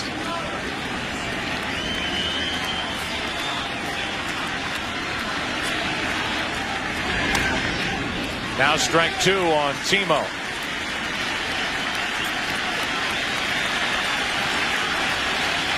Alfonso on deck and Piazza in the hole. The Yankees in a 3-2 hole here in the ninth inning. Mets trying to dig that hole a little deeper. Up and after it, it's still 1-2.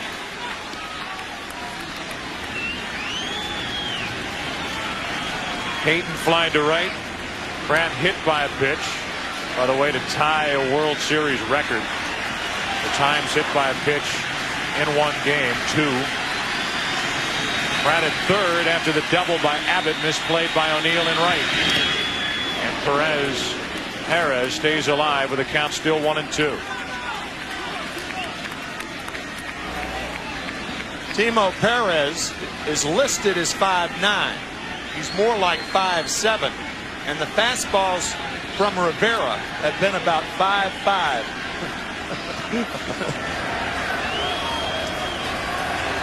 Armando Benitez, who has a checkered postseason past, I know, hoping for a little more breathing room as he watches Perez bat with second and third, one out. Rivera trying to coax a pop-up right here. Ground ball to the second baseman. Perez is out at first, well handled by Vizcaíno. After knocking it down, and it's second and third, 2 out. I don't think that's a good base running play by Todd Pratt. He was held by Bobby Valentine at third base. And the reason I don't, runners on at second and third and 1 out. When you have the lead in the late innings, you're more inclined to take chances. Had Pratt been going in on contact, not talking about the results of the play, the worst that can happen, you have runners on at first and third and 2 outs. I think the Mets should have taken a chance with a slow runner and Pratt there with the lead here in the ninth inning. Still a 1-run game, second and third, 2 out, and it's Alfonso. And once again, a poor base running decision by the Mets, if indeed that's the way you feel, that Pratt should have been running from third base. A poor decision by not running on that play. Of course, Pratt did not know that Vizcaíno was going to bobble the ball out there, but I agree with you. Runners at first and third with 2 outs, even if they get the out at home plate. Because in the process, they're taking a chance to score a run. When you're ahead, you take more chances than you do when you're behind.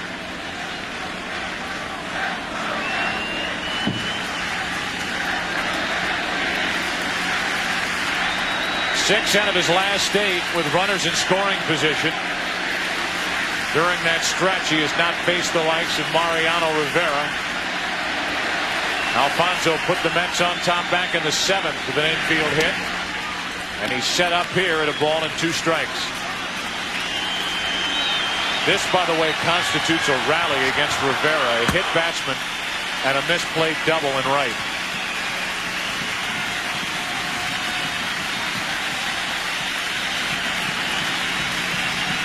We will have interviews after this game 1 of the World Series, after the game, and then your late local news, except on the West Coast. Round 1 of this Subway Series. Mets leading by a run, 9th inning. 2nd and 3rd, 2 out.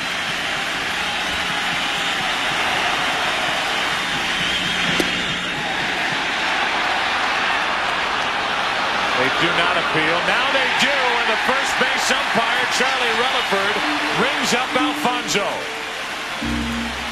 Ed Montague waited. Finally appealed down to first, and Relaford said that Alfonso offered it the pitch. So now we go to the bottom of the 9th. Game 1. Yankees' last chance. They trail by 1.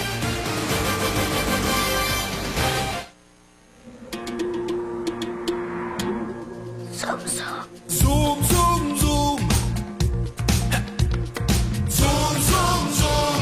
Yeah, zoom, zoom, zoom, zoom. Zoom, zoom, zoom.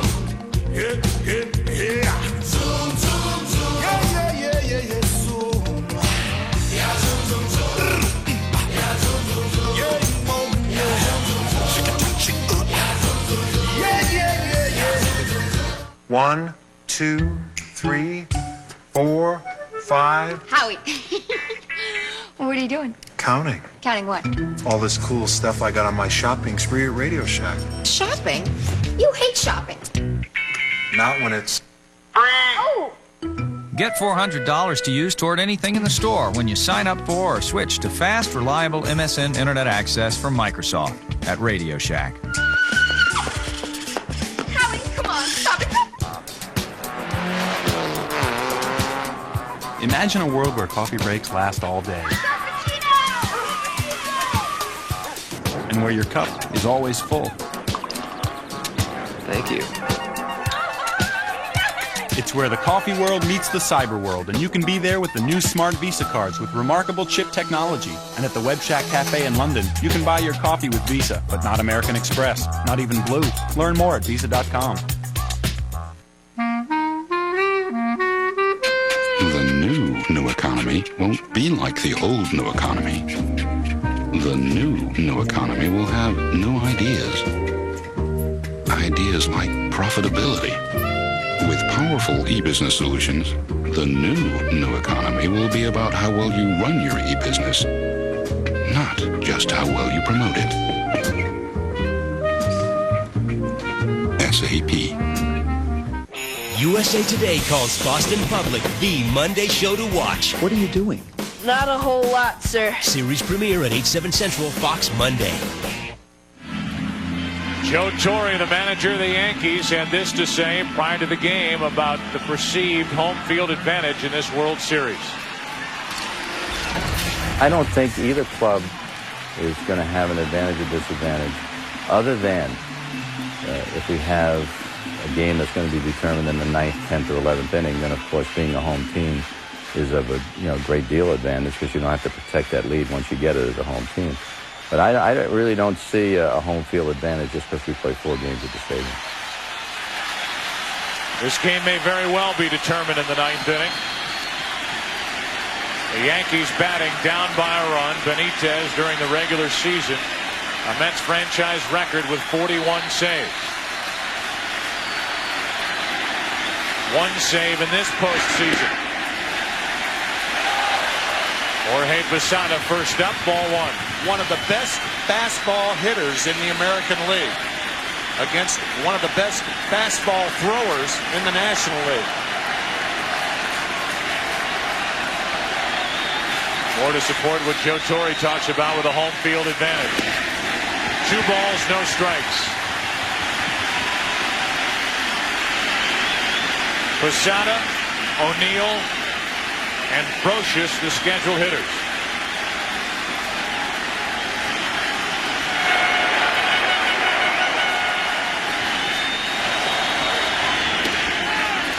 A high strike, and it's 2-1. Around the belt to Jorge Posada.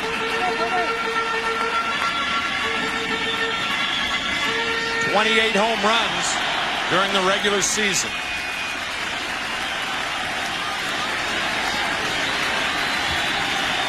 The 2-1. 97 miles per hour from Benitez, 2-2.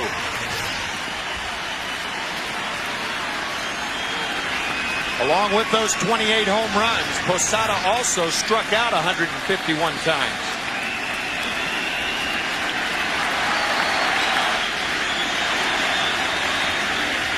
The 2-2. Do it again.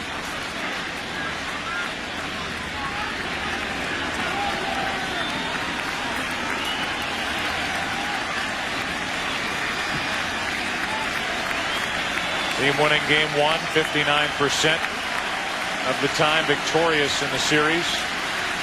Mets lead 3-2, ninth inning. Posada leading off with a 2-ball, 2-strike count. 0 for 3 tonight.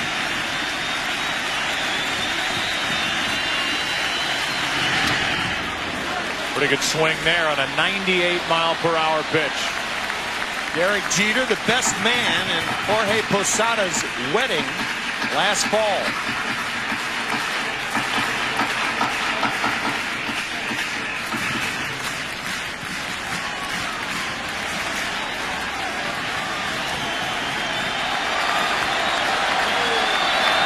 Now one of the Yankee cheerleaders for Posada, who leads off this ninth inning. Pretty well hit into left center field. Payton back. 1 out. A loud out to start the bottom of the ninth inning. Joe, we mentioned earlier in the game about a no doubles defense. Obviously, it applies right here. The Met outfielders are deeper than they would normally be. Otherwise, this ball could have been a double, because Jay Payton plays normally. He plays very, very shallow, but playing deep once again has helped the Mets out.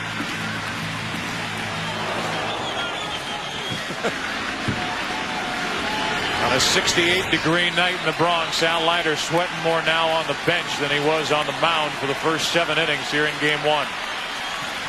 The Mets 2 outs away from a victory here in game one. Ball 1 to O'Neill. You should know the last team to blow a 9th inning lead in World Series play, the Cleveland Indians, in game 7 in '97. Led that game 2-1. Florida tied it 2-2 and won it in the 11th on a hit by Renteria. Down to Keith Olbermann. Joe, in anticipation of Scott Brocious facing Armando Benitez, righty and righty, Louis Polonia and Jose Canseco have grabbed bats and are potential pinch hitters, and they are helmeted already as well. Joe? Thank you, Keith. 1 ball, 1 strike on O'Neill. 1 out, nobody on. Strike 2 on O'Neill. One would think that if O'Neill gets on, Joe Torre would go to Polonia. And if O'Neill makes an out, perhaps Torre would look to tie it up with 1 swing of the bat. A ball and 2 strikes on O'Neill. 1 out, nobody on.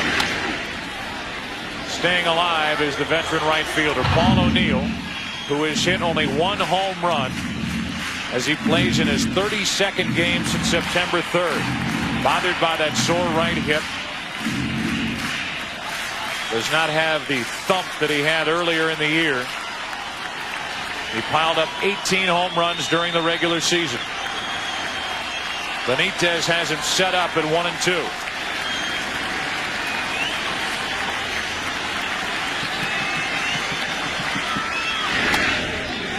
Left side with a pop-up.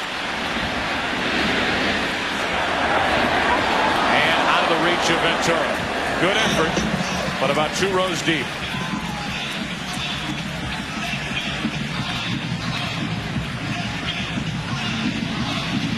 4 years ago today, the last World Series loss by the Yankees at the hands of the Braves, October 21st of 1996. Since then, 12 consecutive World Series victories for this franchise that's been around, at least here in New York, since 1903. Taking on the Mets, who have been in New York since 1962. First Subway Series in 44 years. And the Mets 2 outs away from a victory in Game 1.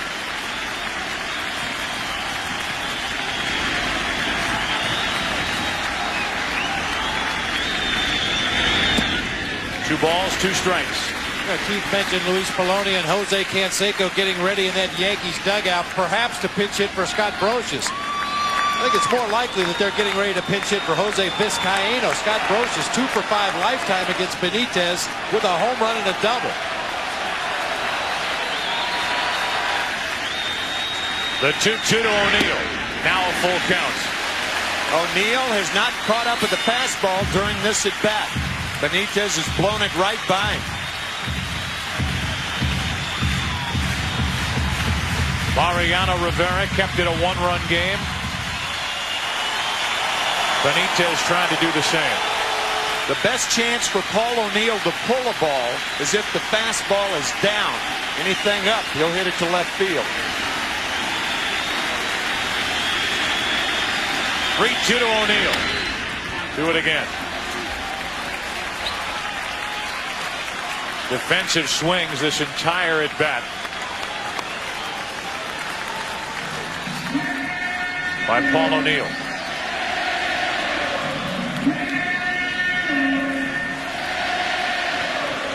Ninth pitch of the at bat.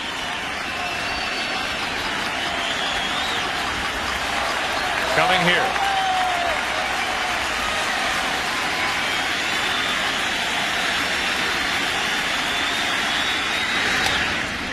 And another foul.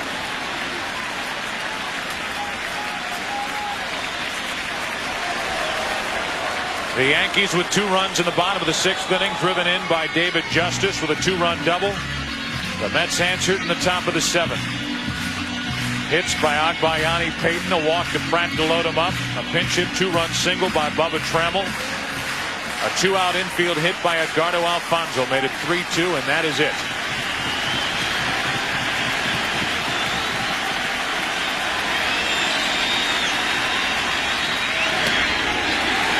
A 1-out walk, and the tying run is on.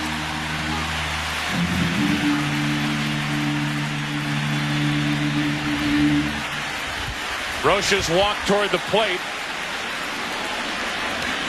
and now he's called back for a pinch hitter. It'll be Polonia. Polonia with a man on. O'Neill on at first base. Scott Brosius sending the bat boy to bring Scott Brosius back, and Polonia being announced. Polonia more of a contact hitter. That's why you wouldn't send Canseco or Glenn Allen Hill up in this situation. Also, that hole will be open on the right side. Polonia, a very, very difficult target at the plate. He's a very good low ball hitter, and his best chance again to pull the ball is on a ball down.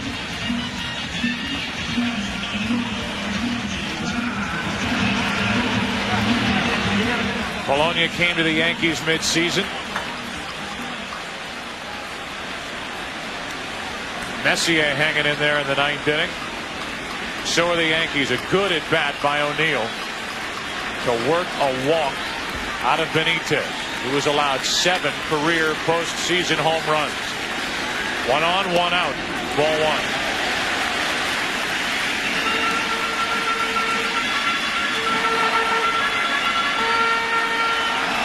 Brosius 1 out of 3 on the night, gives way to Polonia.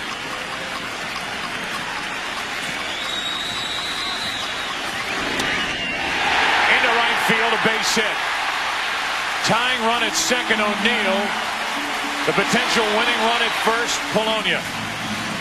There was that fastball down in his wheelhouse. He is a very good low ball hitter. Check and see where this pitch is. Right in that area right there, and Polonia smacks one to right field.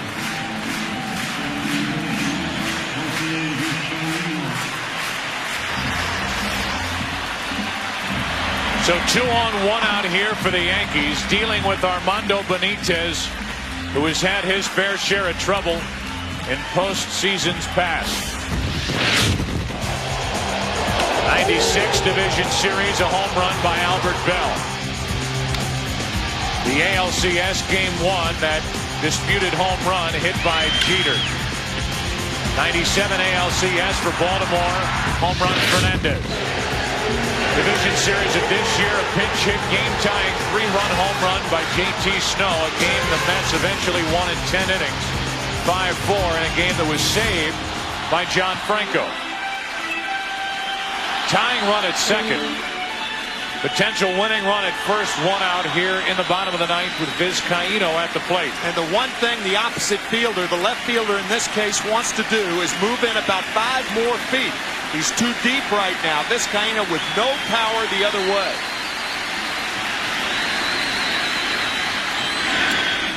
I'm sure Joe Torre has to be at least toying with the idea of running for Paul O'Neill at second base.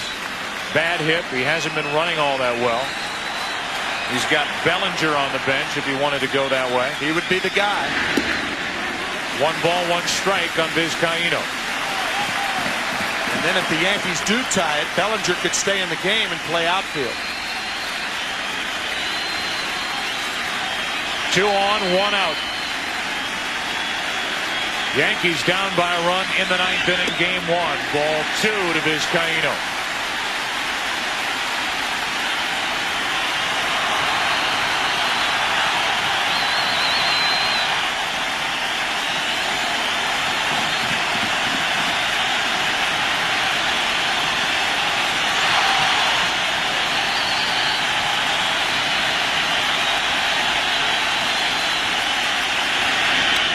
Left field base hit. McEwing ready to throw, and the bases are loaded with only 1 out. A walk, back-to-back singles. And the bases are loaded back to the top of the order in Knobloch. A little lob shot over Kurt Abbott's head to load him up. No way can O'Neill score on that ball. The ball was hit fairly well. McEwing with an average arm in left.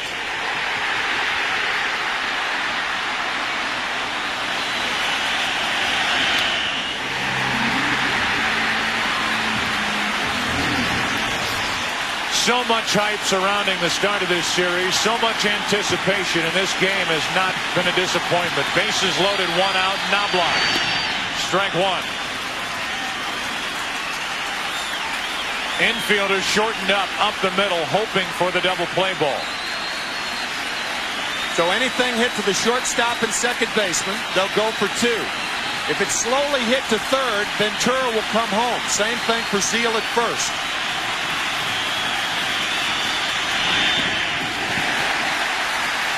One ball, 1 strike.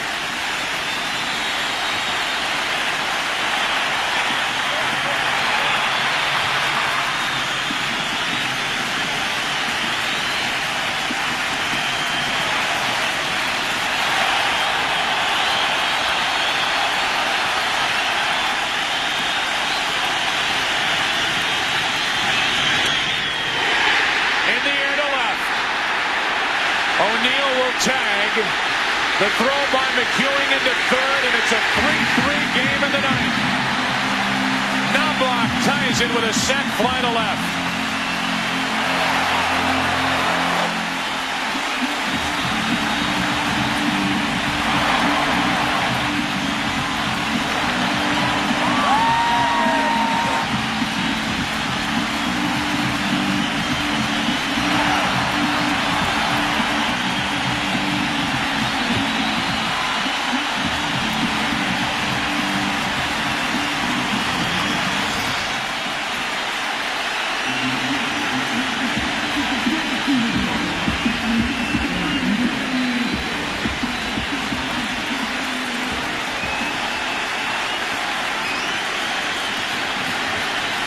Tie game as O'Neill scores easily.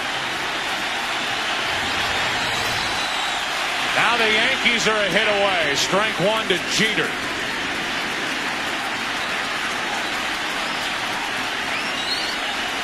Winning run at second base, 2 out, 3-3 game, bottom of the ninth. Derek Jeter against Armando Benitez. That's a strike, and it's 0-2.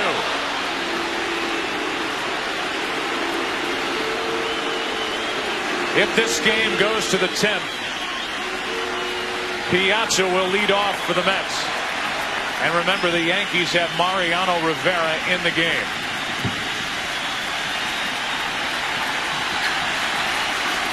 Polonia, the lead runner at second. 0-2 to Jeter.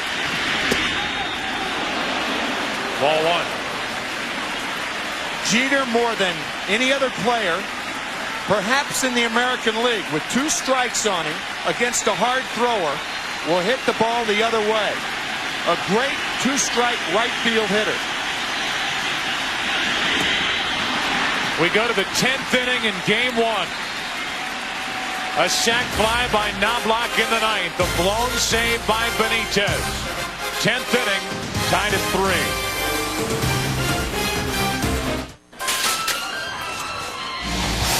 CD, $15. Baseball tickets, 2 please.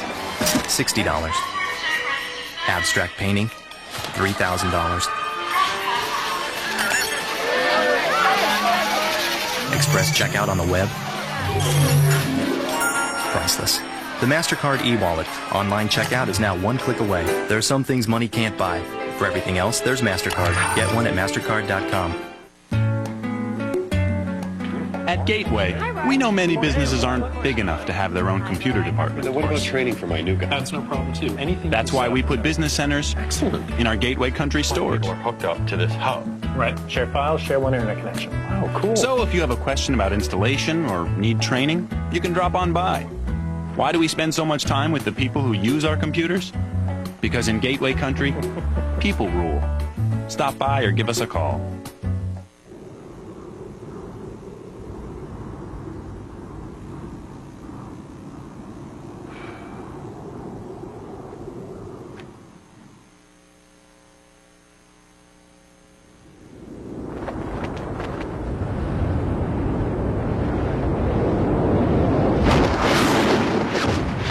E-Squared from Energizer, a whole new battery with a heart of titanium that lets you take power to the next level. E-Squared.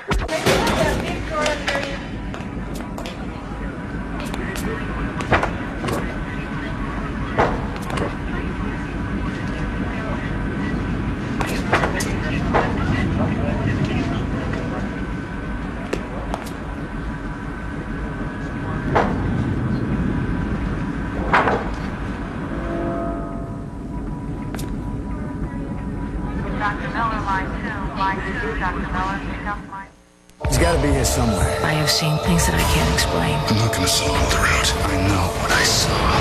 We're going to find him. 10th inning now, a 3-3 game, game 1 of the 2000 World Series. Luis Sojo takes over at third base. Remember, the Yankees pinch hit for Brocious, and it worked, by the way, with Polonia. That spot is now occupied by Sojo, and the number 3 spot in the Mets lineup is occupied by Mike Piazza, facing Mariano Rivera. He worked the 9th. He starts the 10th with ball 1. Piazza 1 out of 4 tonight with a single back in the 4th inning. He was erased shortly thereafter. Picked off, caught stealing by Andy Pettit. 51st extra inning game. World Series history, and now a ball and a strike on Piazza. Zeal to follow, then Ventura.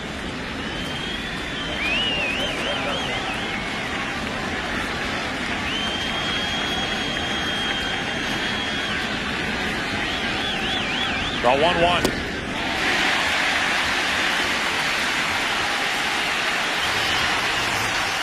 Mike Piazza's been bothered by tendonitis in the right knee, and with this swing, he looks like he aggravated that right knee further.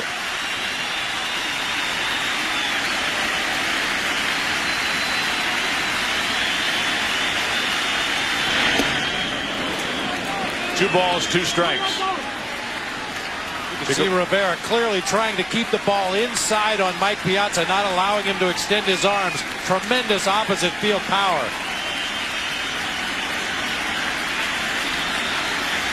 The 2-2. Back inside, 96 from Rivera to go back to the ninth inning. Remember, Rivera hit Pratt. A misplayed double off the bat of Abbott over the head of right fielder Paul O'Neill. Second and third, only one out. The Mets were not running on contact when Perez grounded to second with the infield in, and Alfonso struck out. It remained a one-run game until the bottom of the ninth. That's on the inside corner, one out. Piazza's erased here in the 10th.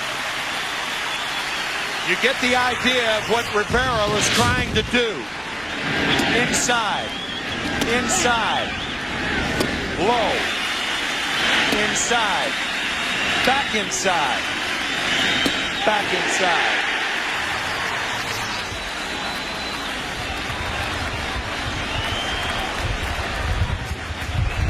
Piazza not a factor in tonight's game to this point.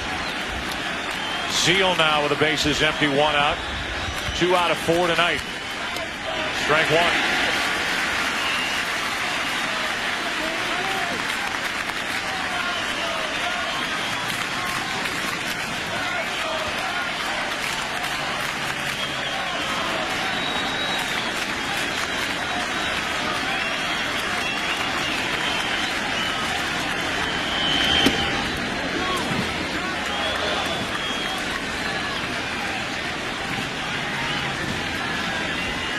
Ventura will follow Zeal. The Yankees in the bottom of the 10th will have Justice, Williams, and Tino Martinez. To the right side. Out of play. Strike two on Zeal. Joe, major league players marvel at Mariano Rivera. He's 170 pounds. Lightly built, and throws the ball continuously 95 to 97 miles an hour. Few pitchers that I've experienced have the torque that Rivera has. Like a slingshot.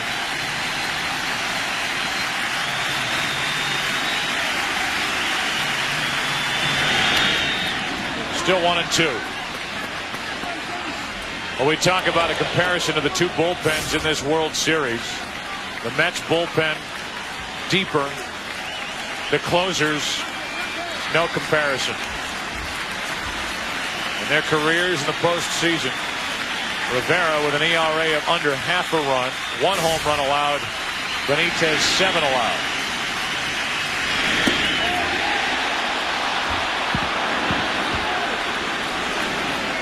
As we mentioned, Benitez 3 out of 9 in save chances as you watch the check swing by Zeal, while Rivera is 17 out of 18. A very good call by Ed Montague. Very tough pitch.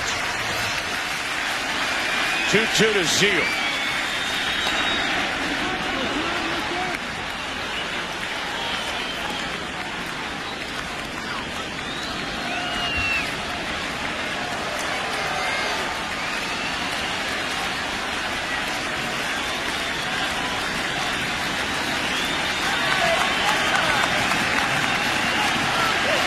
Two balls, two strikes on Zeal. Well hit, but foul. Upper tank. Zeal finally got around on one. With Rivera out there, it's the Yankee version of catch me if you can. Midnight in the Bronx. 10th inning of game 1. 3-3 score. 1 out, nobody on, and the 2-2 to Zeal. 2 out. A number of missed opportunities in this game 1. for the New York Mets. Zeal not running, thinking a ball was foul that he hit back in the 4th inning, thrown out at first. Jay Payton did the same thing, guilty of that poor decision in the 5th. Then Zeal with a ball off the top of the wall with 2 out in the 6th inning, and on the play, Perez was out at the plate. And then in the 9th, Perez at the plate, 2nd and 3rd, 1 out, grounded the ball to 2nd, bobbled by Vizcaíno. Pratt held at 3rd, and the Mets missed another scoring opportunity. Ventura with 2 out, nobody on, 0 for 4 tonight. 1 ball, 1 strike.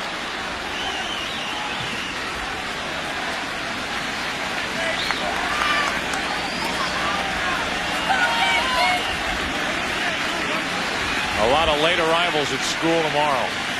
Tomorrow's Sunday. A lot of late arrivals at church. As Ventura flies 1 to center. There'll be some bleary eyes on Sunday morning. This game rolls on past midnight. We go to the bottom of the 10th. Part of the order for the Yankees, tied at 3. You're watching the World Series on Fox, the home of NASCAR. Now batting, number 42, Jackie Robinson. It is not the critic who counts. The credit belongs to the man who is actually in the arena, whose face is marred by dust, sweat, and blood, who at best knows the triumph of high achievement, and who at worst, if he fails, fails while daring greatly, so that he shall never be with those timid souls who know neither victory or defeat. In a test to determine how well luxury sedans protect drivers, the Insurance Institute for Highway Safety recently named the BMW 328i the best pick in its class. But BMW believes that in a contest to protect lives, there should be no winners, and certainly no losers.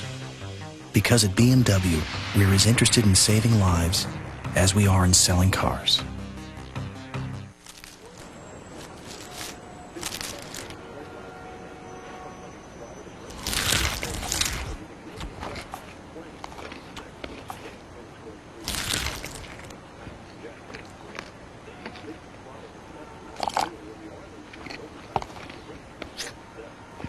The spicy chicken sandwich. Don't bother me. I'm eating. Only 99 cents at Carl's Jr. Let me guess. American, right? Yeah. Can I have a beer, please? Certainly, sir. Here we are. No, on the house. So, are you in England on business then? Yeah.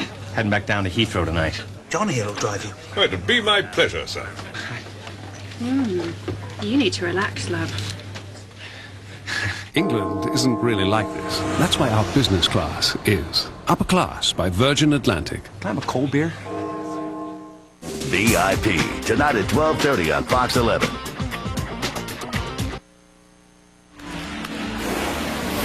Bottom of the 10th inning. The 2000 World Series, Game 1, a 3-3 score. And we remind you that if you're in the Central Time Zone, tomorrow it's a full day of sports action on Fox, beginning with America's favorite pregame show. Then it's a Fox NFL doubleheader as the Rams take on the Chiefs, the Redskins tangle with the Jaguars, plus other regional action. Then it's Game 2 of this 2000 World Series, 7:30 Eastern, 4:30 Pacific here on Fox. And the pitching matchup, Roger Clemens against Mike Hampton. Here's Dennis Cook. He takes over in the bottom of the 10th for the Mets. Dennis 6-3 on the year. And earned run average that no reliever likes, no starter either for that matter. Dennis did not have a good season, but he has had a good postseason. He passed a kidney stone and was added to the roster as late as the Mets could wait. Bobby Valentine even telling us that they called him this morning to make sure he was all right. Stanton and Cone getting ready in the Yankee bullpen. as Justice leads it off in the bottom of the 10th.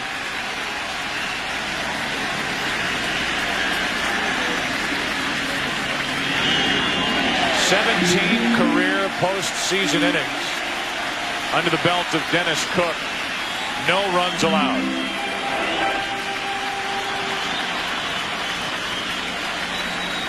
Saw the left-hander Mike Stanton, the right-hander David Cone warming.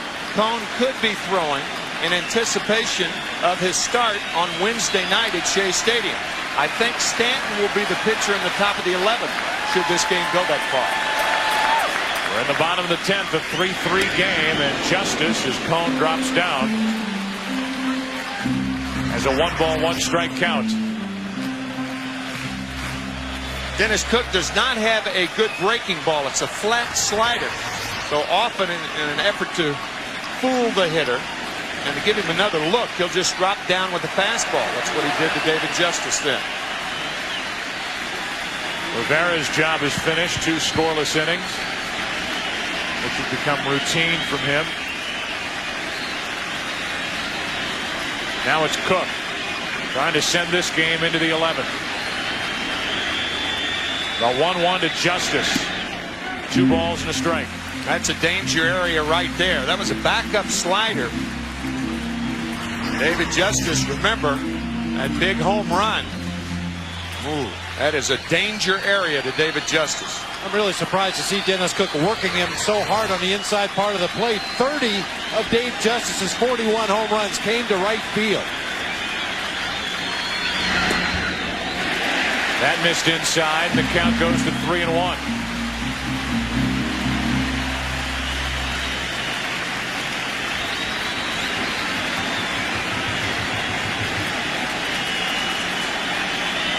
The Mets bullpen sprung a leak in the 9th inning. Armando Benitez allowing a 1 run, stranding 2 runners. 3-1 to Justice. A leadoff walk.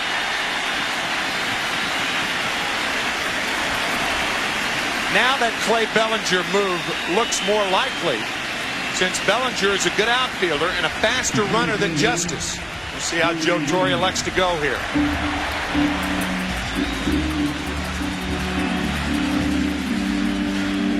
Bellinger, the end of the dugout. I guess if you were going to bunt in this situation, you'd be more inclined to put Bellinger as a pinch runner to try to beat the throw to second base, but no way you're going to bunt with Bernie Williams coming up.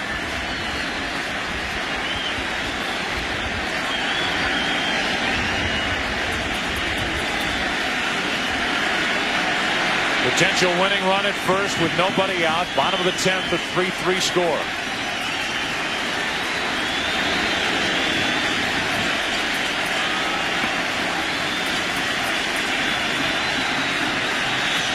Williams hitless on the night and a check on the runner.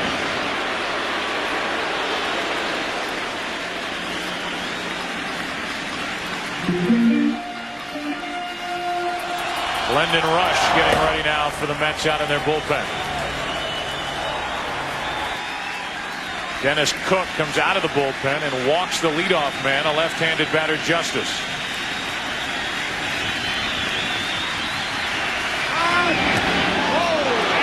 The Yankee bench is calling for a balk call on Dennis Cook.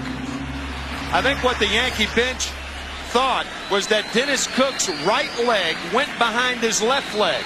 When the right leg goes behind the left leg or the right foot, you're committed to go home. And from that appearance, the Yankees had a good argument.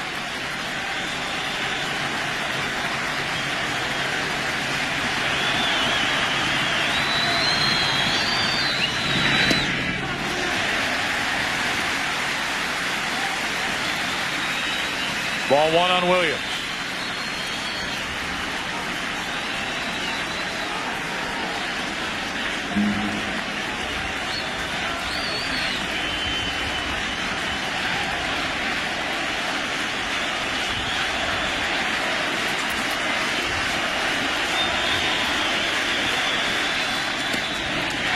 Now ball 2, 2-0.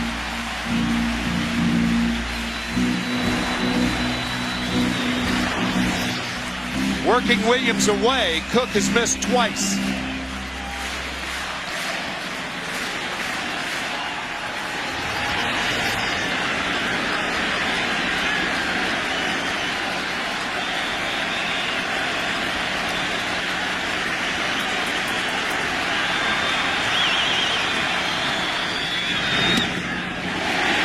3-0.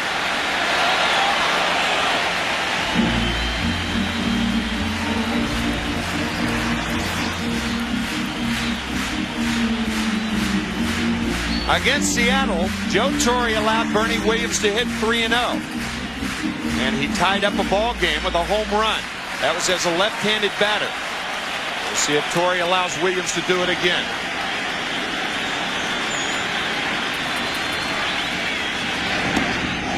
Back-to-back walks to start the 10th.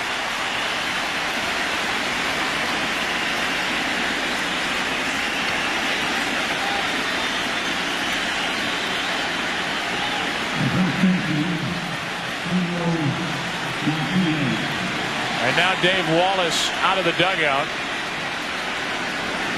Glendon Rush has been so good this postseason out of the bullpen for the Mets.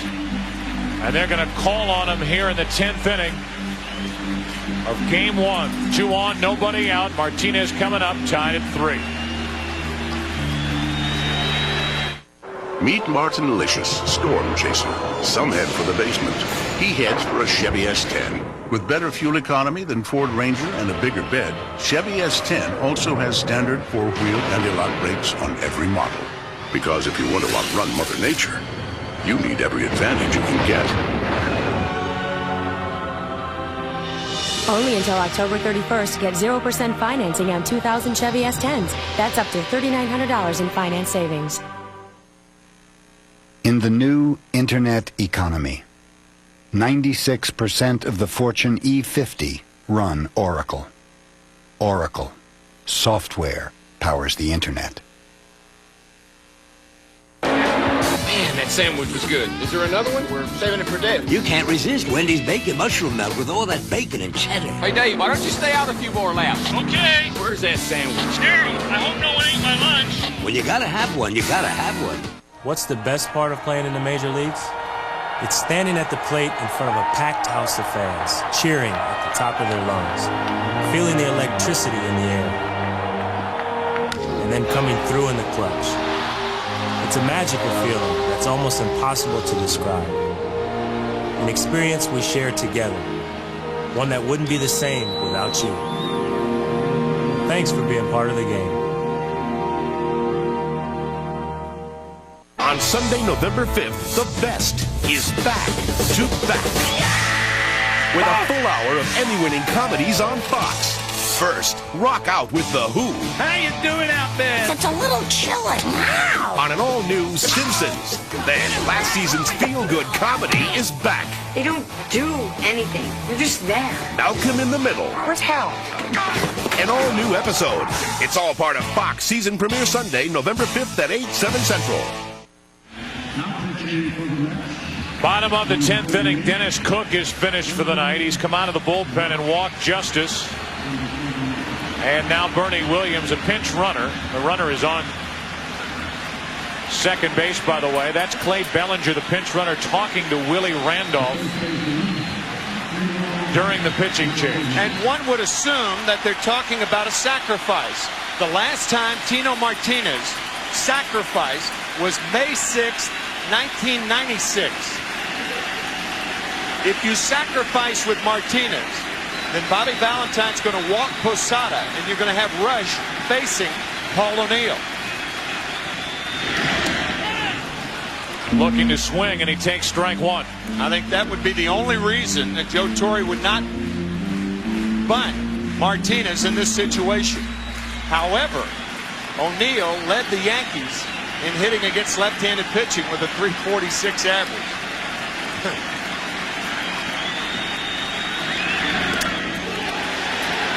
Runner goes to third. Williams down to second on a pitch that got away, and the winning run is 90 feet away.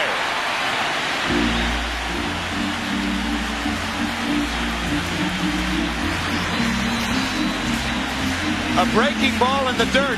Watch Todd Pratt go with it with his glove hand. The edges of the catcher's mitt very hard. And it hit the hard part of the mitt. Excellent base running by Bellinger.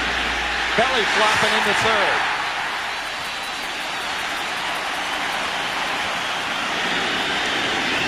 Now second and third, nobody out, infield in, and Tino Martinez pops it up. Shallow left, McEwing in to make the catch, 1 out. Not only was the infield in, but the outfield was in properly. And the reason for that, a sacrifice fly wins the ball game for the Yankees. Look how shallow Joe McEwing is. He almost is on the infield when he makes the play.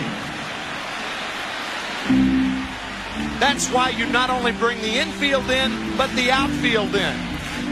Look how close he is to the infield.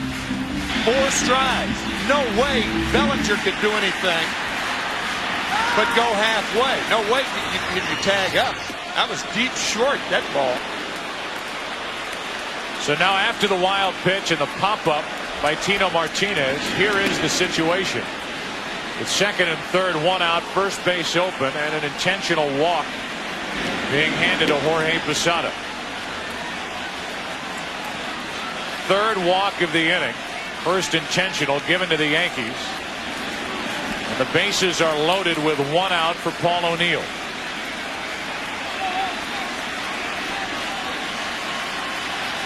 Here's Paul O'Neill's last at bat. A 10-pitch at bat, and he ended up scoring the tying run. You talk about plucky, gritty, tough. 1 foul, another foul. 8th pitch, another foul. 9th pitch, another foul. And on the 10th, he earns a walk. Well earned. A walk followed by a pinch hit single by Polonia. A base hit by Vizcaíno and a sac fly by Knobloch. Now the bases are loaded for O'Neill with 1 out. The outfield is in. The infielders are shortened up. Up the middle, they try for the double play.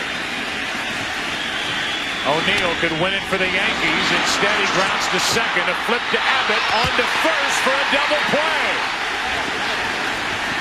Second and third, nobody out for the Yankees. Glendon Rush comes in, does his job again, and the Mets come flying off the field. A 4-6-3 inning-ending, rally-killing double play hit into by O'Neill. 11th inning now, game 1. We will find him. The search begins. The X-Files season premiere, Sunday, November 5th on Fox. Game 1 moves into the 11th inning. And up above, a long night for the folks in the Bud 1 airship. They travel throughout the year and appear at many exciting sporting events across the country. Here in game 1 of the 2000 World Series, we've had a little bit of everything, including the double play hit into by O'Neill to end the 10th inning. As you said, Joe, the middle infielders were playing halfway. That gives the Mets the option of going for 2 if they have an opportunity instead of forcing them to come home. Nicely turned by Alfonso and Abbott. I think Abbott was caught in between. He didn't really know whether Edgardo was going to step on the bag or not. It's a very difficult little shovel off when you're that close to the middle infielder. So in the end, Abbott had to basically throw that ball flat-footed. Yeah. And they got O'Neill by a step at first. Mike Stanton in the game. Pettit, Nelson, Rivera, 2 shutout innings. And now Stanton. And Joe McEwing will be the first to face him from the Mets. 11th inning, 3-3 score. During the regular season, a .222 hitter is nicknamed Super Joe from his days with the Cardinals. Traded this past spring for Jesse Orosco. Utility player. First World Series at bat, and he takes a breaking ball from Stanton, strike 1. McEwing took over defensively for Agbayani in the 8th.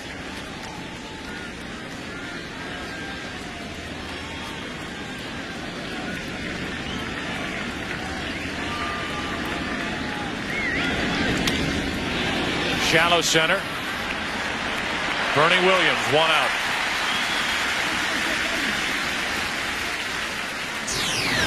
We started to go through this earlier. The Mets in their postseason history, 14 of the 60 games have gone to extra innings. 17 of the 36 postseason wins have come in their last at bat.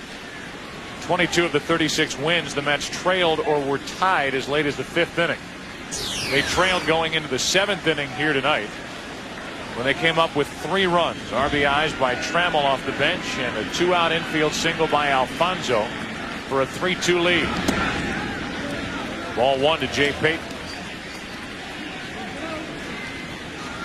Todd Pratt wondering what part of his body will be hit next. That's the right foot. It's the 4 corners, the bingo card. 1 out, nobody on. Payton, strike 1.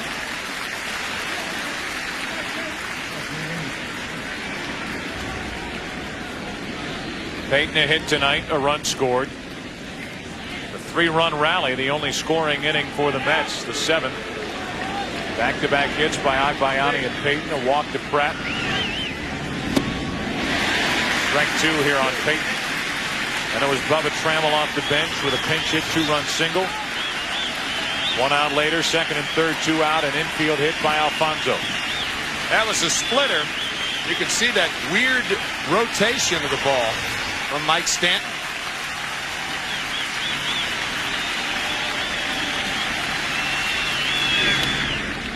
Still 1-2. Mike Stanton has played and pitched in every postseason since 1991. With the Braves, now with the Yankees. What an important member of the bullpen he is for this team. Which in tight games is about a 3-man bullpen for the Yankees. Right. Stanton, Nelson, and Rivera. They've all 3 been in this game as Payton grounds 1 to Soho. First chance over there tonight, 2 out. Todd Pratt has had a thrilling moment in his postseason history. Game 4 of last year's division series. He hit the game-winning home run to put the Mets into the league championship series. He hit it off Matt Manti with 1 out in the bottom of the 10th inning. And the Mets went on to lose the NLCS in 6 games to the Braves. Bats here with 2 out, nobody on. Been hit by a pitch twice tonight. He's also walked and scored late with that swing. Strike 1. Luis Soho protecting the line at third base, guarding against a double. The Yankees trying to push everything to the fat part of the field or the middle of the field, giving up a single but not a double. It's baseball's version of football's prevent defense.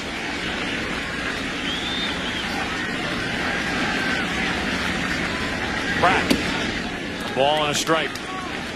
Stanton throwing hard, 94. Stanton did not appear in the American League Championship Series, warmed up a number of times, was involved in the divisional series against Oakland.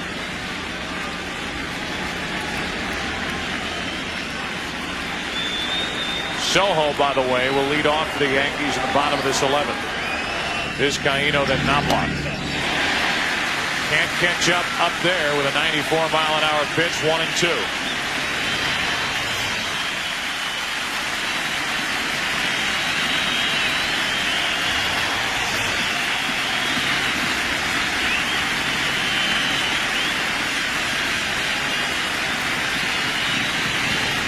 Four innings tonight for the Yankee bullpen. No runs allowed.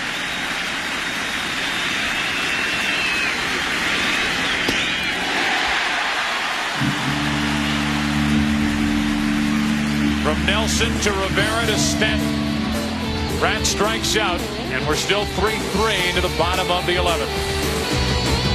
हम आपका स्वागत करते हैं आज मेरे साथ एक मशहूर मेहमान अरुण दाती 2 खिलाड़ियों का नाम अरुण दाती और भारत है मगर ये देखो क्या हो रहा है दोनों खिलाड़ी अब तैयार है वो एक दूसरे के पास अरे हंगामा हुआ अरे यार एक दूसरे गलत आदमी को मारा ये गड़बड़ हो रहा है ये मामला मेक्सिको की सालगिरह लगता है ये दीवानों का मेला लगता है अरे अरे अरे क्या हो रहा है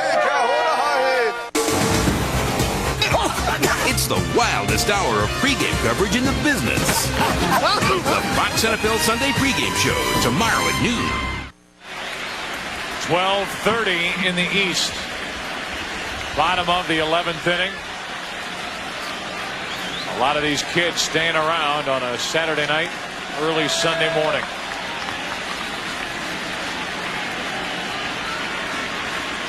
Bottom of the 11th inning, 3-3 game, and Glendon Rush deals with Luis Sojo. Rush pitching in his 4th game in this postseason. He's now gone 4 1/3 innings without allowing a run.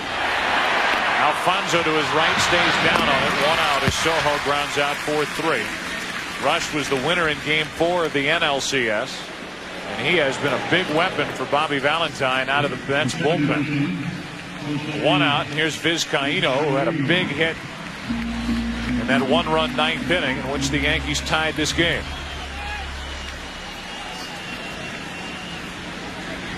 If this game goes to the 12th, it'll be Abbott, Perez, and Alfonso. Anybody gets on in the inning, Piazza. Right now, 1 out, nobody on. Vizcaíno drops it down. It's a foul ball, and Brent wisely let it bounce foul. Had plenty of those tonight.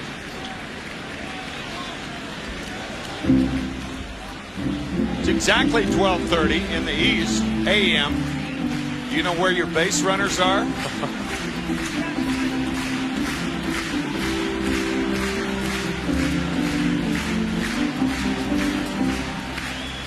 The Mets have stranded 8 of them. They've lost 2 on the bases. Piazza out stealing. Perez out at the plate back in the 6th inning. That's into right center field. Slicing to Perez. He plays it on a hop.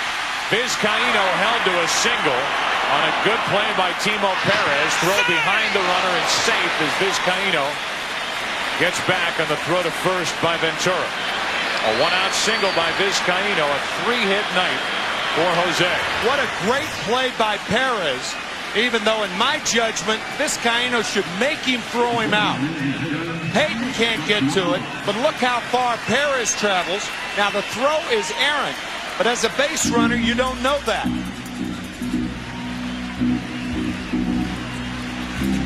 Throw back to first base by Ventura. Not in time. A slicing ball in the gap. A wide turn.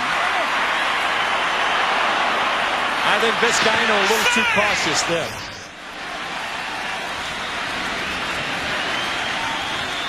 Winning run on at first with 1 out for Knobloch.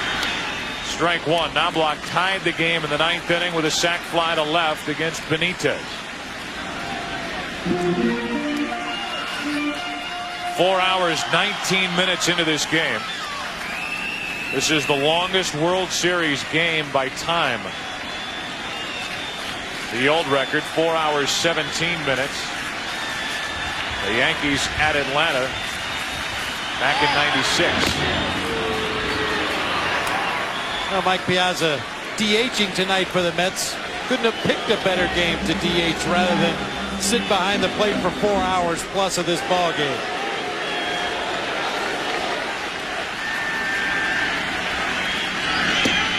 One ball, 1 strike on Knobloch. In case you're wondering, the longest postseason game, 5 hours, 46 minutes. Atlanta at the Mets last year, Game 5 of the LCS. Won by the Mets and Robin Ventura. 1 ball, 1 strike. A check on Vizcaíno.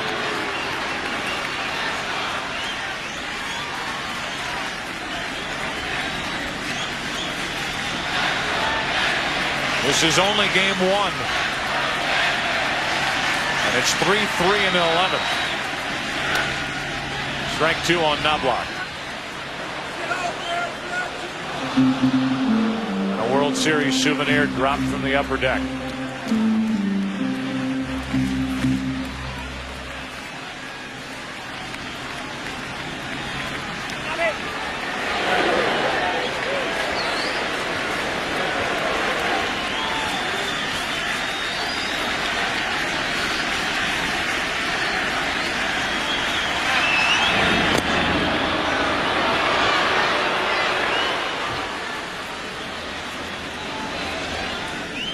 ball, 2 strikes on the hitter Knobloch.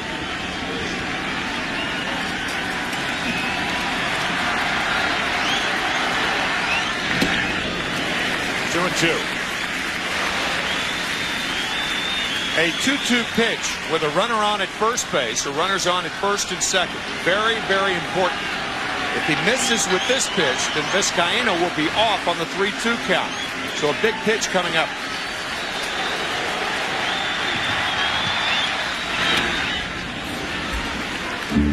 Knobloch hangs in there. 2 balls, 2 strikes. Knobloch basically lays the bat flat as he waits for the pitch. He's got what they call a 3-part swing. That fellow with a 3-part rally cap. Laying the bat flat and then up and then he swings. It's an odd way of hitting. That's one of the reasons that he hits a lot of balls in the air the opposite field, because he's got so much to do before the ball's in the hitting area.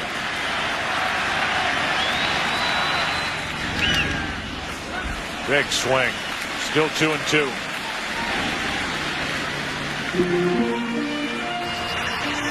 Here it is. That's what Joe was talking about, from here to here, and then he cocks the bat. That's a lot to do in trying to put an 88, 89 mile an hour fastball in play hard. Near the Yankee dugout, Pratt. Nice play. 2 out. If that were his own dugout, he would have had all his teammates trying to help him. But when you go in the opposing dugout, nobody's going to help you. Watch Pratt. Everybody clearing out. Yeah, not only that, but he didn't even have the railing to use to stop his momentum. He was right in the doorway to the Yankees dugout there. See, he was trying to lean on the rail. There was no rail there. Interesting thing, by catching himself, he actually saves a base. If he falls down in the dugout after the catch, then Vizcaíno is awarded second base. Here's Jeter. So a good catch and a good catch.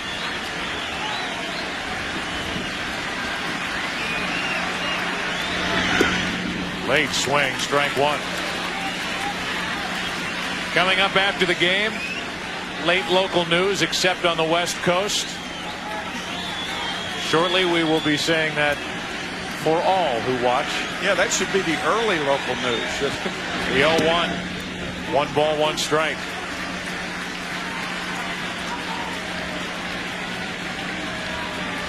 There are newsrooms across the country with new fans watching and waiting for the end of this game. Changing their scripts. Excuse me, Joe, there's no saying in baseball, sleep in November. That certainly applies to this first game. 2 balls and a strike on Jeter. Down the right field line and foul.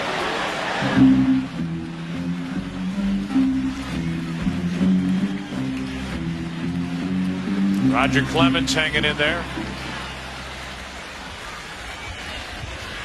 Al Leiter, who was in line for the victory until Benitez blew the save in the 9th inning. Still out on the dugout bench. Andy Pettitte taken off the hook by that 9th inning 1-run rally.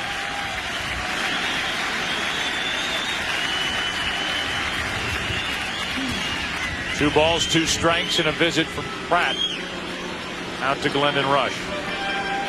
Again, if this game goes to the 12th inning, it will be Abbott, Perez, and Alfonso. Turk Wendell getting loose, with Bellinger the next hitter. He pinch ran last inning for David Justice, who had led off with a walk. He was at third base with nobody out. Martinez popped up, intentional pass to Posada, and O'Neill bounced into an inning-ending double play. Full count on Jeter. I was going to say that Jeter has a lot of power the other way. If you're going to have power in this park, it's best to be to right field. Only 314 down the line. But again, that 2-2 pitch, 3-2 the count. Vizcaíno off of the pitch. A wild pitch gets away. Over to third is Vizcaíno. He will come down the line and hold. Into second is Jeter. And at second and third, 2 out.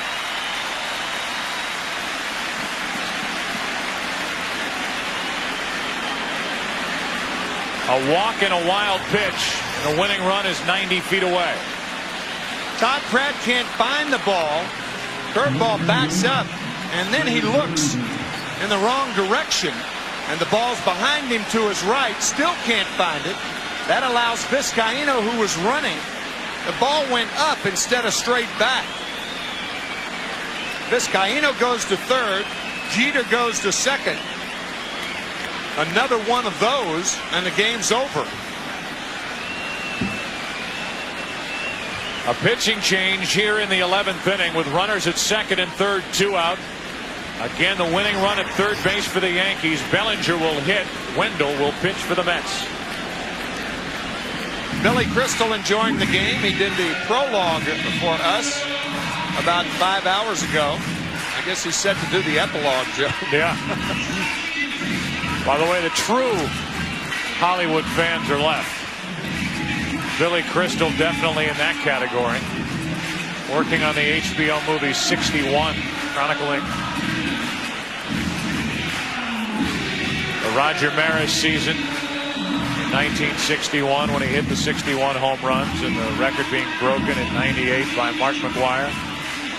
Puffy Combs and Jennifer Lopez still here. And so's Glenn Allen Hill, who will come off the bench and try to win game 1 for the Yankees, dealing with Turk Wendell. Winning run is Vizcaíno. He's at third. Tom Cruise hanging in there. Matthew Broderick, Sarah Jessica Parker. And now back to baseball. Second and third, 2 out. 3-3 game in the 11th. And it's Glenn Allen Hill batting for Bellinger.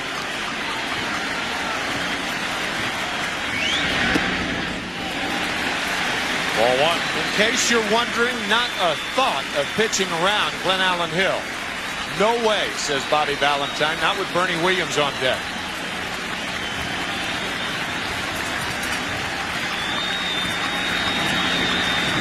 Winning run 90 feet away as Hill goes after one. 1 ball, 1 strike. Again, the Yankees have won 12 consecutive World Series games, dating back to Game 3 of the '96 World Series.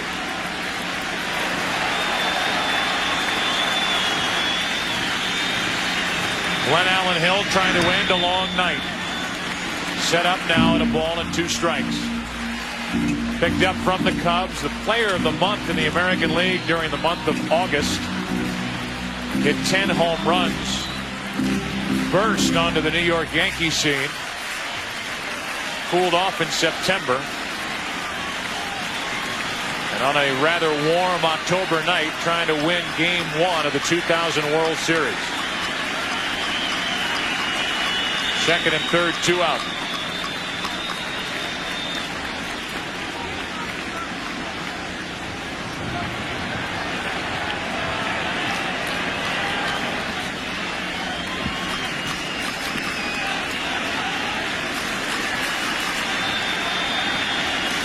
Three in the 11th. And Hill pops up. Perez coming on. The rookie has it.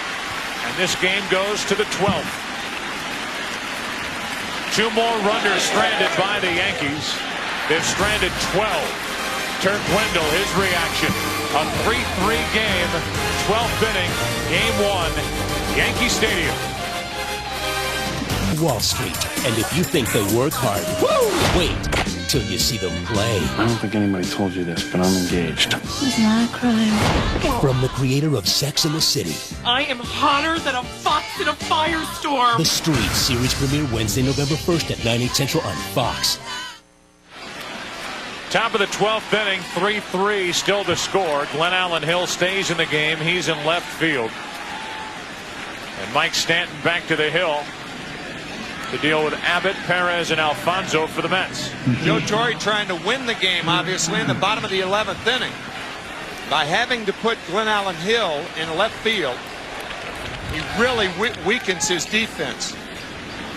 Hill is not a good left fielder. As a matter of fact, he came out on the field so late that I suspect that he didn't even have his glove out there. I don't know that for a fact, but I don't think Glenn Allen Hill expected to get in this game defensively tonight.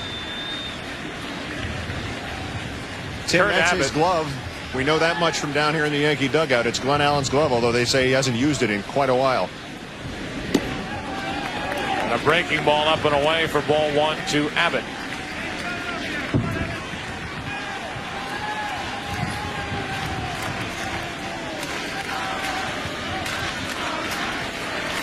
"12 games in left field this season for the Yankees. For Glenn Allen Hill. Abbott, a ball and a strike.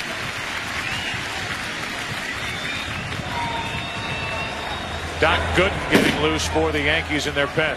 He only played 4 games in left field for the Chicago Cubs, so only 16 games in the field for Hill.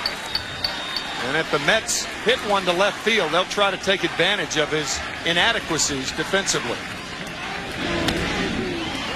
Abbott gets under one to center for Bernie Williams.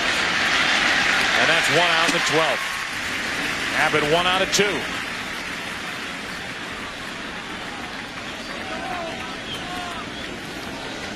Now Perez.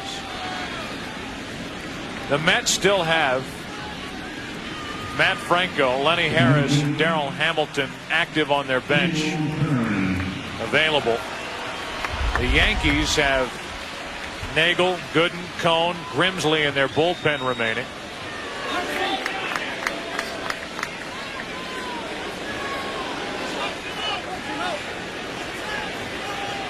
The 3 left-handers for Bobby Valentine. His bullpen at this point not as deep. Perez cheating his way up in the box. Takes strike 1. Nasty curveball from Mike Stanton. Perez trying to duck under it.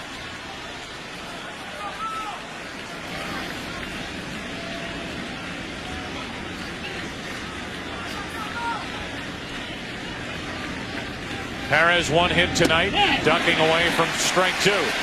You talk about 2 knee-buckling curveballs to Perez. Check this out. Jelly legs. Similar situation in game 2 of the division series against the Giants. Sean Estes buckled Perez with a curveball to strike him out his first at bat. He came back to get a base hit on a curveball later in the ball game.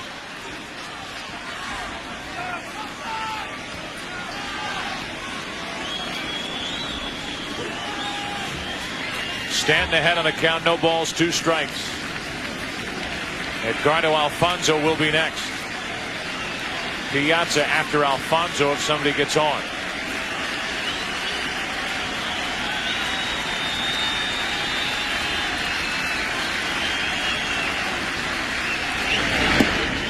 Two out. Well, this is almost unfair when you can buckle his knees with 2 curveballs and then blow him away with a fastball. 1 curveball. Go down with it. Feel free. Fastball fouled off. See you later. Stanton has faced 5, retired 5 with 2 strikeouts mixed in, and Edgardo Alfonso the hitter.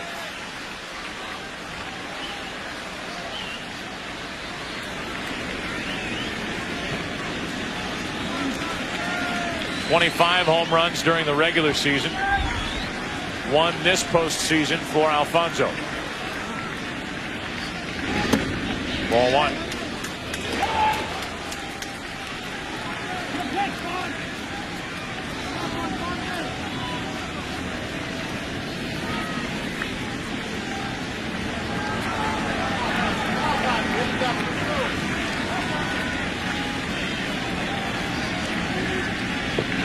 Two out with the bases empty and a 1-1 count on Alfonso.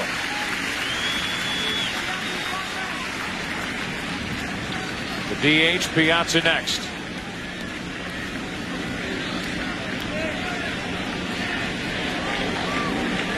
44 years since the last Subway Series game. Nobody wants this game 1 to end. 3-3 in the 12th. And a 2-ball, 1-strike count on Alfonso. The last Subway Series game back in 1956, pitched by Johnny Cucks, shut out over the Dodgers. Johnny didn't know he was going to start that game. He found the baseball in his shoe before the game. That used to be a way where managers and pitching coaches would tell guys they were going to start. 2-2 on Alfonso.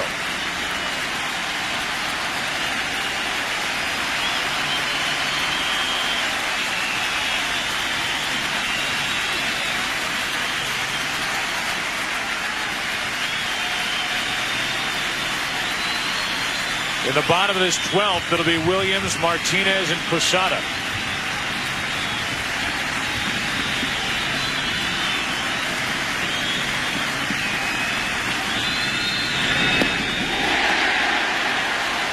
Two perfect innings worked by Stanton. Still tied, bottom of the 12th. In case you forgot how to get here by subway, or better yet at this point, how to go home. Another look.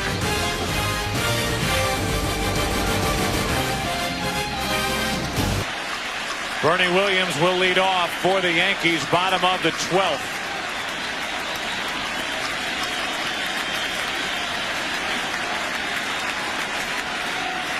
.3-3 the score. Williams, Martinez, and Posada. 3 home run threats against Wendell, who misses high with ball 1. Wendell came on to get Glenn Allen Hill to fly to right. Second and third, 2 out to send the game to the 12th. Bernie Williams hitless on the night. 2 walks, 1 an intentional pass. That's into the strike zone. A ball and a strike. A quick game summary. Bottom of the 12th combined. We've seen 10 pitchers used, 383 pitches. 20 left on base combined in a 4-hour, 44-minute game, the longest in World Series history.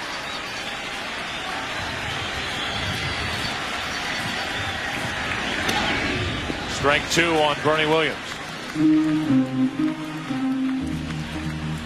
Turk Wendell, a huge Red Sox fan growing up. Turk was, 6 years old when that famous home run was hit by Carlton Fisk 25 years ago today. Leading off the 12th. Bernie Williams leading off the 12th here for the Yankees. Grounds to Alfonso. Off Pat Darcy. Leading off the 12th inning. Game tied 6-6. And this, the body language off the pole, forcing a game 7. Bernie Carbo had tied that game with an 8th inning home run. That came at 12:38 a.m. So it was literally 25 years ago today. Tino Martinez. Ball 1 from Wendell. What an indelible sight for baseball fans. Pudge trying to push that ball fair, and it worked. Martinez pops it up near the Mets dugout. No. Out of play. Carlton Fisk enshrined in Cooperstown this year. And this year his number retired by the Red Sox.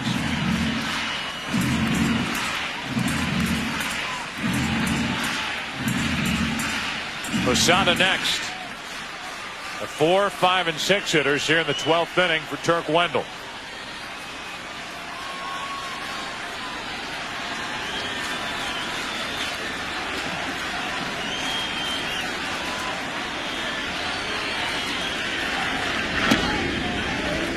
Two and 1.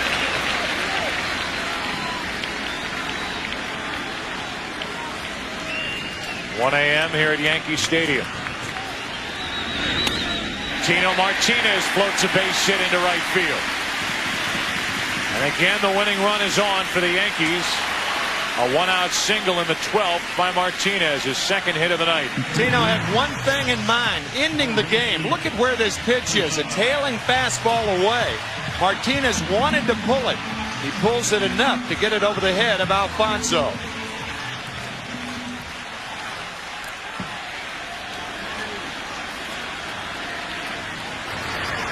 Now the switch hitting catcher Jorge Posada, who hit 28 home runs during the regular season. Wind picks up here at Yankee Stadium. Posada hits it hard and past Alfonso into right center. Martinez around second to third. They hold him there. Double Posada, second and third, one out.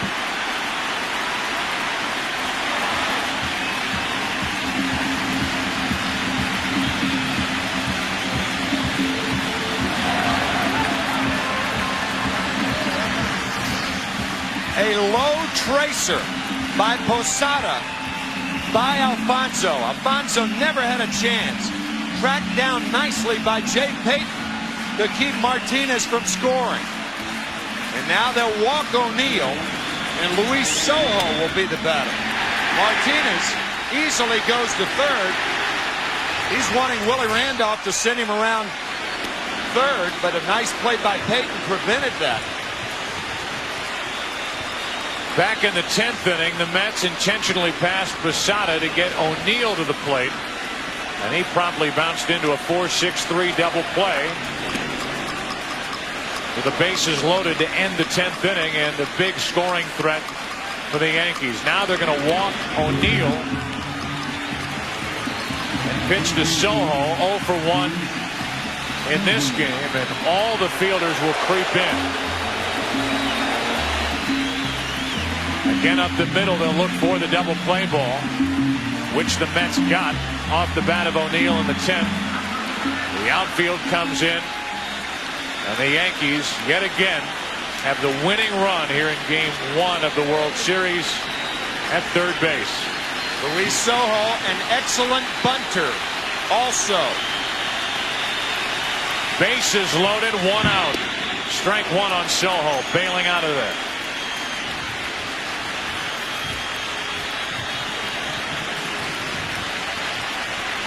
Sojo, who has already had big hits in this postseason for the Yankees, could win it here in the 12th.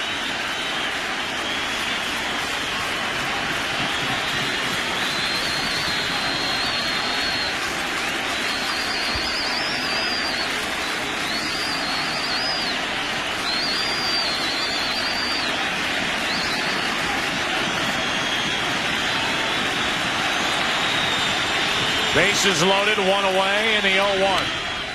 Popped up behind the plate. Pratt is there. 2 out.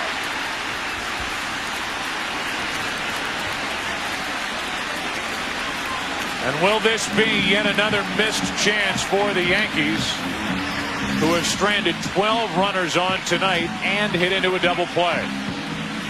They had the bases loaded and nobody out. In the 10th inning, the Mets escape. They have had the bases loaded and one out here in the 12th inning. And now a former Met, Jose Vizcaíno, could end it with a hit. Bases loaded, 2 out. Wendell trying to send this game to the 13th inning. 3-3 in the 12th. Vizcaíno, left field, base hit. Yankees win Game 1.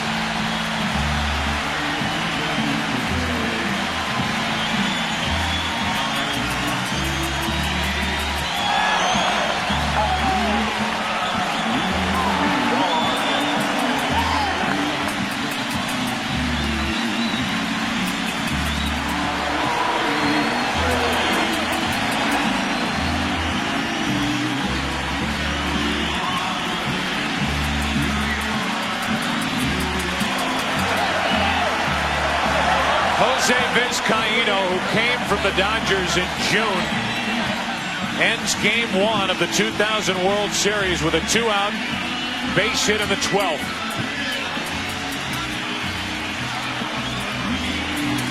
Let's go down to the field and join Keith Olbermann.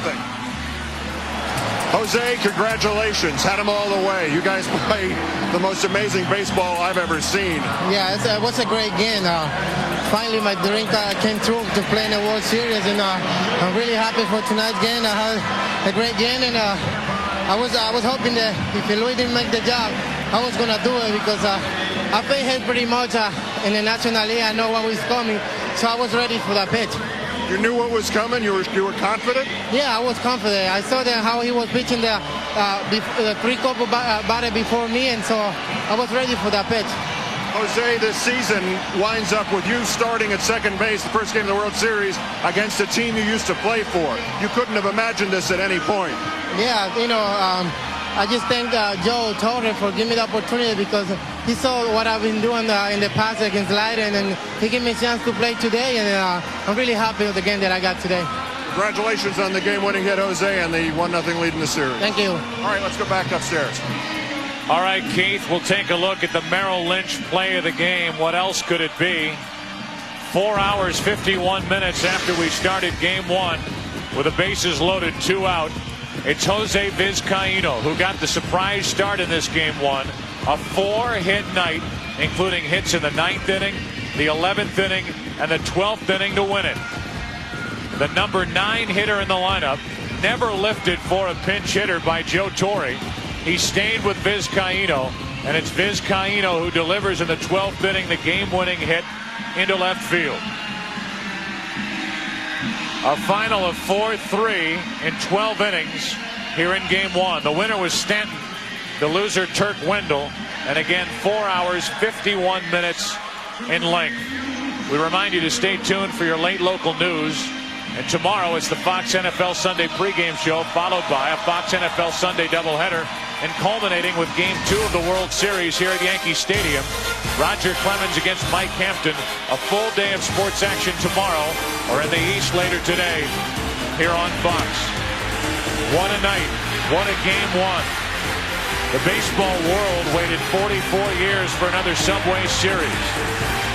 And Game 1 of the 2000 World Series goes to the Yankees. They have won 13 consecutive World Series games. They got a run in the 9th inning to tie it, a run in the 12th inning to win it. For Tim McCarver, Bob Brentley, Keith Olbermann, and Steve Lyons, our producer Michael Weissman, our director Bill Webb, and everyone who helped out with tonight's game. This is Joe Buck, so long from Yankee Stadium. Final score, 4-3 in 12 innings, and the Yankees take Game 1. For more information on tonight's game and information from around Major League Baseball, log on to foxsports.com. You've been watching Fox Sports coverage of Major League Baseball, home of this 2000 World Series. See you later tonight for Game 2.